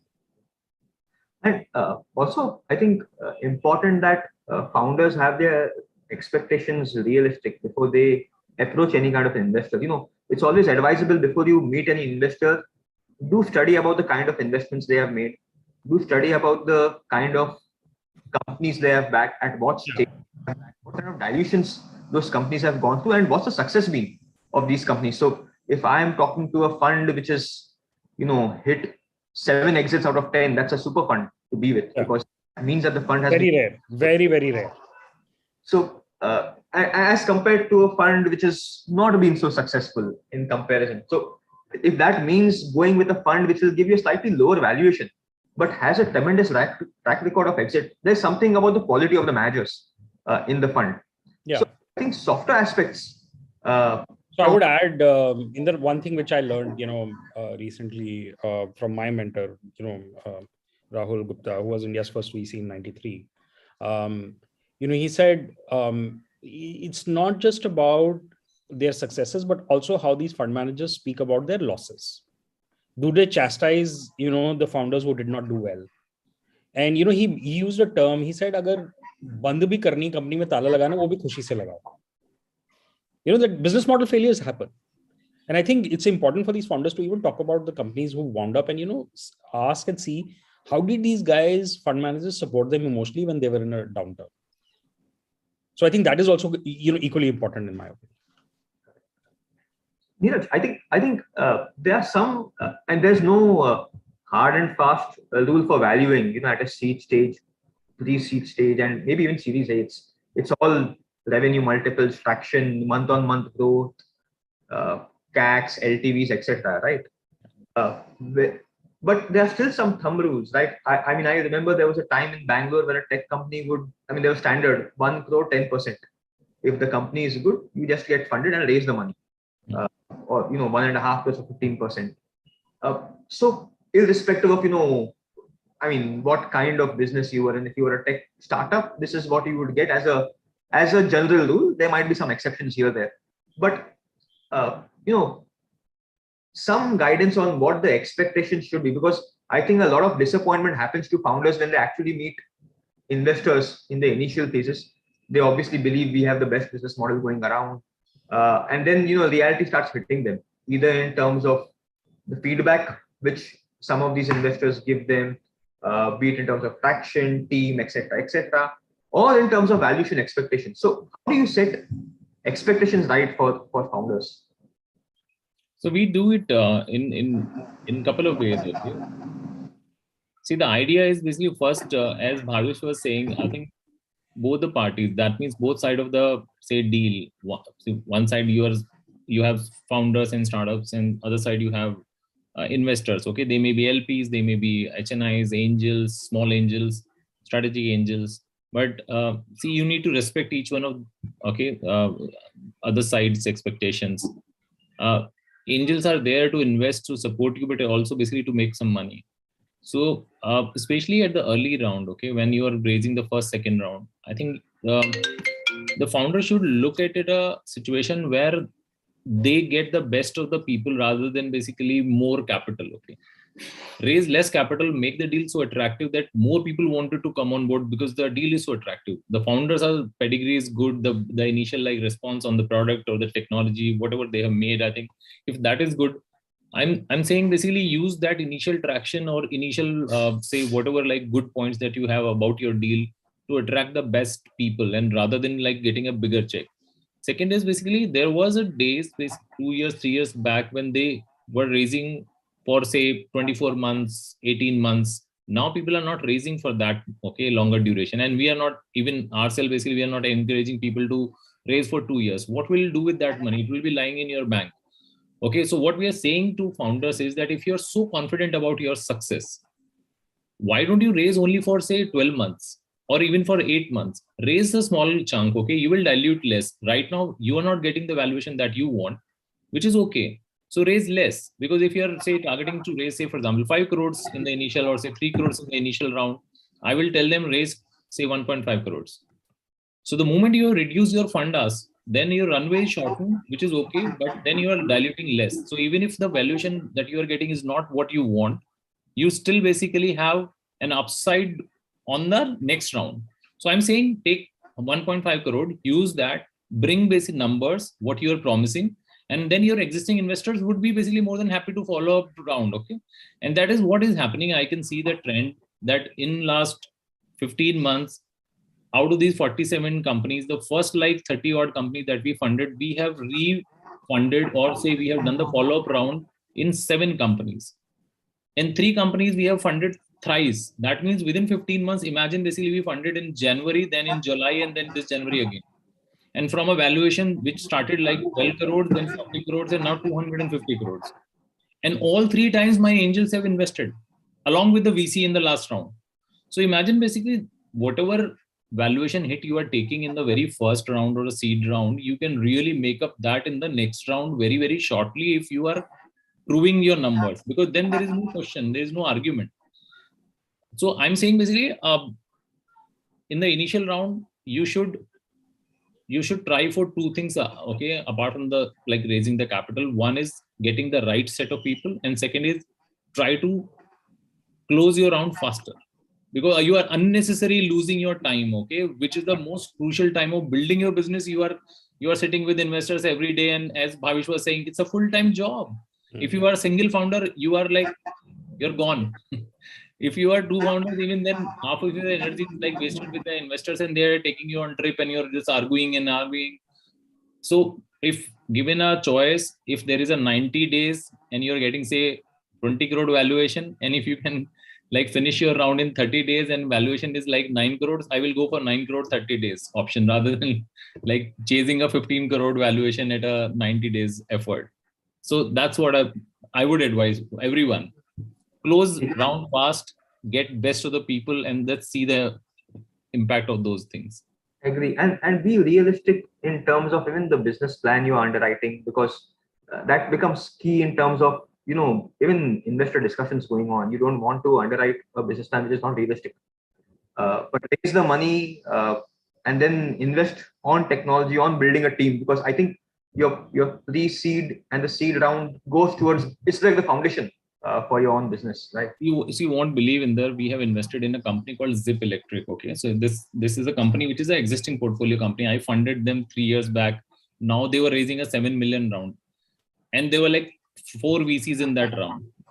Even in that round, which is basically at 250 crore valuation, 7 million, okay, round, angels basically didn't shy away. They invested in that, and without the founders actually making a pitch.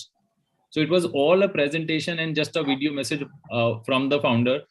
And investors invested in that round just because the deal was so good, the stage was so good, and the founders were very open that they wanted to include the angels even at the VC round. So I'm saying there is no appetite, there is no dearth of actually, say, the courage from the angel side, okay, to participate even in the follow-up round.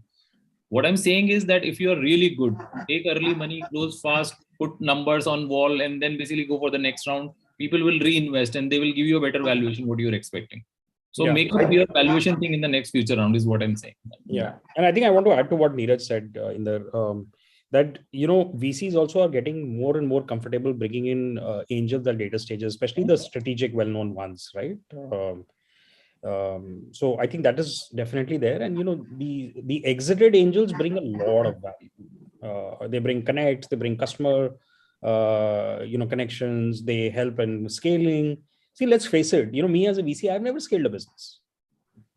So my input is going to be restricted on what I think are the best practices based on my previous career. But a lot of these angels, especially the ones who have exited, they bring in a lot of value, and I think it's right on the VC's part to be able to try and accommodate them. I think just to summarize for all startups, I think when you're thinking of starting a business or you've just started a business, important that you end up having the right advisors first in terms of guiding you, mentoring you to create a proper, logical, rational business plan. Get it vetted by a few people in the industry or your mentors to tell you that this is the right pitch, the right vision, and you're not going, obviously you'll go wrong in some places, but broadly looks aligned in terms of where the market is going, how investor community is looking at the sector like you. Have a deep dive into competition about, what's their journey been, learn from them. Once you have this homework done, I think you're far more prepared to speak to an investor, like even a Neeraj or a Bhavish or Indrapreet, whosoever. But important you do your homework in terms of the preparation before going out and pitching, because you get a pitch for 5 minutes or 10 minutes at best. And if that pitch doesn't go well, that investor is off your books for 2-3 months. So very important you do some homework, some exercise, and get the right ecosystem in terms of mentoring you. I think that is what a lot of startups miss, because they do look at competition, but then expectations sometimes are mismatched. The other thing is what are the stages of investment and where you should be leveraging or not leveraging. So I think typically companies I've seen who have successfully raised a Series A or Series B are then more comfortable raising something called as a venture debt. So Bhavish, if you can just guide on how venture debt works, that's one more medium, but maybe not for, as you said, not good for an early stage company, but maybe a bit later. Yeah. So early stage, it'll be hard for you to raise venture debt. I'm personally not a very big fan of venture debt. I'll tell you why. I have spoken to several venture debt funds, and I think they have an interesting model, but there are two issues principally I have. It's too much risk. They put a lien on the total number of outstanding shares. And if you have God forbid, if you ever have a default, they'll end up owning like maybe 80-90% of the company, right? So that tends to be a very big challenge with venture debt.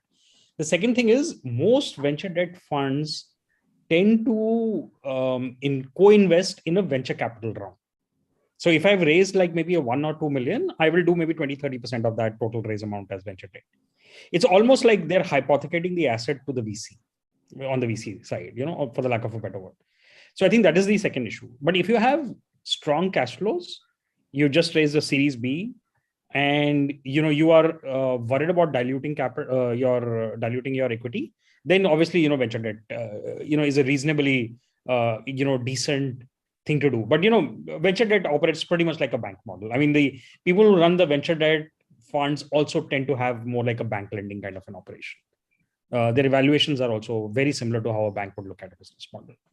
But at early stage, there are schemes like CGD, SME, in that you will probably have a better idea about.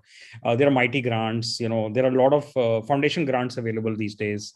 So doing 25-30 lakh rupees through these grants and this thing is not an issue. But yeah, venture debt avoid unless you raised a big VC round. You can in a wrong time and a wrong place, you can end up losing your company. Yes. I think venture debt works perfectly when you're trying to do a bridge between two rounds. So I've done a series B, I need to do a large series C, but maybe 5-7 crores, $1 million here, there will just help me spruce it up before I go for But venture debt funds from latest I've seen, they want to write a tier 1 VC. For example, venture debt will lend to a modular portfolio. The second thing is they would tend to follow it with an equity round in the last 6 months. So between your A and B, if there's only 6 months gap and you still have cash in the bank, venture debt fund will look at it. But they will not give you a standalone venture debt. Very difficult and very. I mean, yeah, as you said, it may really work against. So be very careful while using this. Very, very careful in terms of even the kind of rights you give. So yeah, in my experience, it's been. I mean, a lot of these venture debt funds these days, tend to have a 5 million minimum commitment from a VC before they invest. So yeah, fully agree. Yeah. Even this thing, they not only 5 million commitment, they'll want a tier 1 VC, and there's a certain valuation benchmark. Then they'll want warrants. At the last valuation about a 1%. So the dilution math sometimes also 1% on the old. If you let's say did a $1.3 million round, and your next round suddenly you did really well, and it's a 50 million valuation, you're not going to dilute 1% on the last 1.3 million valuation, right? I mean, I've been in these kind of situations with venture debt guys. Yeah. And it's expensive capital, right? I mean, you rarely will see a venture debt term sheet without 20% coupon rate. So I think before we run out of time, I think we'll keep on continuing. I'll just have a look at a few questions which are there. So Sagar has asked how to analyze the ratio to raising the funds to valuation of company. How to know this much percentage I have to value if I have X score valuation. So it's a concept of pre-money, post-money. I think it was Sagar who asked this. Yeah, Sagar. So it's concept of pre-money, post-money. Yes. If your valuation is 100 crores, you want to raise 10 crores, 10%. If it's post-money valuation is 100, then you value 10% for raising 10 crores. So that's how that percentage works. Nirmala, we just answered your question on what good percentage of equity to give away if you are in early stages. Bhavish said 15 to 25, depending on how much you are raising and which stage you are in. But at least till the first couple of rounds or 3 rounds, try and maintain majority in the company. That's critical. Yeah, simple. Series A, you should own about 50% of the company. Correct. Sarika, we answered your question. Arun asking, Neeraj, I'll put this to you. Is there any specific profile of founder for raising funds like engineering or tech background, MBA? Any sort of a pre-qualification?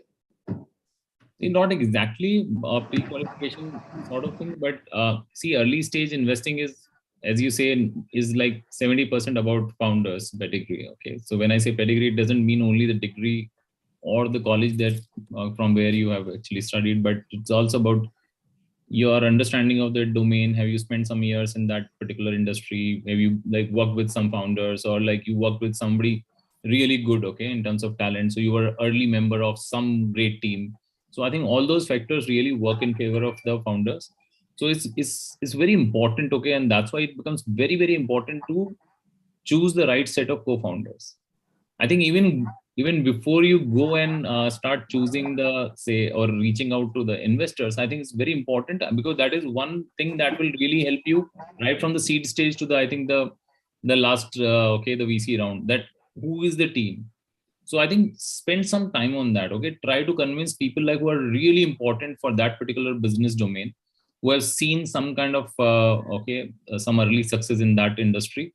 I think if you can bring those guys on cap table, okay, in barter of some equity, I think that's a fantastic way to start with. So I think that will balance your story, and I think that will give you some attention immediately, because founders combination, I mean the co-founders combination, okay, their time spent in that industry, their experience, whatever is basically there, okay, as far as personal portfolio is concerned, I think that's the most important thing when we are evaluating a deal.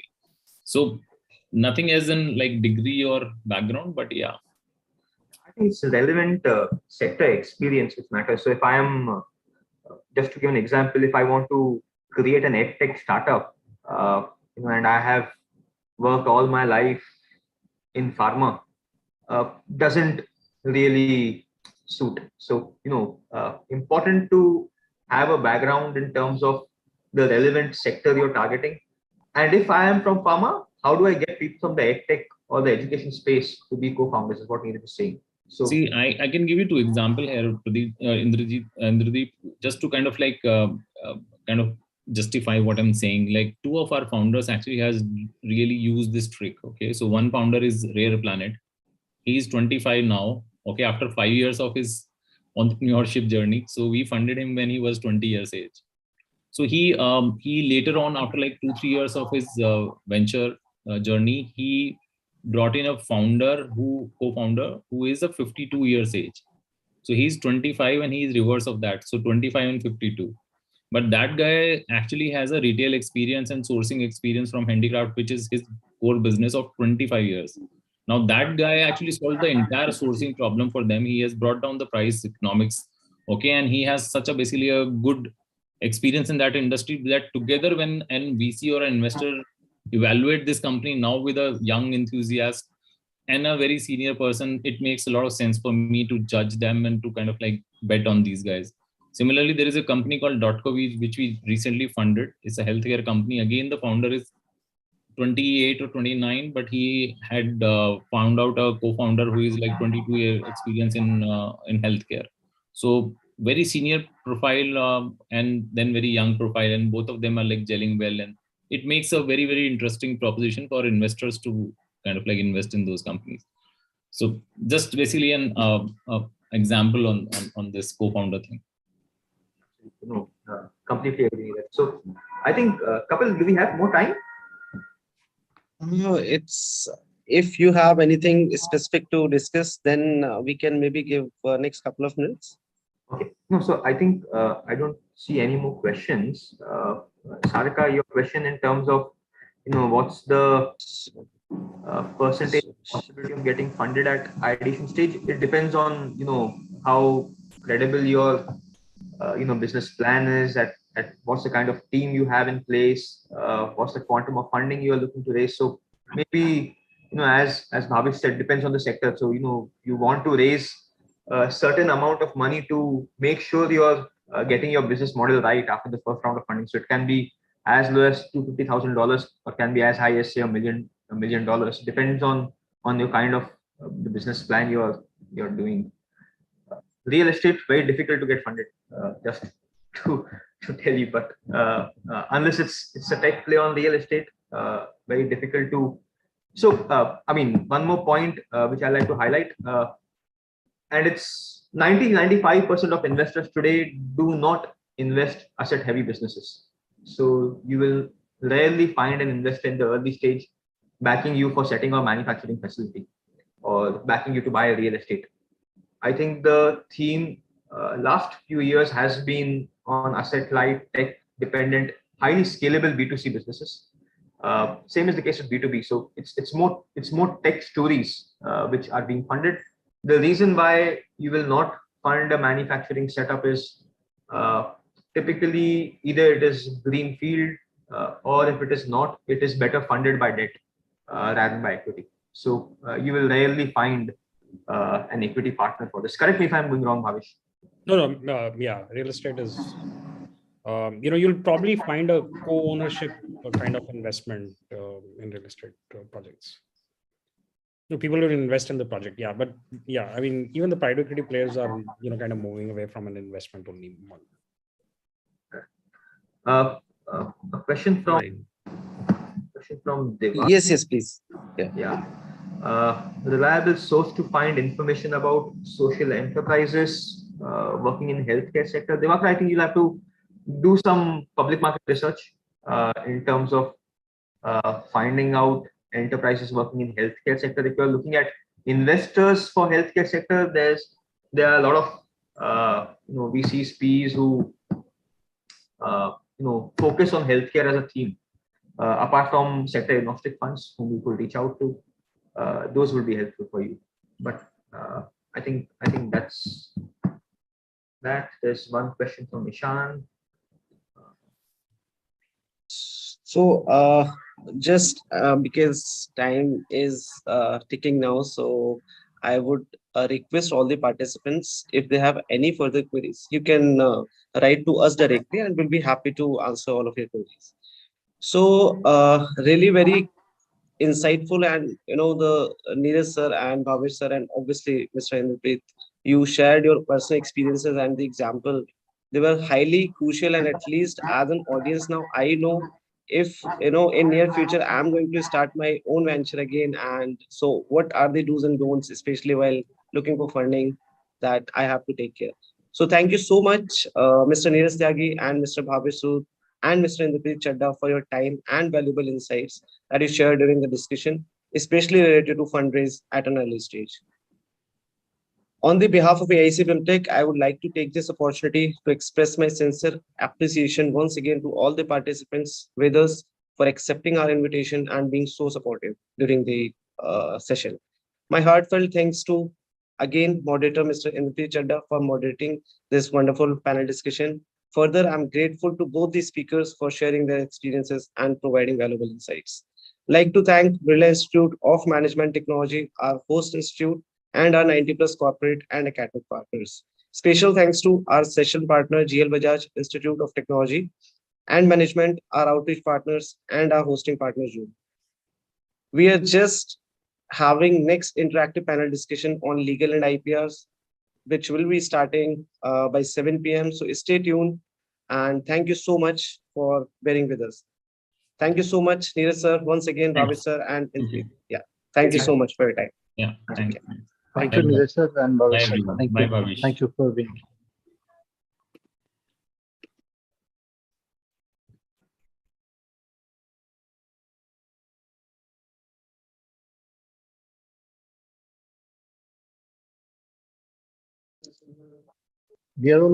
We are starting our next session in about few minutes. That will be in about 12 to 13 minutes.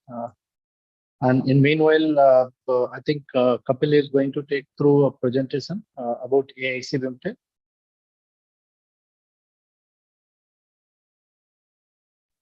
Yeah, sure. So, Abhinav, would you take this ahead?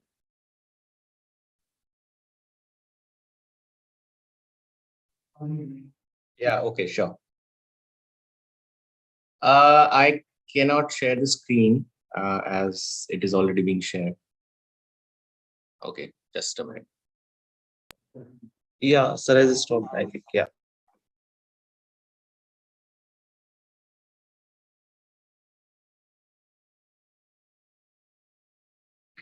Is it visible?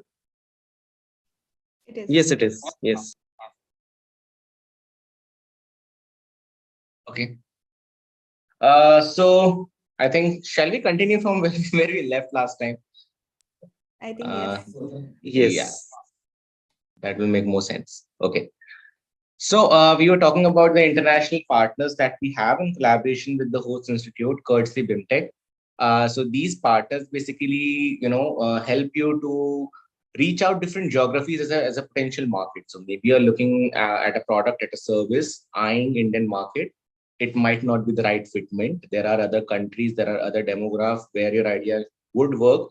So the opportunities of exploring that, thought or that situation is something which is possible by this particular network. Then these are some of the success stories and the achievements, just a screenshot, just a glimpse of some of the coverages which have been done of our startups. I think there will be many startups who you will find are now aligned with other incubators too. After graduating from our program, specifically Unico, I think is one of these. Also, we have been discussing a lot about funding. I mean, how early stage funding works. Is it possible for, an ideation stage startup to raise fund? What are the agencies who provide these kinds of fund? So just to add on to this, that, there are a lot of initiatives that are being taken care of by the central government. One of these initiatives, which was launched, I think in last January, is Startup India Seed Fund Scheme, under which many incubators have been selected. AIC BIMTECH also is one of the can provide you funds even at an ideation stage, even when you don't have a a working product or a working prototype yet. So just for the prototype development also, we can provide you the grants. The grant limit is for prototypes development, the grant is up to 15 lakhs, and for further expansion of your idea, the amount is somewhere around 30 lakhs. So with those ticket sizes in your mind, you can definitely apply for these grants. You can go to the Startup India website, and from there you can apply. And then other things that we have been doing to strengthen our ecosystem and to strengthen our incubator is a lot of international initiatives. So last year, we basically hosted 10 EdTech South Korean startups who were looking to expand into the Indian market. So basically a reverse approach to what we have been trying for the Indian startups into different geographies. And apart from that, there are, events not very similar to this one, but in similar structure, which we keep on doing for increasing the awareness, the knowledge, and the network of the startups or of the entrepreneurs who are associated with us in any capacity. So currently, we are in the process of doing this, I'll say, monthly session that we do. Each time we have a different banking partner involved who come in and talk to you guys, talk to the entrepreneurs about what kind of schemes or what kind of products they have while keeping you guys in their mind. So it's by the name of, Banking and Finance for Startups, the series.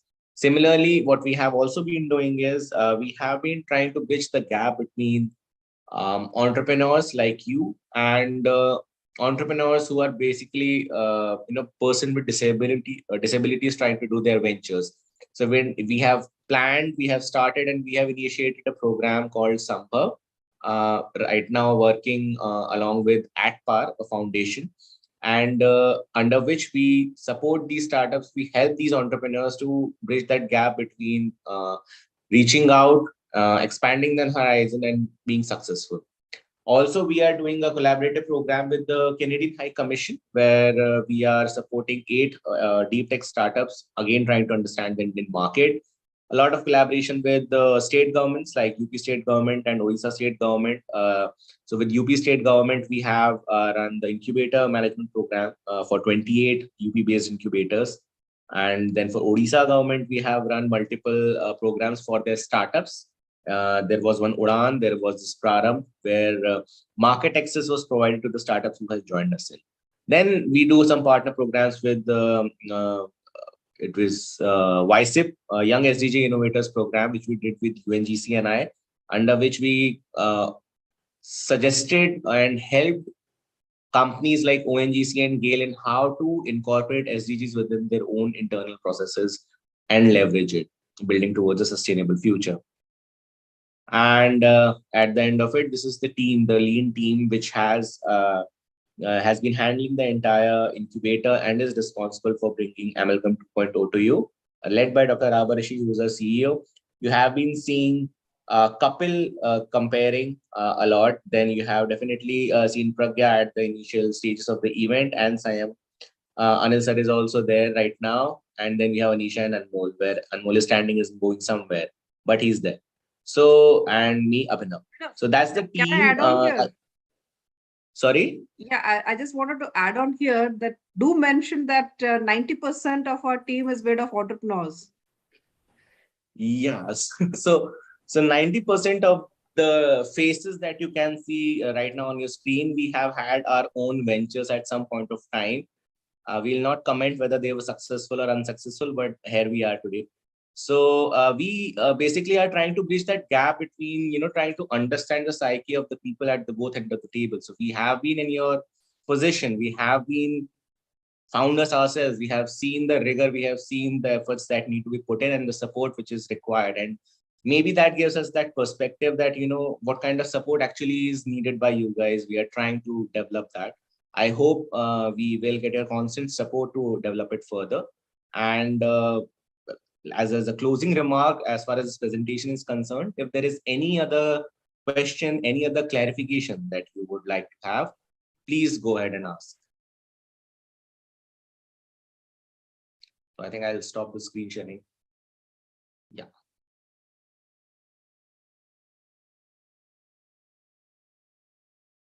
There are two questions here. Have they been answered? Yes, ma'am. Okay, good. So I think we are now in line for the. So we have Pooja here. Pooja has joined us. She's going to be taking care of the next session. Hello, Pooja. Hi, good evening, Dr. Abha. How are you? I'm good. I'm good. How are you?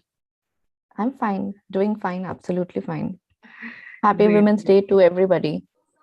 Thank you. Thank you. And same to you. So we're just We waiting have, for the other panel. we have still 5 minutes. Shall I play our video meanwhile? Yes, you can go If you ahead. permit. So Pooja, I mean, while we wait for the other panelists to join in, there's just a small video which is there. Sure.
AIC BIMTECH has a profound legacy in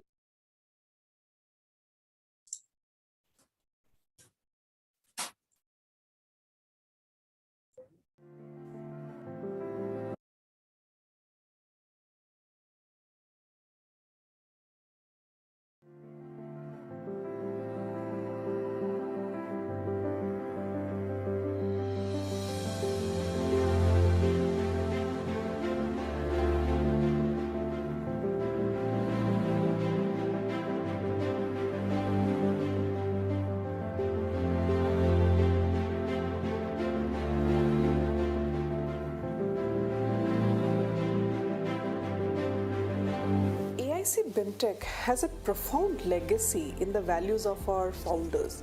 We stand not only for creating economic and commercial success, but also for social impact.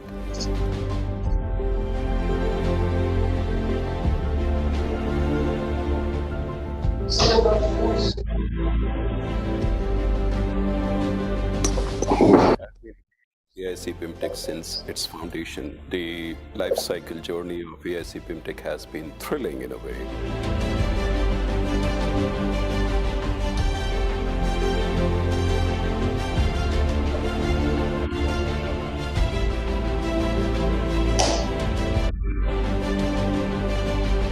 I have been associated with in a variety of ways. I have been a person who's talked to various budding entrepreneurs on their projects, how to start their projects off, the difficulties they face, the kinds of problems they have in scalability, and other such issues.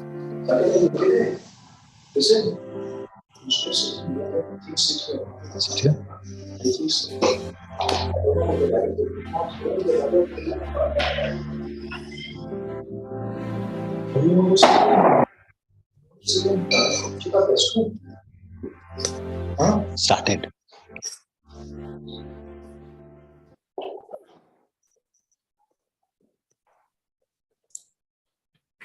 I think we are almost there at 7 p.m. Shall we start today's session? Go ahead. I think all panelists are here. Yes, absolutely. Yes, we have all the panelists. Good evening, and, Saket sir. Good evening, Prachi. Hi, Abha. Thanks for having me on. Hi, everyone. And happy Women's Day to our lady panelists. Thank you so much. Same to you all. Yeah, great day today, isn't it? Absolutely. So over to you, Sayam. Yeah, thank you, ma'am. Welcome everyone. We hope you had your refreshments and get ready for the last session of the day. It's legal and intellectual property rights. How much is required? To reiterate, they focus on the early stage aspects of entrepreneurship, particularly for startups who are looking for a helicopter view of knowledge on the ecosystem. This will include the understanding of whether entrepreneurship is a grim or a glam process, from validation of an idea to make it reality, from learning how much early age startup to a legal knowledge to startup we should have. Each session has been specially curated. Further, talking to the session specific, the session touches upon the formation of a company as an entity to the legal vetting of the documents that may be needed for a startup. Also, a brief idea about startups for IPR and trademark and their importance. For next 45 minutes, we endeavor to deliver the best of the knowledge by the session moderator and the panelists. Now I introduce the moderator of the session.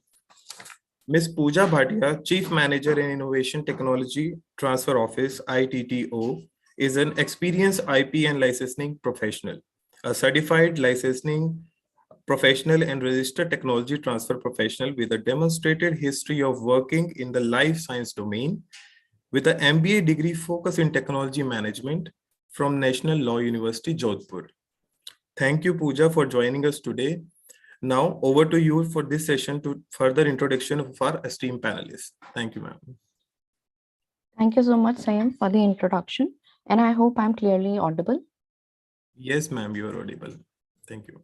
Good evening, everybody. It's a pleasure to be here.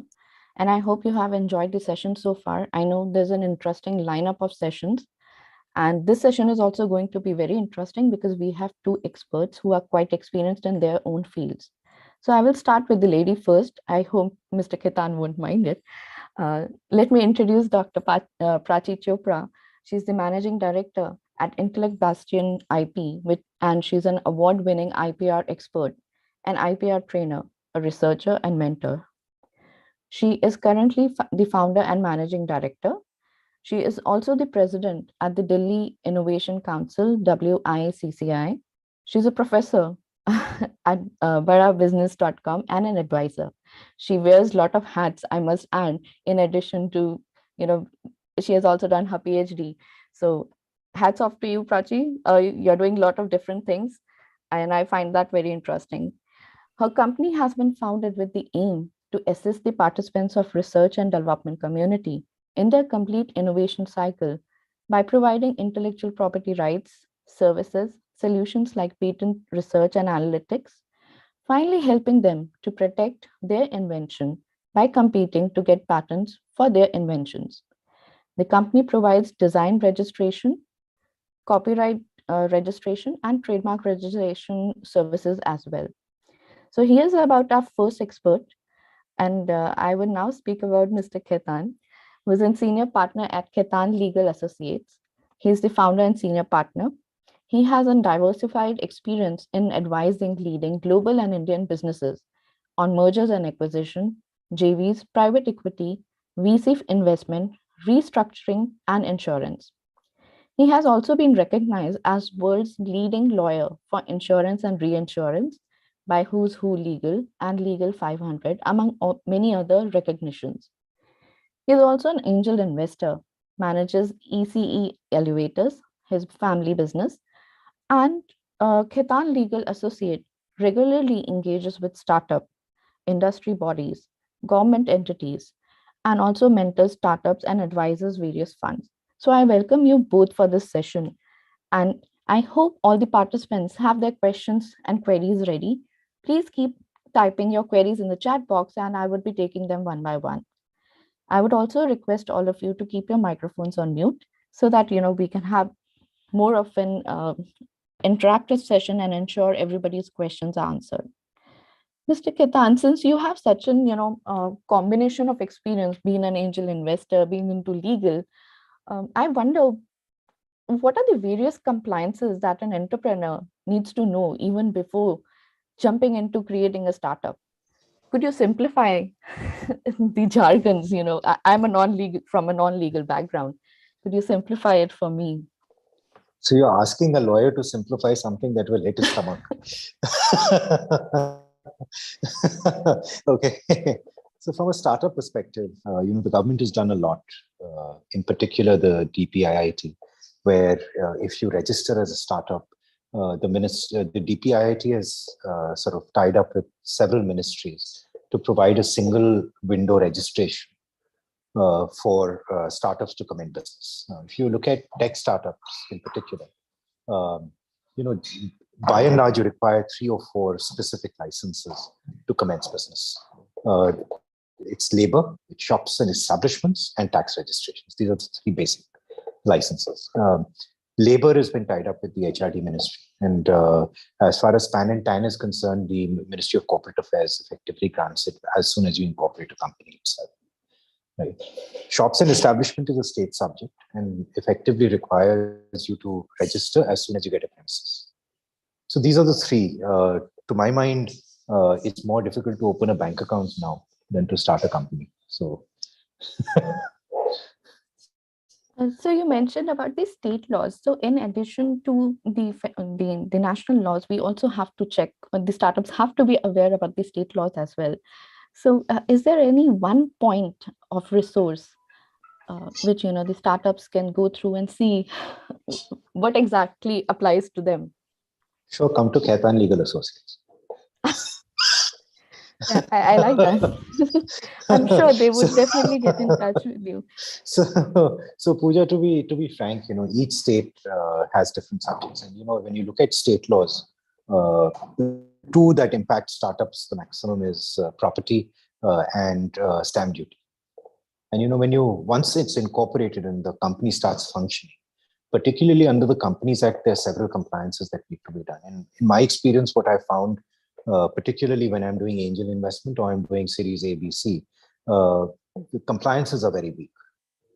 And that's not surprising, right? Because most entrepreneurs are bootstrapping. They don't want to pay for advice. And essentially, therefore, what they do is they do the basic level of compliance under the radar, and they start sort of working to create value, because the rest is only holding them back. So, to answer the question that you asked, is there any one repository of information for all state level subjects? The answer is no. Well, I'll now ask Prachi if she can talk about one. I know she has done a number of videos to simplify what IP is and what are the different forms of IP.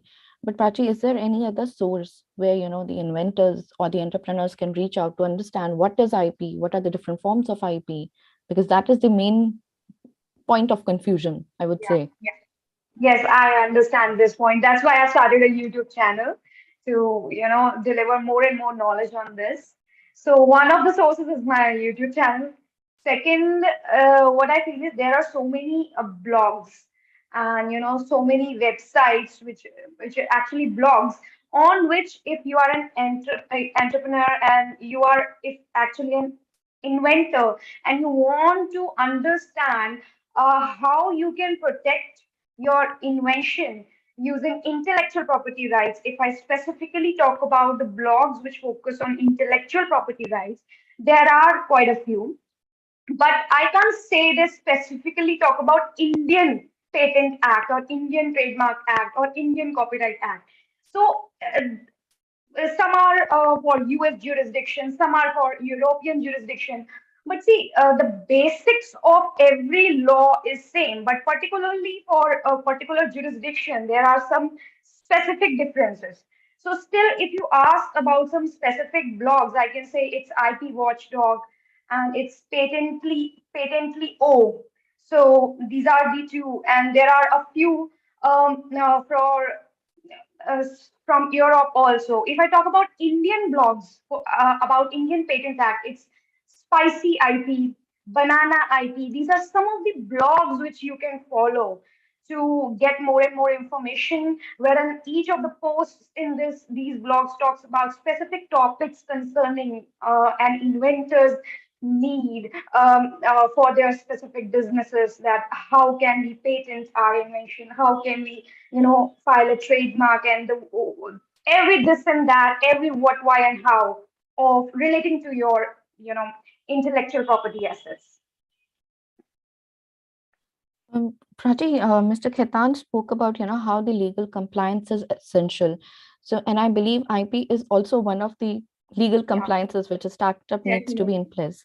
So, how do you see that, an IP is essential, both from a funding point of view and from starting point of view?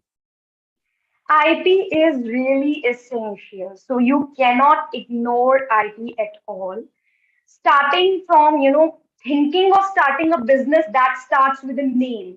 You firstly decide a name for your company. So you have to firstly get a trademark over it. So your brand name, your brand logo, and what's your tagline, maybe some tag sound. So if you are a product business specifically, those people have they imagine themselves as a brand over a span of 10 years. So you don't have to wait for those 10 years. You have to, at the very outset, register your brand name as a trademark. So that is the first and foremost steps. That is why IP is really important. What I feel like that. So secondly, if you are into some product business, that is some kind of and which relates to some kind of technology, which is an inventive concept, and specifically in product businesses, you have to protect your products technology using patents. So for more specialized consultation on this, you have to always approach an IP attorney or a patent agent, that how can you protect. But for any kind of product business, you should firstly approach for patenting your product, patenting your concept, and also if that relates to some kind of softwares or some kind of even some creative works like a book, or even some any kind of work related to film industry or fashion industry. I'm talking about so many diversified industries, not only technology. They need to seek attorney's advice on copyright registration.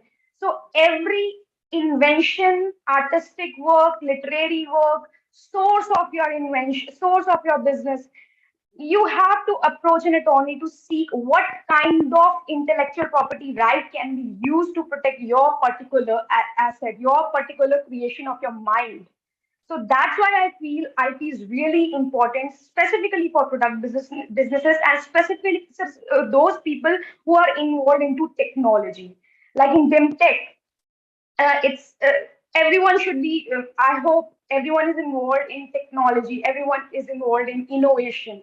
So patents are really important for you, and you must have at least awareness about the same. You must have knowledge about the same. I hope I have clarified this point. Yeah.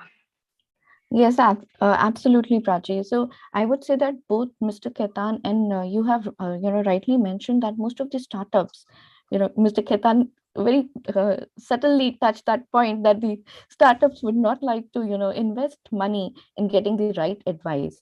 And you are also highlighting the same thing that, the inventors or the entrepreneurs need to get help from the attorneys and legal experts to get into, all their things into the right place. Am I right, Mr. Ketan? Pooja, I just supplement what Prachi says. Okay, there are three types of IPR legally, right? There's the patent, there's trademark, and there's copyright, right? And one must distinguish between the three because they have very different applications. When you look at trademark, right? The reason why Prachi would say that register a trademark is that you want to be sure that when your company becomes big or becomes a unicorn, at that point in time, you don't end up seeing that, okay, the trademark itself is a breach of a trademark of somebody else. Whereas generally speaking, in law, if you have a trademark and you're using it, and it is not a breach of anybody else's trademark, and somebody else tries to replicate it, there is, under common law, a right to passing off. So you can stop somebody else from using that trademark because you have been using it earlier than the other person. The reason why you register it, and repeat myself because this is a little complex, the reason why you register it is that you don't want to be blindsided later when you become big, because when you're small, nobody really cares. Okay. The second is copyright. Now, essentially, when you look at tech companies, right, effectively tech companies have 2 or 3 types of things that they're doing. One is, a lot of tech companies, particularly when you look at insurtech or fintech, they are based on algorithms. right? Now, those algorithms are processes. My knowledge of patent is a bit old. I've done it a very long time ago, so Prachi will correct me on this.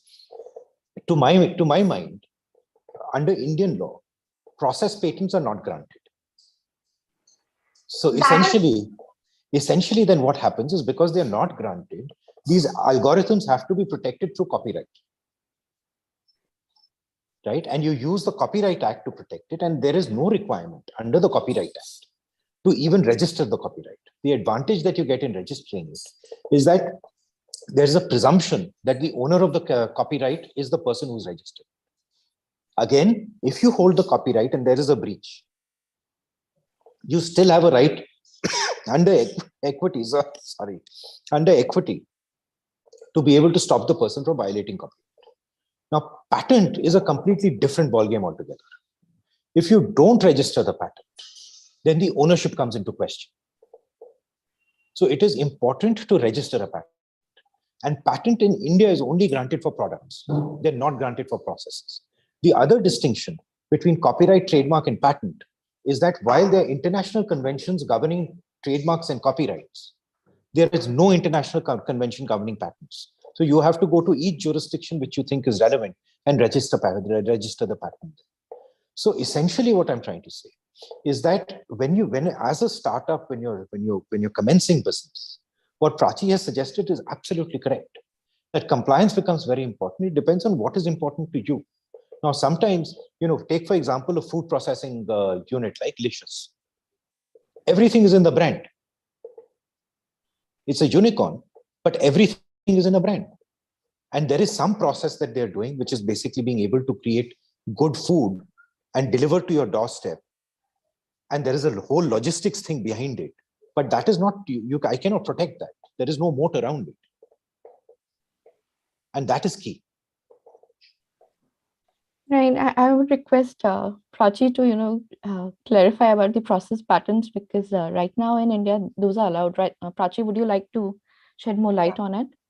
Yeah, as Mr. Saket put some light regarding process patents, I just want to clarify this point. There is so much confusion that firstly, we firstly need to understand what exactly is the term process patent here.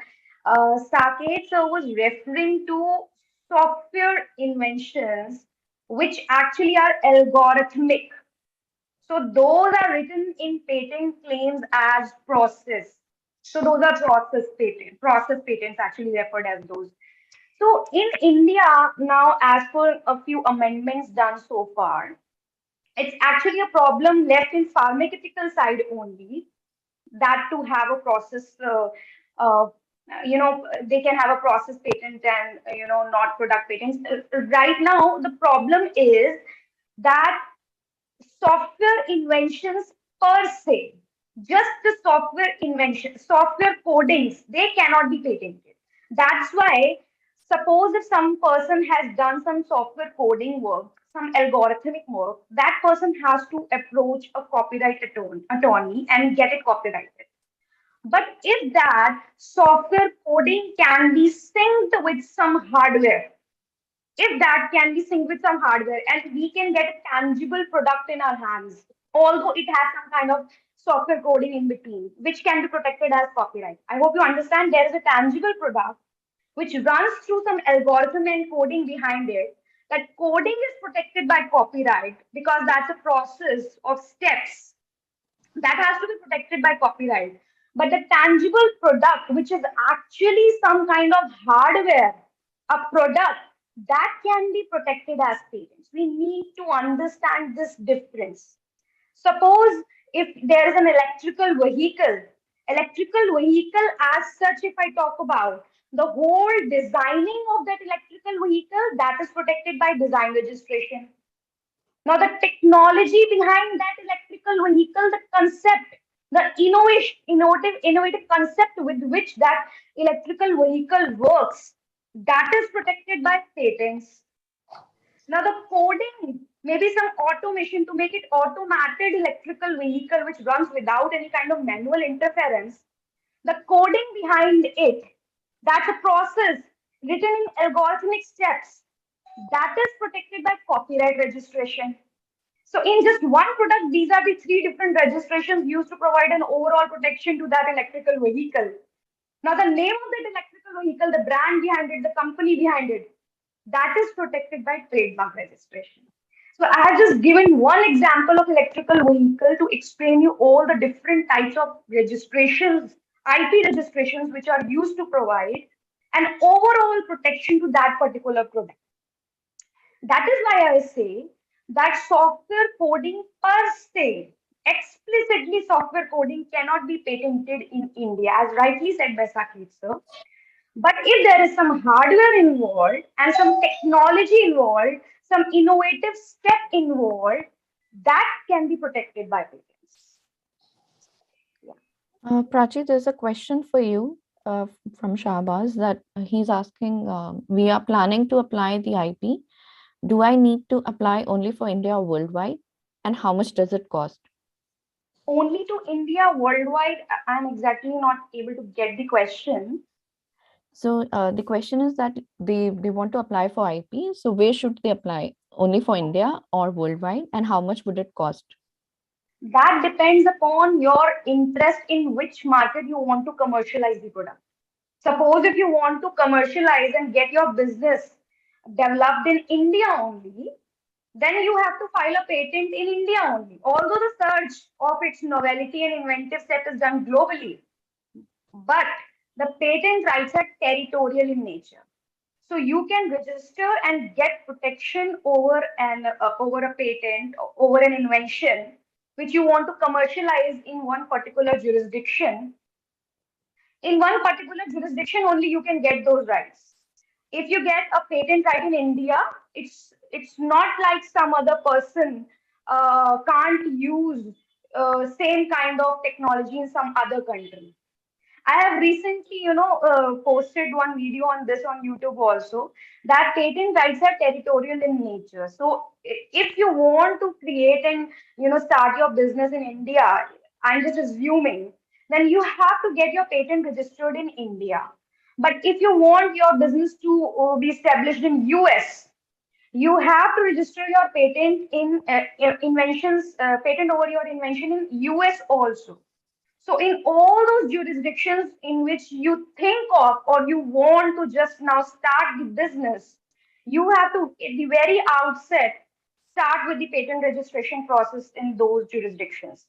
As far as I think the next thing which he's asking about is the cost involved in this. So as far as patent registration is concerned, the government fees for any individual, for any startup, or for any small entity, group of individuals also, is just 1,600 per patent application.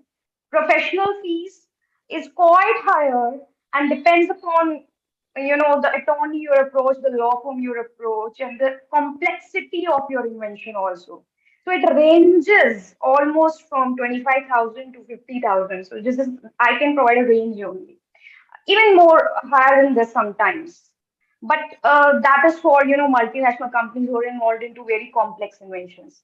Their costing is also involved at further different stages, like for examination also, which is not automatic in India. You have to pay a prescribed government fees of 4,000 for getting your patent examined and for the granted, and there are so many stepwise fees involved, fee structures involved. For a large entity, if I talk about, this was just for about individuals, small entities and startups. For large entities, the government fees is 8,000, so it's almost 5 times. And if it is an educational institution, recently the government has reduced the government fees, which is 1,600 only. The government fees has been reduced recently so as to motivate more and more institutes to file more and more patents. So as BIMTECH is an educational institution, I just felt the need to clarify this point. So for educational institutions, the government fees is 1,600 only for filing a patent. Prachi, there are more questions for you. I'll just ask one question from Mr. Saket. Karthik is asking, is it true that a founder cannot use his or her company's profit for his or her personal use if the company is registered? I think that's a common question.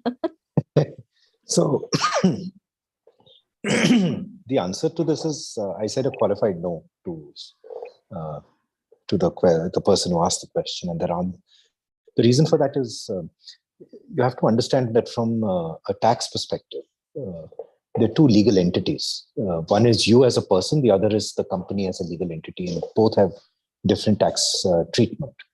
Now, if you use the company's money for your own personal use, that will effectively be a benefit in kind.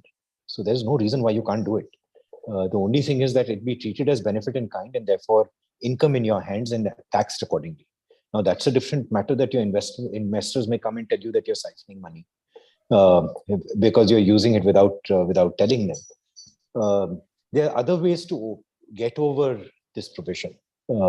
Not one for this panel, but something that we can discuss. The answer, that's why it's a qualified no, and it can be structured. Karthik, I think you can have 101 with Mr. Ketan and get your query properly answered later on. Thank you so much, Mr. Ketan. Prachi, there's another question for you. So for a product to get patented, it takes about a year. In the meantime, is there any other way to keep our ideas protected? So if you once you file a patent application, now you don't have to worry about the, your idea being taken away by someone else. It's just the one step you require, that is to file a patent. Although it takes sometimes 3 to 4 years to get a patent granted. So, but once you file a patent application, it gets published within 18 months. And once it is published, you are on the safer side. You can do whatever you want to do. You can treat that invention of yours as a granted patent once it is published. You can use all your rights as if you have a granted patent, although you may or may not have in the future. But it's not like you have to firstly get your patent granted only after 3 to 4 years, and then you can, commercialize it and use it for your benefits. Because once you have filed a patent application, you are free to use the way you want to use. You have just taken up the earliest filing date in the patent office. So if anyone uses your invention after that filing date, you can always object that person. You can always stop that person. You can always, inquire to that person that how can you do this? Once the patent is published, you are on the safer side. So there is no worry. So Prachi, can we say that the rights for, stopping somebody who's infringing on your patent or maybe on your technology can start from the day you have filed your application? Those rights start from the day you have the patent application published in the Indian Patent Office. Because that's a kind of notification that it is published and you can check this. But I must include one point here. Although you can use your rights from the day of publication, which you can even on a special request to the government get it published within 1 month of the filing also. And even in some cases after filing also. But to send a notice to that person, firstly you need to have a grant over it. Although you can use the date of publication. I hope I am able to clarify the point. The point is, you can stop a person from the day of publication of your patent application, but you cannot legally start that process. You can legally Can I simply, Prachi, say that a person or a patentee who has filed an application will have the rights to the money to reclaim the entire damages from the date of filing or publication of the application, but they still can't do it till they have the grant number with them. जब तक वो ठप्पा नहीं लग जाता, तब तक they can't go and file against. Once they have a grant number, they can use that publication date. So they can get the injunctive release from that particular date. So you have to just wait for the process to get completed. And even though you know that from the publication date, that particular third party is using your product for their personal benefits, misusing them. So you can always notify this to them and then use that proof that we had already notified that person, and still they were using it. They were maybe not sure that we will have a grant over it, but now we have a grant over it. And from that particular date, or from which they are misusing your product, you can always get injunctive release. You have just to wait for the grant number. And also the other party to get a bigger fish, right? I mean, you won't go after a small fish. You would wait for the third party to become a bigger fish to go after it. Yeah, So thanks. definitely. Because some of the business strategies you have to always keep in the back of your mind. So yes, definitely. So actually, it depends upon case to case. It's just kind of a generic advice we can provide, because special consultation is required for this. Really depends upon case to case. Right. And I think there are limitation laws as well, which I think Mr. Ketan can clarify if would apply in case of IP, especially in case of patents. There are limitation laws which would be applicable. Mr. Ketan, are you aware of any? So effectively what you're talking about is there are two types of limitation, right? One is limitation of the grant for the period of exploitation itself. And the second is that once there is a breach, what is the period within which you can file to sue the person? So from your nodding, it seems it is the latter, not the former. Yes, the second one. So as far as the latter is concerned, it's 3 years from the date of cause of action, which is from the date when the breach has occurred. Now, obviously, when the breach has occurred, you may not know that it has occurred, right? So essentially, 3 years from the date you come to know that it has occurred, you need to file a suit in an appropriate court and seek injunction. So three years is the maximum window that anyone has. Yes. I think that's good enough time for a startup to wait for the other party to get bigger. Prachi, there are a lot of IP questions for you. I'm so sorry, Mr. Ketan. It's perfectly fine. I'm happy to keep shut. Very unusual for a lawyer. In case of actually innovative startups, people are more curious about IP, I must say. Innovation is, running very fast these days. True. So Prachi, there's a question for you related to trademark. I have applied for trademark and it shows formality check pass in 7 months. What is the maximum time period for registration, and is there any process or form required to file which can make the process fast? It's more about the timelines which the trademark office is following. See, usually it takes around 1 year to 18 months for a trademark registration to successfully happen. It may happen in 1 year or 18 months. You can take this maximum date, unless some kind of opposition is being raised by a third party that how can this trademark be registered? It's actually, he may try to invalidate it. So I'm just ignoring this fact that the opposition is being filed by someone else. Then usually it takes 1 year to 18 months, and I think this is the earliest possible time to get a patent registered, which is 1 year. Yeah, 8 months sometimes. Sorry, Yeah. Prachi, the question is about trademark. So they've already filed Oh, it. yeah, I'm actually talking about trademark only. By mistake, maybe I have spoken the word patents, but it's actually, I'm talking about trademark only. Yeah. The other one, I am not sure. Maybe both you and Mr. Ketan can respond to it. So they have a design patent granted in India, China, and United States, and they want to borrow from bank, keeping the patent as a collateral to complete the commercial pilot project. So I as far as I am aware, in India, they still don't have a proper defined mechanism for mortgaging a patent, but in US, yes, there are. Are you guys aware of this patent mortgaging thing? Ultimately, it's an asset. The ability to create a charge over an asset is pretty simple. It's well defined within the Transfer Property Act. I can't see an issue with it. The bigger problem is that I don't think the banks even understand the value of these of the IP assets and are unlikely to treat it as collateral for the purposes of loan, which means that you're into the shadow banking sector, which means either you're looking at venture debt of some sort, which we've done a lot, And we see such sort of collaterals being provided by startups for venture debt. But venture debt, again, is used more for bridge financing before you go into proper equity sort of raise. So the short answer to that is yes, it is possible. It's nothing to do with Indian law or Indian jurisdiction. The current laws permit it. It's more commercial in nature.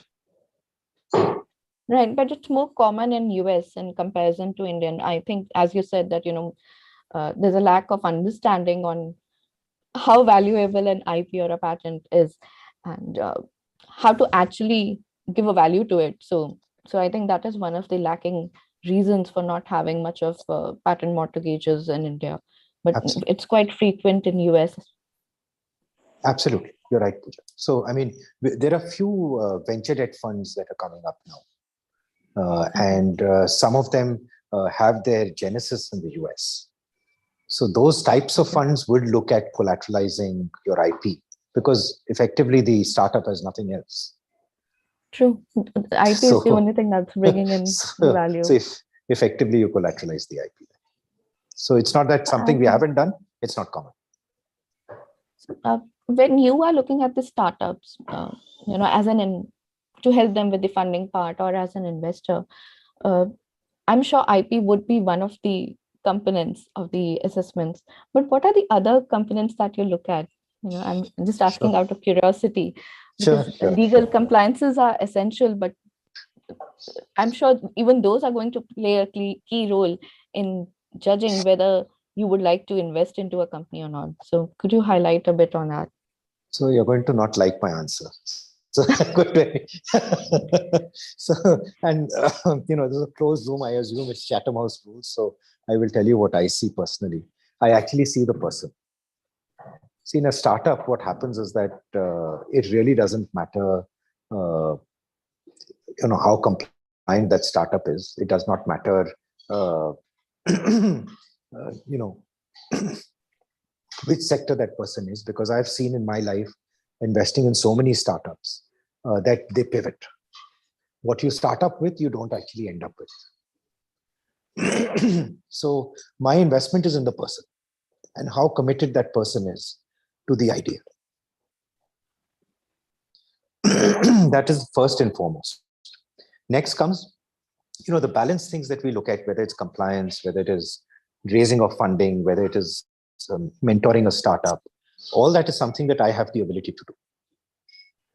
So it does not concern me. So my advice that I give to startups when I'm investing is that, you as young entrepreneurs think that you can rule the world, but there is also a requirement for some mentoring that is that to cover your skill sets that you don't have and make you ready such that when you grow, you actually have the ability to take on extra funding and that extra layer of compliance that comes with that funding. Because when you look at a contract and you look at, particularly in India, it shocks me actually, that even with seed funding, you have such complicated contracts. And essentially what you're doing is that contract lasts for 3 to 6 months because you're raising money again. The new investor does away with the old contract and starts with a new contract. So my drive has been, and my law firm has been, is one of the top startup advisory law firms in the country today. And what we have been doing is trying to sort of look at the document and essentially reduce the size and the complexity so that it works for both. And that is the main thing, to my mind. So you're basically simplifying the things for the startups and entrepreneurs.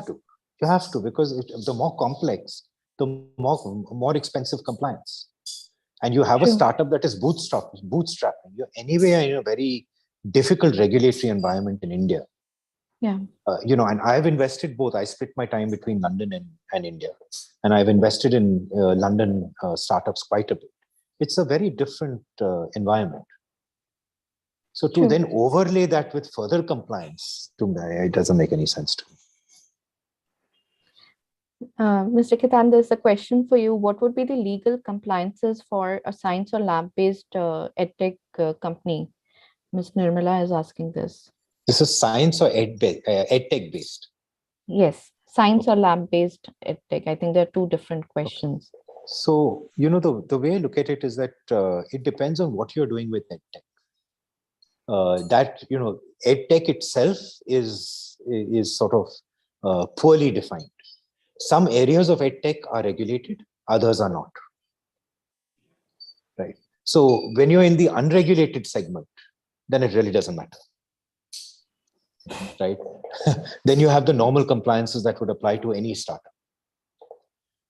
When you're effectively in the regulated environment, like say, for example, BIMTECH is a regulated institute. Yeah. Right. So when you come into the regulated environment, it's a completely different matter. But I haven't seen any EdTech startup, and I've advised several of them, where they are operating in a regulated environment. Because then compliances become very difficult. First and foremost, compliance, if you really look at it, if you're in the regulated field, is that it needs to be in a charitable form. So that's why if you see every education institution is either incorporated as a company for guarantee or it's in a charitable trust. Charitable, yeah. So that's my short answer to the question asked. Sure. If Ms. Nirmala, your question is, if you still have any further queries related to it, please feel free to post more questions. I'll get it answered. Prachi, this is for you. We are building a vehicle for collecting milk.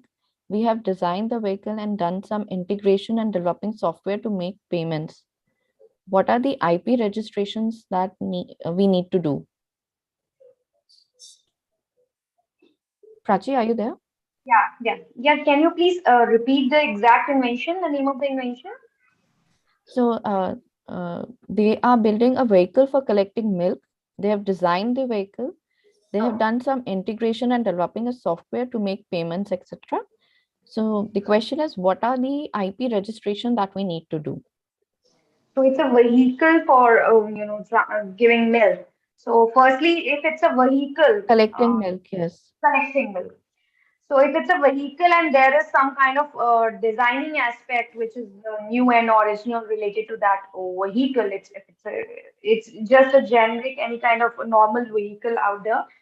So then there is no design registration requirement. But if there is some kind of specific new kind of structure which is related to technology which you have incorporated in that kind of a vehicle, that will require design registration. And patent registration is a need here for the system, the system and the way in which you are collecting milk using that vehicle.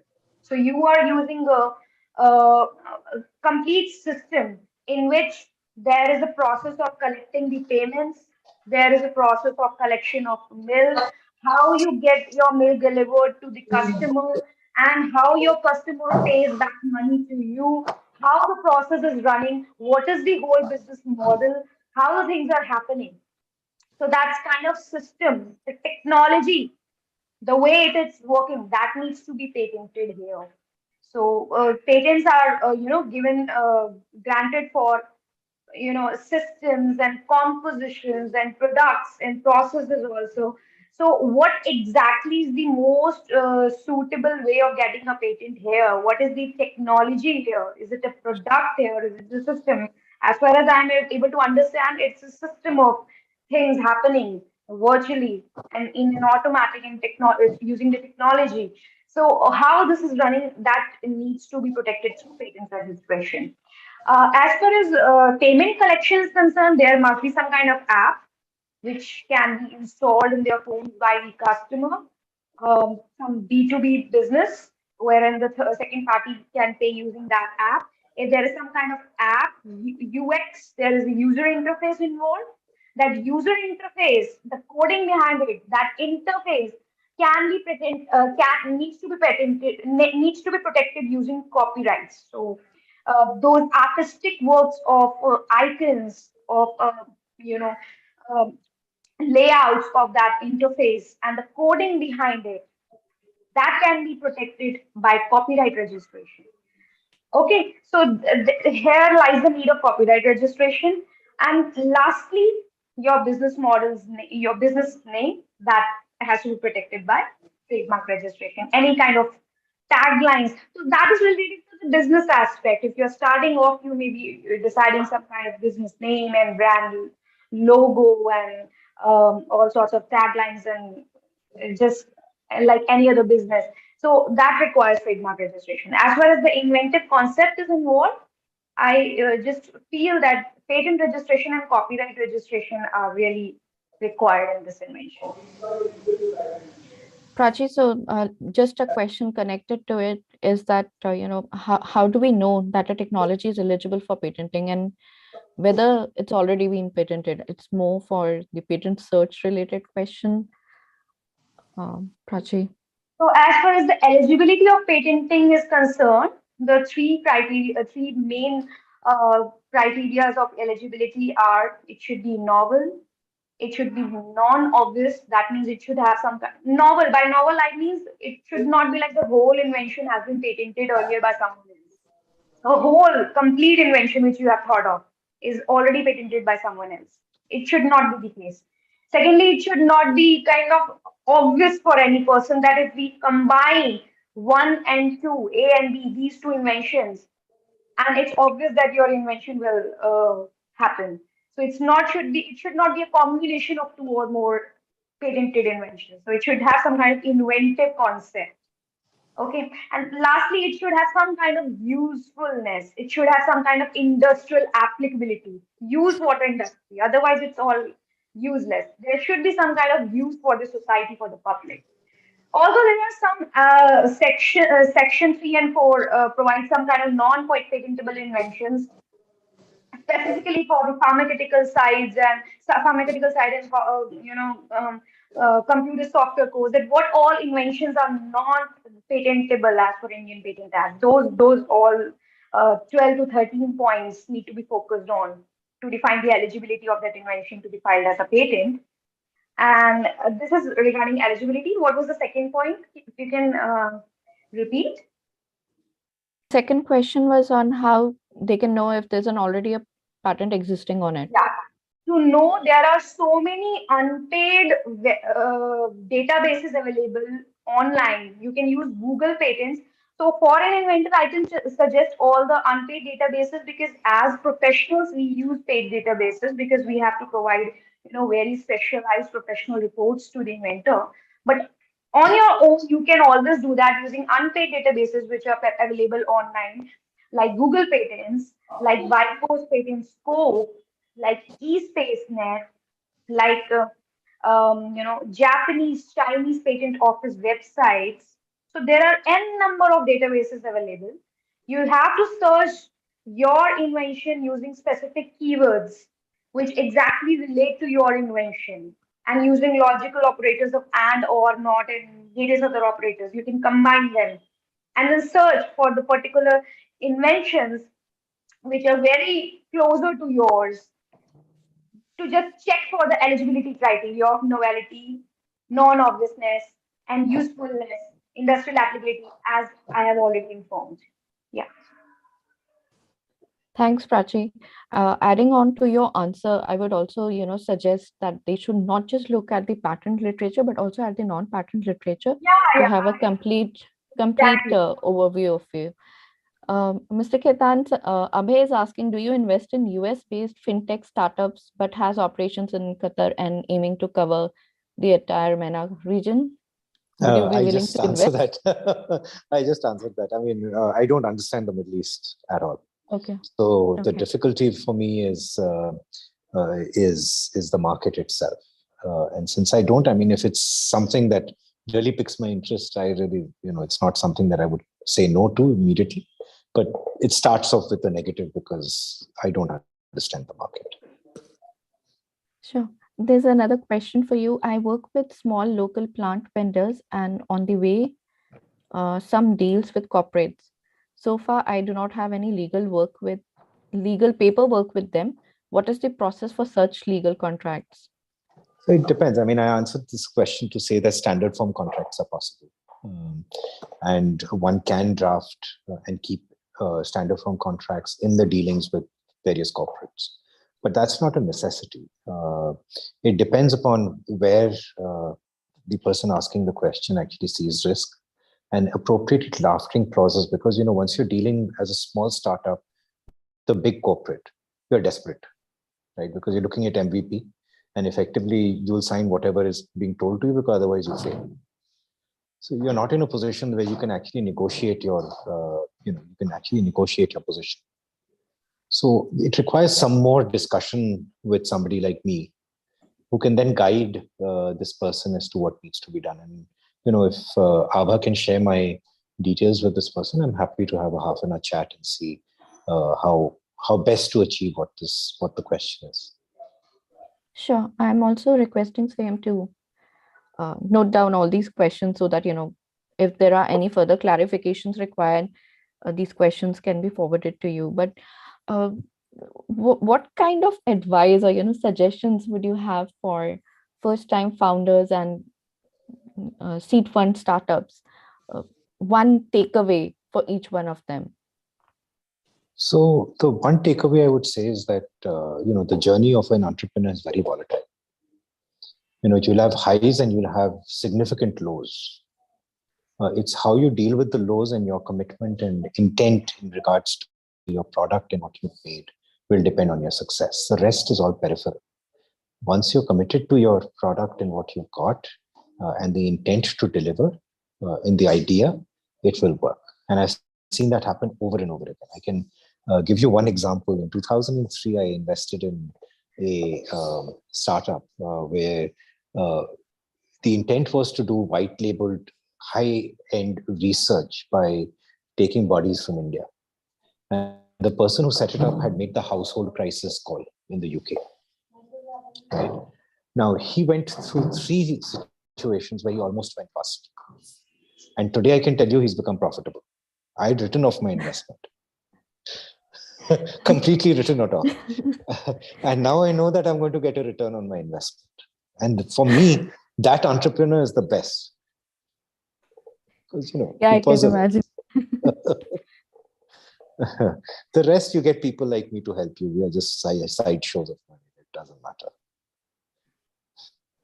So, thank you so much for sharing one takeaway for each of startups and founders. Prachi, would you like to add something, especially for IP aspect, how they should take care of it, and what is that they should keep in mind? Yeah, regarding IT, I think I have almost informed everything I should and I can. And as rightly said by Saket ji, that yes, it actually the commitment of that person which defines the success story of any startup. Really, it's like that person who goes through a roller coaster ride of success and failures and success and failures, and how you look at the failures and how you take that failure. Do you go on the opposite road? Otherwise, you what you decide that okay, this is a failure, this is the wrong thing which I have done, and now what's the right path which I have to follow to get to that success. So it's a kind of mindset of that person which defines. And regarding IT, if you ask, you can always reach me out for any kind of personalized consultation regarding your specific requirement, because it really depends upon invention to invention, requirement to requirement, and at such a platform, only general advices can be provided. And depending on your requirement, how we can sync the laws of copyright, patents, trademarks, and design and provide you the most appropriate advice that needs some almost 20 minutes to 30 minutes of personal consultation with that person so as to understand the exact requirement of that person. So, yeah.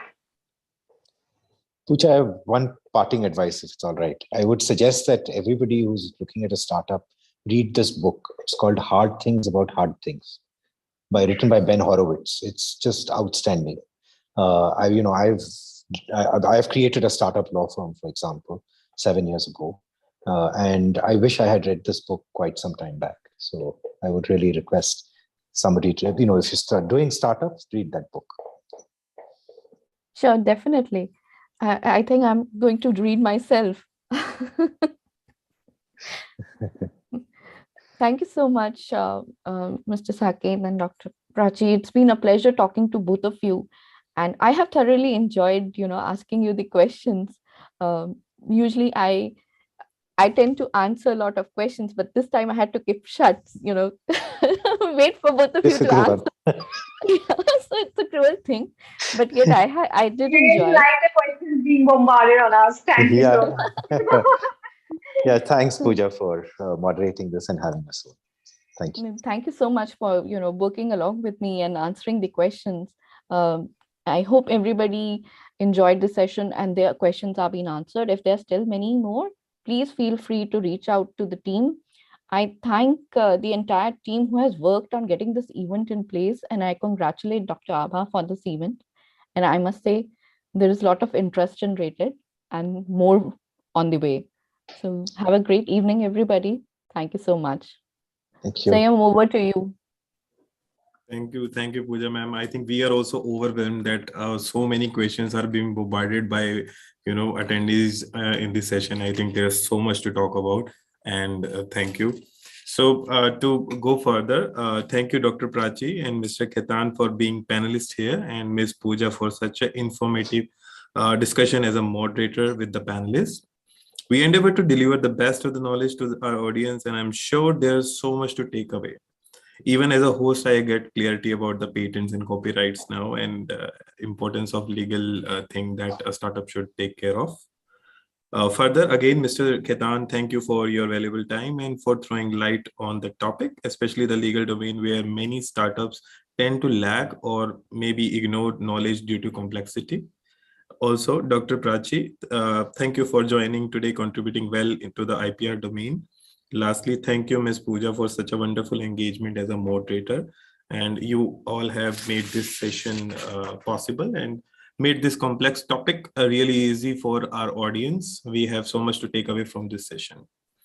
On behalf of AIC team, AIC BIMTECH team, I would like to take this opportunity to express my sincere appreciation to all participants present here for accepting our invitation and being so supportive.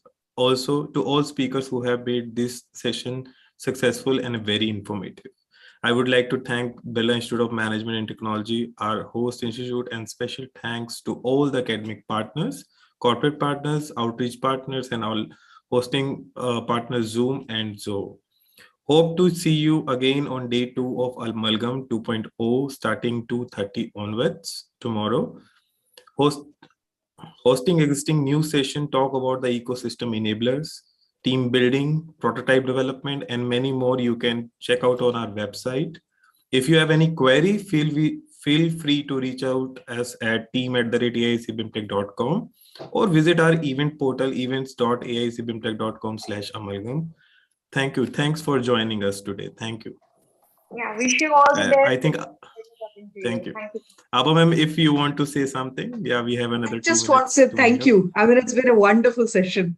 The only thing is, I was thinking there'll be more questions about the legal part of it, because I've seen many ventures flounder because they didn't get the legal compliances right.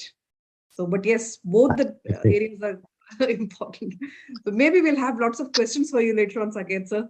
Sure, absolutely, not a problem. The one thing that we missed is data protection and IT Act compliance, which is very important for tech startup. But when questions come, we can answer that. Okay. Thank you again. Thank you so much.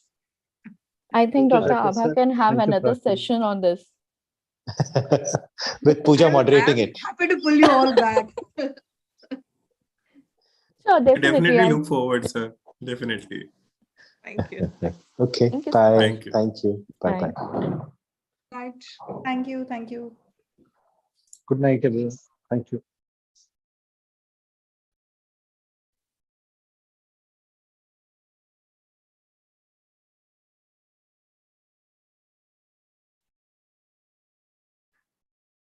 So tomorrow's session starts at 2:30. What's the Yes. Yes, and for those who are staying back, I mean, we have still a few participants here. So tomorrow we have the ecosystem enablers, both the public, the government, as well as the private entities. We also have something on prototype development. We also have a fireside chat. So for more details, like Kapil, Sayam, and the others in the team have said, check out the website. You'll get to know more details. I hope you had a great day. Thank you so much, and wishing you all a good night. Bye.